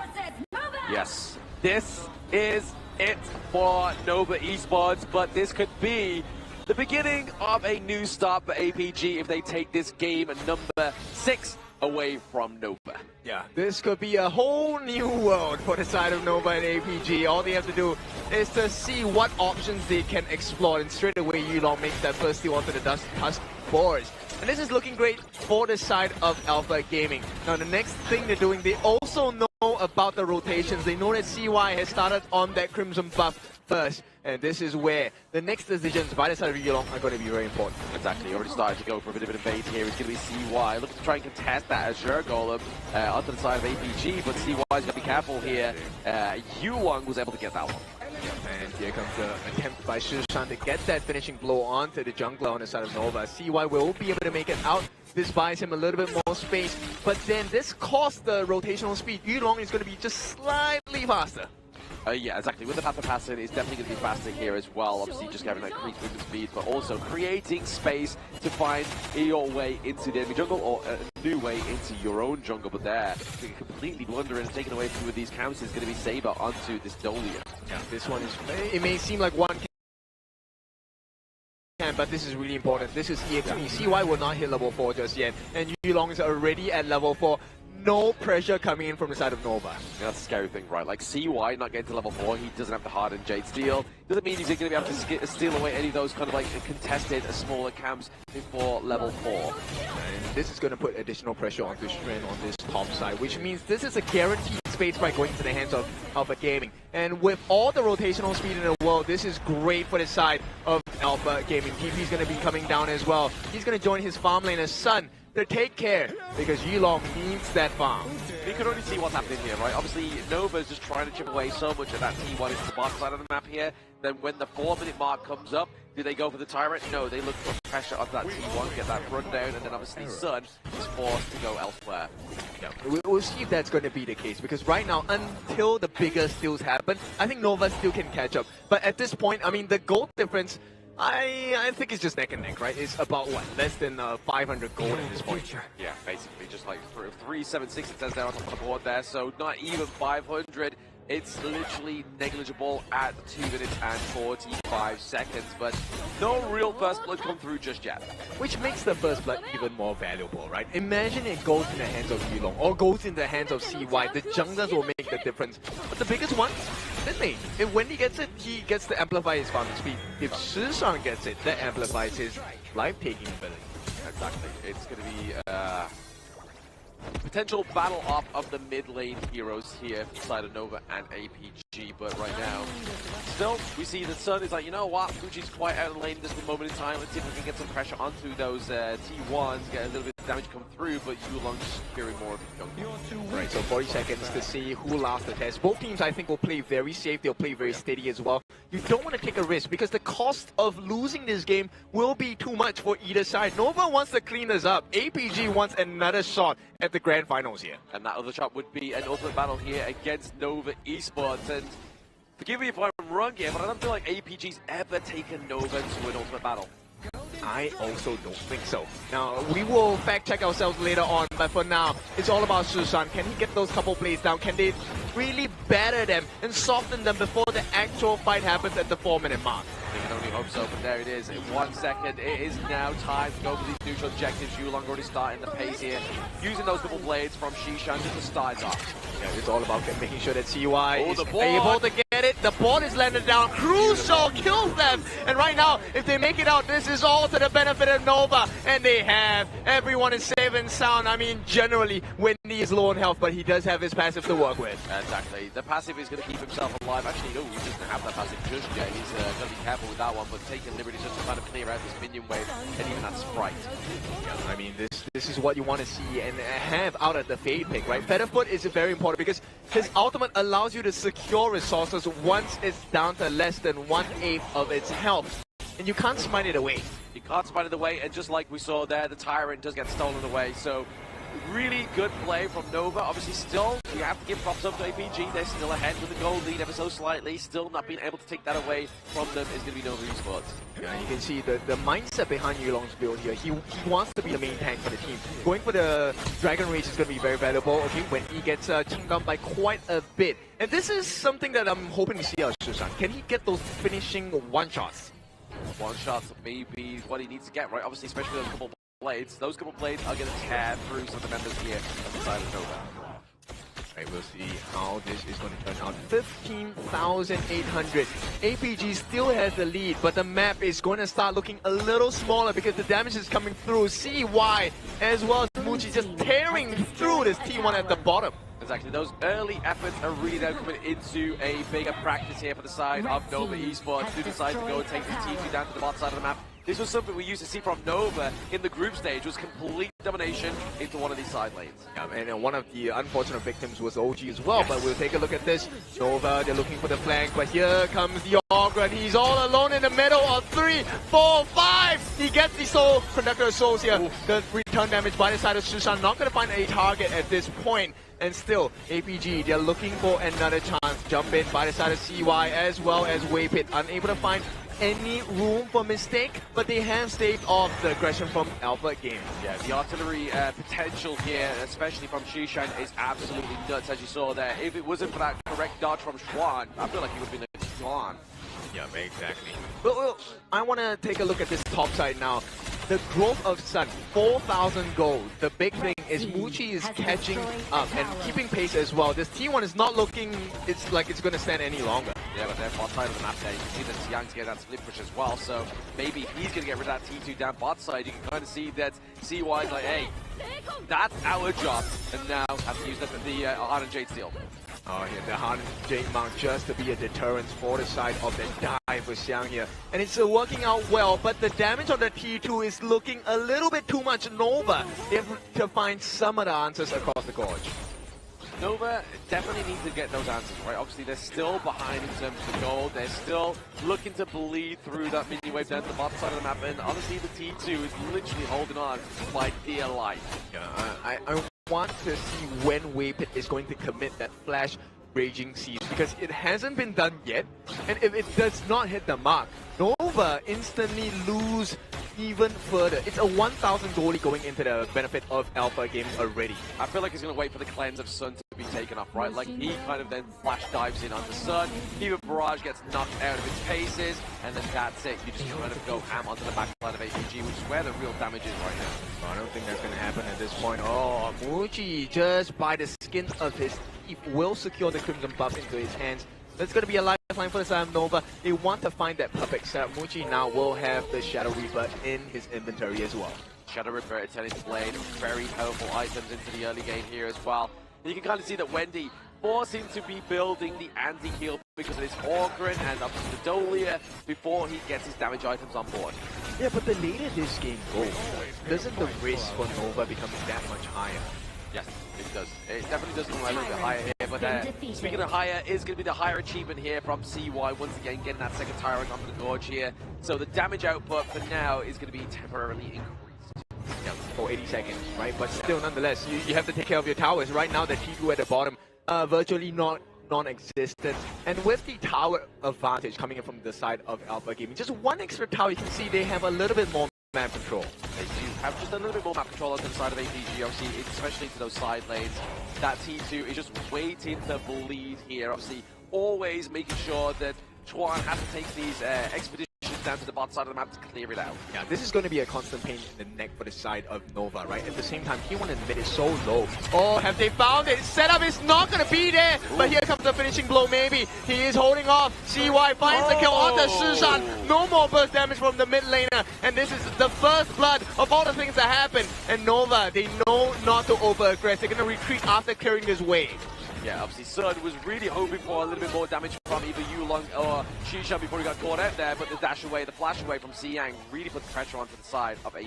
Yeah, that's 2 minutes where Xiang is going to be under constant surveillance. He's going to be in constant danger as well.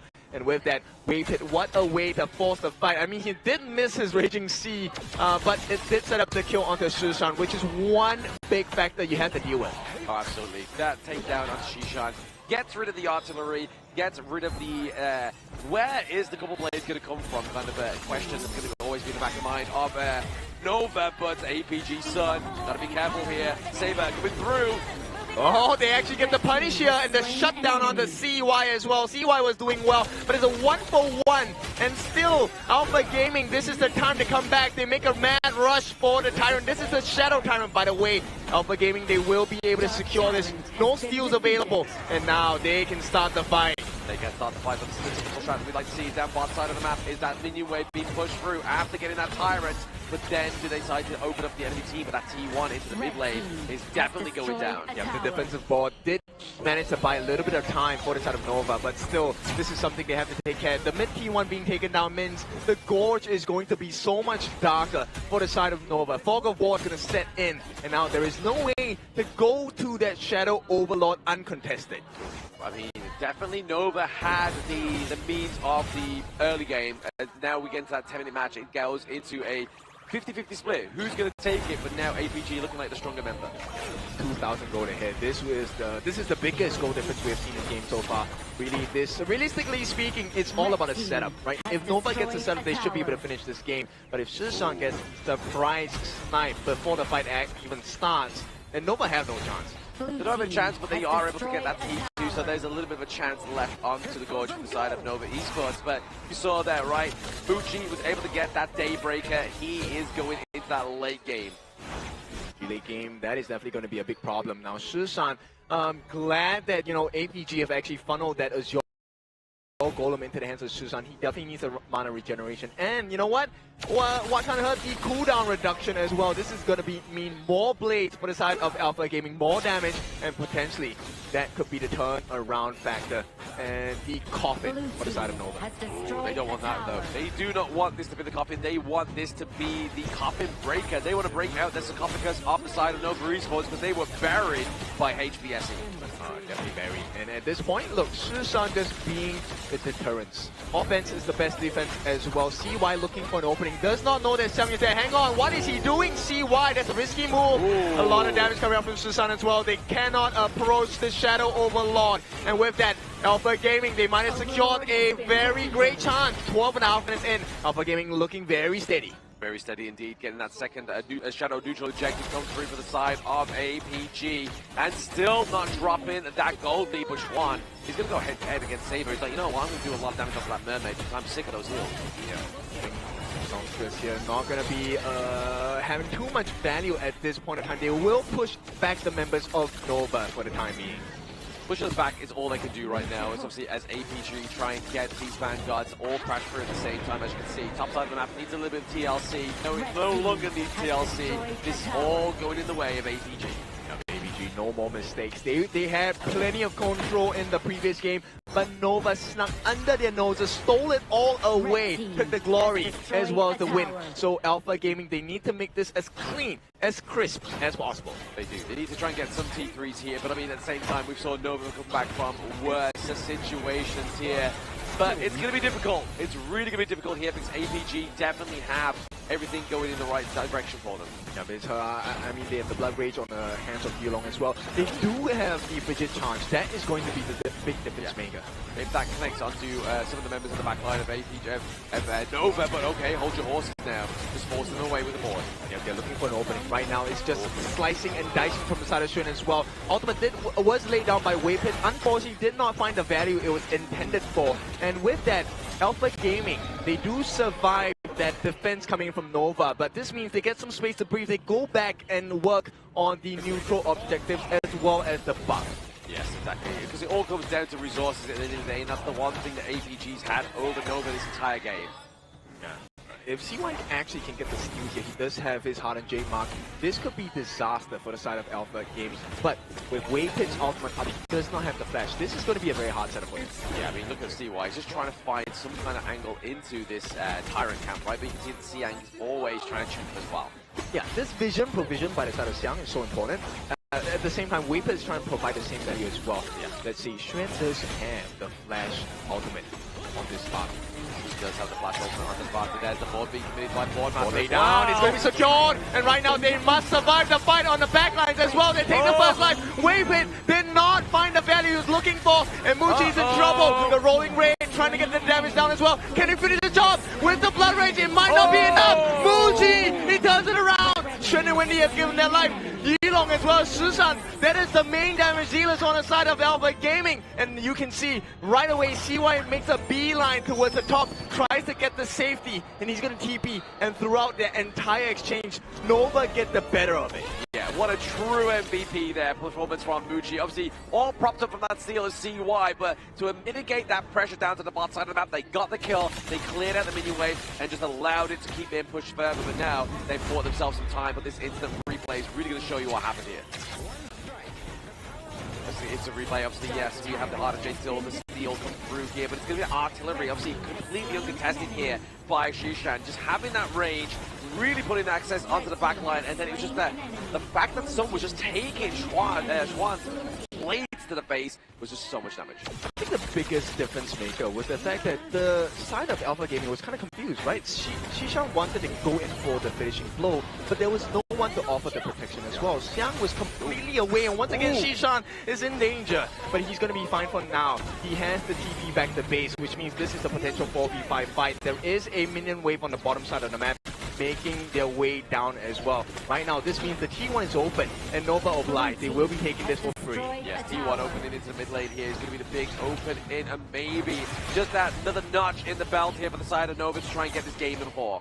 Right, game number 4, Xiang. Oh, you know about it. He's going to make the rotations. Same thing for Xuan here. He's looking for an opening angle. Whoever gets the vision. Oh no, the backline dive. Wendy has set the board. He wants them to be locked in, but right now, Xiang manages to catch as well. A rampage for Sun. Can they do it? They found them. CY first life gone. Wendy's gone as well. Xuan and Nova completely dismantled APG. They can definitely do this. Sushan is still alive. Amount of burst is available. And with his ultimate, the Freshly Forge is up once again. Alpha Gaming, can they break the base of Nova here? I mean, they definitely have the long range advantage, right? They have the couple blades, they have the Splendid Revolver just to keep them away from this one. And they're going to be with Lapu Lapu here. Waypit and Muji are the last stand. The Raging Sea is not enough, and we might be having game number 7 here. Alpha Gaming, if they can finish off Muji, that'll be great. First life gone, not yet. And they will be managing to stave off the aggression. They lose the T3 in the mid, and Nova, this one hurts. Yeah, Schwann and Wendy are now back up, and CY as well. They're all back into the fold. Yulong is now back onto the gorge. They're looking to go for the Shadow Overlord, and they bring Yulong back through. Right, they commit the FIFA barrage, but a steal maybe? No, a little bit too far. And now Alpha Gaming, everything according to plan. They have the Sage's Sanctuary on Xiang. They have it onto Sun as well. How much more resources can they burn from Nova? I mean, that's probably going to be the case at point, right? Obviously, we are seeing that they have pretty much 6 slotted here. Obviously, Muji's gone for obviously the Sage's Sanctuary as he had in the previous game. We see that Wendy's pretty much 6 slotted as well there. And see why he needs to build that last item to get that extra bit of damage come through. And then Schwann is looking to build a little bit more magic defense. He's got some destiny. Here comes the setup by the side of Waypit. Gets a nice knock. Xuan, he wants to go, but Splendor has been committed. Can he get the kill on the Shishan? He's gone! And with that FIFA barrage, they don't even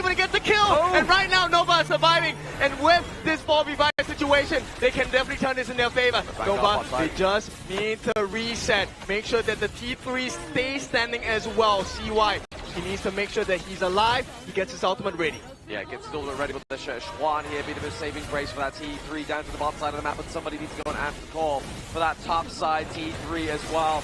With the Shadow Vanguard coming through to the mid, that pressure is on here for the side of Nova. They're taking a risk here, CY. They say ignore the bait. The Shadow Overlord will let our Clash Nina deal with that. Can they get that finishing blow with the Hard Jake Mouse? They get the steal. CY, they just need to make it out. Xiang, the chase on as well. He has his first life. They want to get the damage, but there is not enough reach. And Nova make it out after the steal, but the Crystal is in danger. Someone needs to defend this. Waypit, make it happen, and they have made it in time. Alpha Gaming, they will not be able to find that game number 7 just yet. Yeah, unlike British Transport, you see that Nova Waypit got there in time to stop that steal with the minions there. We are not going to get a minions match here for the side of APG.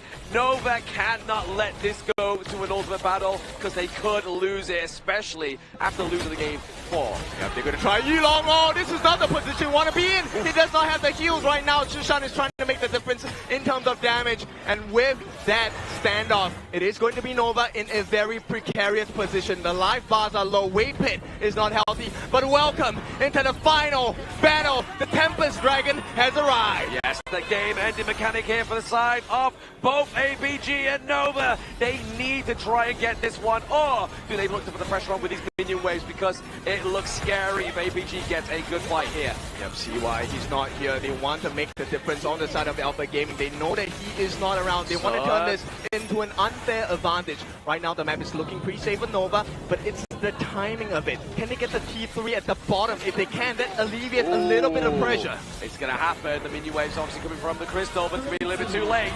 Right, they get it as well. Xuan actually commits his ultimate. The board locks them in on the corner here. Can they find the finishing blow? Shushan looking for an opening onto Waypit, unable to find that finishing one. And with this, Alpha Gaming, they will reset. We'll see why he needs to hide. He's a little low. In the meantime, Muji does have the Sage's Sanctuary. He did not have to burn it just yet. He's going to be the winning formula, but he's so low on mana.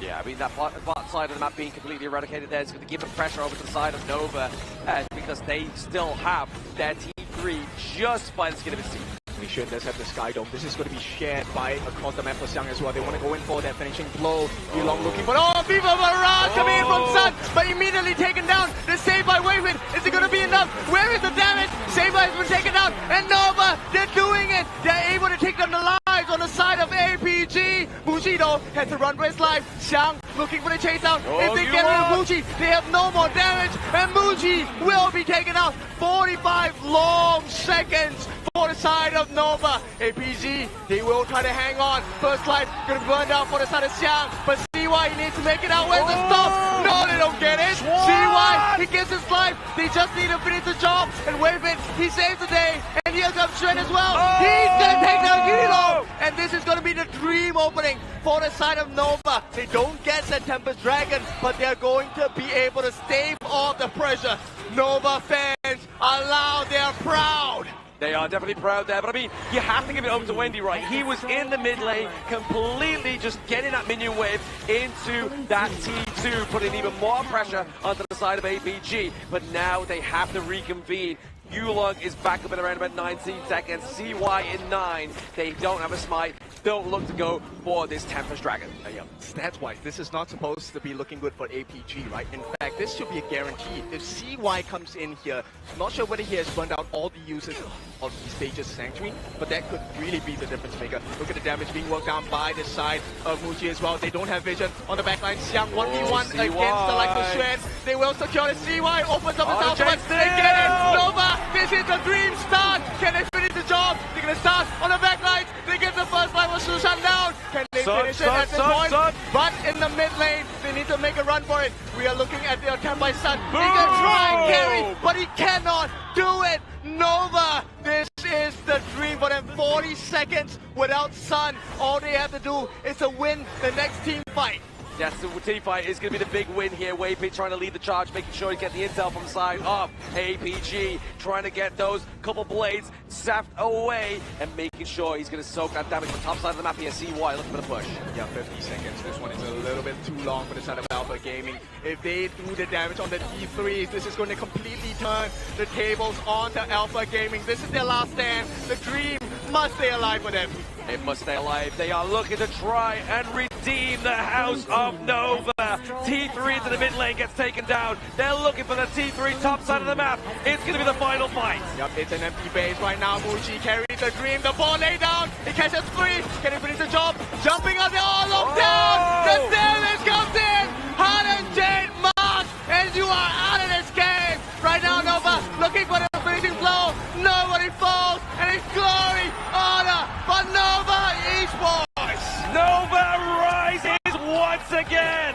Their house crumbles, but they redeem themselves from the rubble. And they are your grand finalists going through to fight HBSE. That was one of the most intense BO7s that I've watched in the KIC 2025. Back and forth. Game 5 comeback, Game 6 Tempest Dragon to decide who will march forward, and in the end, it was Nova, the Supernova, advancing to that Grand Finals to meet HBSE in that fated re-encounter. Yeah, and this is what makes it so exciting for the side of MKL, because every time it feels like there's going to be a shake-up in terms of the standings. The teams that are at the top, they rise up, they show you that no, there is a reason why there is a 1, 2, 3 in MKL, and for now, it is status quo. With status quo in mind, Nova Esports takes the winner's bow here as they do get the well-deserved victory after 6 hard-fought battles. They came into the stadium, the venue, in the early morning here, but as we celebrate the victors of today, we have to thank Alpha Gaming, the third seed coming in from the MPL. They have fought strong and hard through the lower brackets here, but this is where they have to exit the tournament. We thank for their participation, and congratulations, you are third in the world. Yeah, definitely, they must stand proud, right? Yes. This was a heck of a last game. I mean, it was down to the wire at this point, but APG, they held on, they pulled it all the way to game number 6. Unfortunately, they did not make the cut, so they will be sent home. And tomorrow, we get that grand finals we deserve. Yes, absolutely cutthroat here for the side of APG, but they did try the hardest. They are the third place, but we are looking at Nova proceeding through. This is coming in from the side of Alpha Gaming. So definitely it's a painful experience here. You know for a fact that it's very saddening that you lost Game 5 in such a comeback wave against your opponents. Knowing for the fact that in Game 6 alone, it was very possible for you to bring it into the final ultimate battle here. But the last few moments was the key difference maker. Yeah, I mean, just the usage of the Sage's Sentry, that was the difference maker in this game. Very few games in KIC 2025 have been brought down to the wire at this particular level. So just Muchi being able to survive, and that was so intense. Oh yeah. Muchi taking a fall at that last moment, I felt like, oh no, that's over for Nova. And maybe we get to see the rise of MKL's number 3 to take over Nova, to take that number 2 slot. But no, they did not want that to happen. No, it was very close, but obviously you have to give over props to APG. They did play their heart out, but Nova they know how much this meant to them to be redeemed and look to try and take revenge onto HBSE tomorrow. But we're looking at these stats, right? Obviously a lot of damage outputs because we were at 24-minute game, and looking at Muji there, 185k damage. And all this damage now, it was sent towards one man coming from Alpha Gaming here. Almost 300,000 damage tanked by APG's Yulo on the Soul Guy. It's crazy, and I mean, they did find some value. Shishan was actually doing his job so well, but then they found out the reason for their success, and it truly was because of Shishan. So what was the call from the side of Nova? It was just CY, go and hunt down this Smith and Blade. Once he's out of the fight, they don't have the damage. You can have Sun throw as many fever barrages as you want, but he's going to be taken out immediately. Well, this goal lead explains a lot, right? Where Alpha Gaming, they were at the edge of the final push here, but it was Muchi with those final few frag grenades kiting out and extended the game into a Tempest Dragon here. And this is the jungle head-to-head matchup here. CY piloting the Assassin and Yulong piloting the Soul Guy here. Yes, the Featherfoot coming through here for the side of Nova Esports. CY with those crucial Ardent Jade Seals really changed the whole pace of this game. Yeah, it's crazy because if we take a look at the stats, damage taken higher on the side of Yulong. Invasion rate, higher on the side of Yulong. Vision score, higher on the side of Yulong as well. And still, they couldn't close it out. That was because this game was in the control of Alpha Gaming here. But you know who came out when times would matter the most? It was Muji with the most consistent Lady Sun pick in this Game 6 here. He was really the lifesaver of Nova in preventing the series of going into an ultimate battle. The Cannon Bell, also known as Lady Sun for our OG players here, 2, 1, and 5. Now, damage taken was a little bit much in terms of like 16%, but this came at the appropriate times where he gave his life for the cause because he was already healing the damage. Yeah, he was down for the brawl. He was there to make sure that those prime plays were being made, especially down that bot side of the map, which we probably will see in these highlights where we saw a team wipe almost potentially happen for Nova. And this was the primary fight that Alpha Gaming found the potential last game push here. Son found a beautiful engage towards the backside, getting 3 core members. And it was down to Waveit and Muji here, but they hold on to Stronghold so well, delaying it into a Tempest Dragon. This one, Yulong coming in with the Fever Barrage onto a Son here, immediately gets sniped down from the side of Muji here, coming back from spawn, but didn't swap to the Destiny here. And Muji, as of this point, he's over to the backline here, getting caught out. We were all thinking like, what's going on? What is this game going to extend into a further marker here? But this was a beautiful play coming in from Sean. They got Muji, they got CY, everyone. That the long range damage you were expecting out was not there. But the fact that they got Yulong down created this beauty of a situation here where CY was able to outsmite and get the ultimate down. This was the beauty of the Featherfoot fade here. Your ultimate, the hardened Jade Seal, gets you primary access into these objective gates here. Hence, in the final few moments here, when you have no more towers, you have no more identity, you will be losing to an overpowered Tempest Buff tearing down your base. Last combination, super beautiful. Board by the side of Wendy. You also have the Raging Sea ultimate from the side of Lapu Lapu on Waveit, and then you have the finishing blow coming in with the dash from CY. Everything when it mattered came down to the wire. Nova delivered. They did deliver that one. I mean, they definitely did deliver the exception of the audience there as well, right? We saw some amazing reaction from the audience, and they were loving it. Even though there's not a PKL representative in this competition anymore, they are supporting Nova, and they have been doing it since we were in the shooting gallery, right? They were flashing the Nova chips. They now have some Nova placards. We've got some real Nova fans here in the Philippines. You could hear how much they were screaming and showing the energy when Nova Esports was really going in for the final few pushes here. But man, what a series thus far. We really have to hear more from Mara and Butters, that they will be interviewing the winners of this interview and also the losers of this interview. Take it away, Mara and Butters.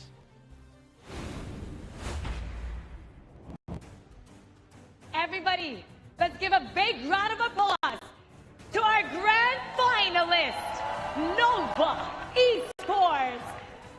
Waveit, Xuan, congratulations. You've made it to the grand finals. But you know what I'm so curious about, Waveit, is that you had a very long day today. Great matches. How did you prepare after Homeboys Black Shoe Esports sent you down the lower bracket? You guys had a lot of fight. We just go to have a nap and eat food, just like that. You had a nap? Yes. You didn't practice at all after? No, because I'm so tired. You're so tired because you woke up so early today. Yes. And it looked like the nap works because all you have to do is reset and you came back like you're 100%. Ready physically and mentally. Now I have a question for Xuan. This time around, APG, you had a lot of matches against this team. But right now, was there something different between you guys? Because they got a bit close today to getting that ultimate battle with you guys.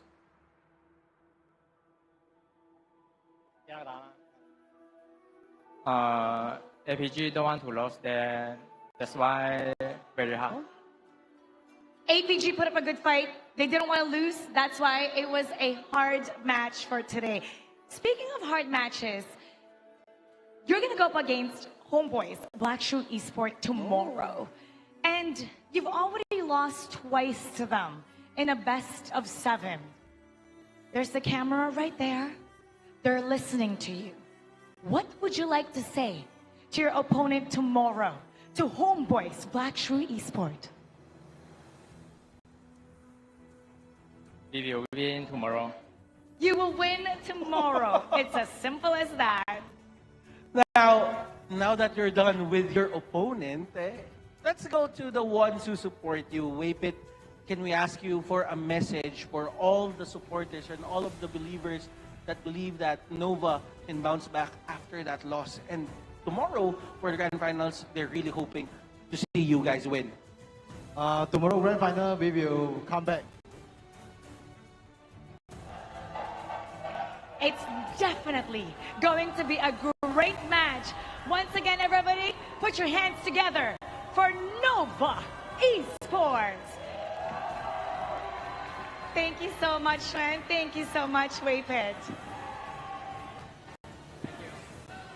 Congratulations. Butters, they're really proving how strong Malaysia is. But of course, one of the brothers have fallen. But let's give respect and introduce for the last time, APG. Let's give a round of applause to Saber.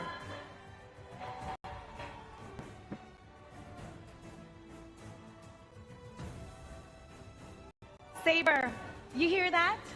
They're cheering for you. You and your team put up such a great fight. It just so happens that Malaysia is really the strongest, and you went up against a really strong team today. But regardless what, Malaysia is so proud of you. Even the Filipinos here are clapping for you.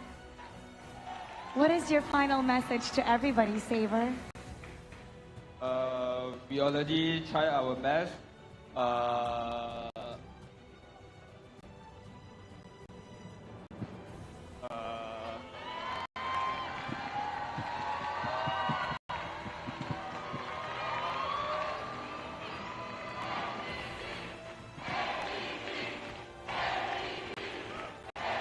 Thank you for all the support, and we will be better next time.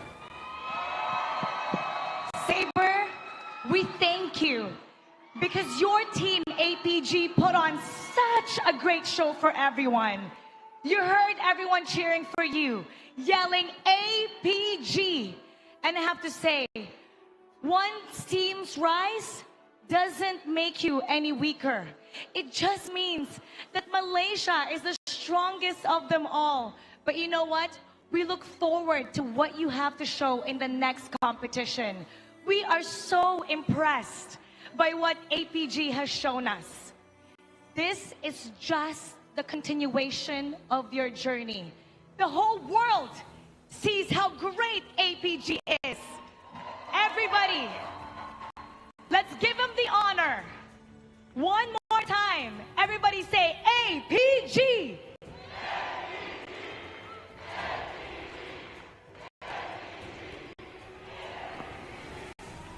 Thank you so much. Thank you, thank you.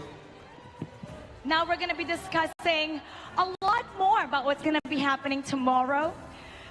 Butters, it gives us so much heartache to say goodbye to a team that is so strong. Yeah, it's been a year since we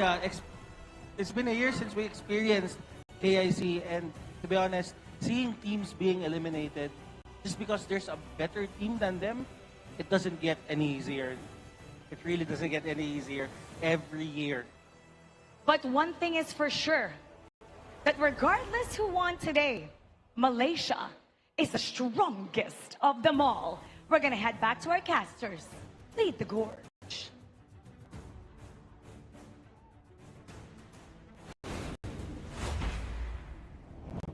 Thank you, Mara, and also Butters here. Congratulations to the side of Nova Esports here. A very good interview to show that they are ready for the upper bracket grand finals here. But it's with a heavy heart to say we do have to bid goodbye to the side of Alpha Gaming, despite a very good performance thus far. Yeah, I think this one was a hard-fought victory for Nova, so APG definitely should be proud. May not have been the alpha for this particular match, but they're the alpha in the near future. When they come back into the next year, next season as well, I think this is going to be a monster squad to watch out for. And of course, this brings us to the next stage of events here. I'm so curious about what's going to happen tomorrow, Sagi.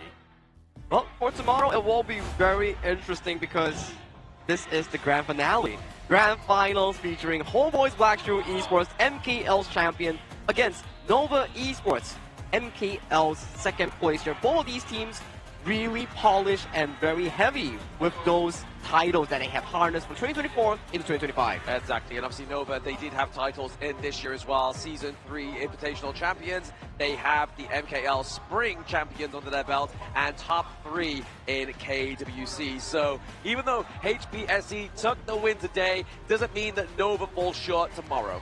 I mean, this is the rematch we deserve.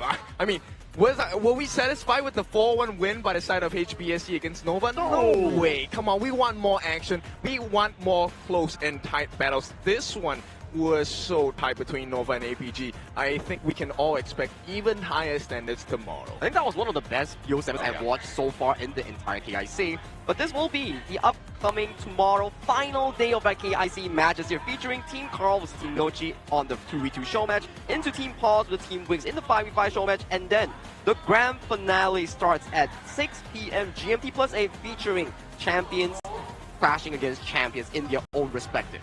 Yeah, we've been duking it out for close to 3 weeks already, and it is time to finalize, conclude the journey. And of course, we are left with the MKL teams, the strongest region, proven already, and we want to see who within MKL is the strongest for KIC 2025. Exactly, that's the most important part, right? Is that yes, you can be top of the Malaysian King League, but can you be the champion in an international competition?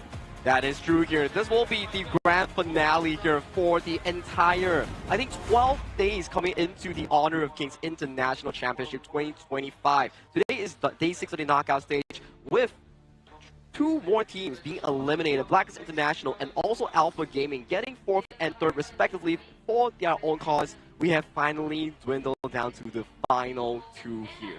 Yeah, and this one's going to be a little bit spicier because the prize is, being number 1, you get 300,000 USD. If you're second place, you get cut in half. It's going to be 150,000 USD for you instead. But not only that, you get your FMVP skin if you are the FMVP of the winning team. So that's already kind of looking towards these 2 Malaysian teams that really, if we look and boil it down to their heroes, we could be seeing some really cool FMVP skins come through.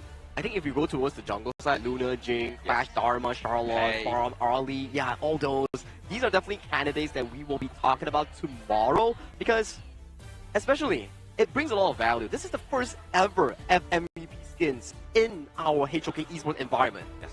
Don't forget the roams. Come on, roam lives matter. We want more Zhangfei skins. No one wants a support FMVP skin. We want Clash lane, we want jungle, we want bot lane, we want mid. But hey, it's been a fantastic day so far here in Ayala Mall, Manila Bay. My name is ИИ HoK. Alongside of me is also Blam and also Kindofu. We thank you for watching the epic finale of the lower brackets. Tomorrow, we will venture into the grand finale of the upper bracket. Good night and see you tomorrow. After intense, fierce, and heart-stopping battles, we finally found our final 2, the best of the best, our grand finalists, Homeboys Blackstreet Esports and Nova Esports. Mara, after everything we saw, I learned 2 things today. Number 1, that Malaysia is the strongest region in HoK Global. And number 2, I actually now know what penultimate means. And the teams really did deliver a penultimate day. They rose to the expectations that were set for them. After all, they're called the strongest region for a reason. It's Malaysia versus Malaysia in the grand finals. An MKL rematch. And if one holds the title of King of Malaysia, who will be the kings of the world? And we can't wait for what's about to come tomorrow. Once again, my name is Mara Aquino. And I'm Butters. And you've been watching the Honor of Kings International Championship 2025. Keep with the good guys, everybody, and see you tomorrow in the grand finals.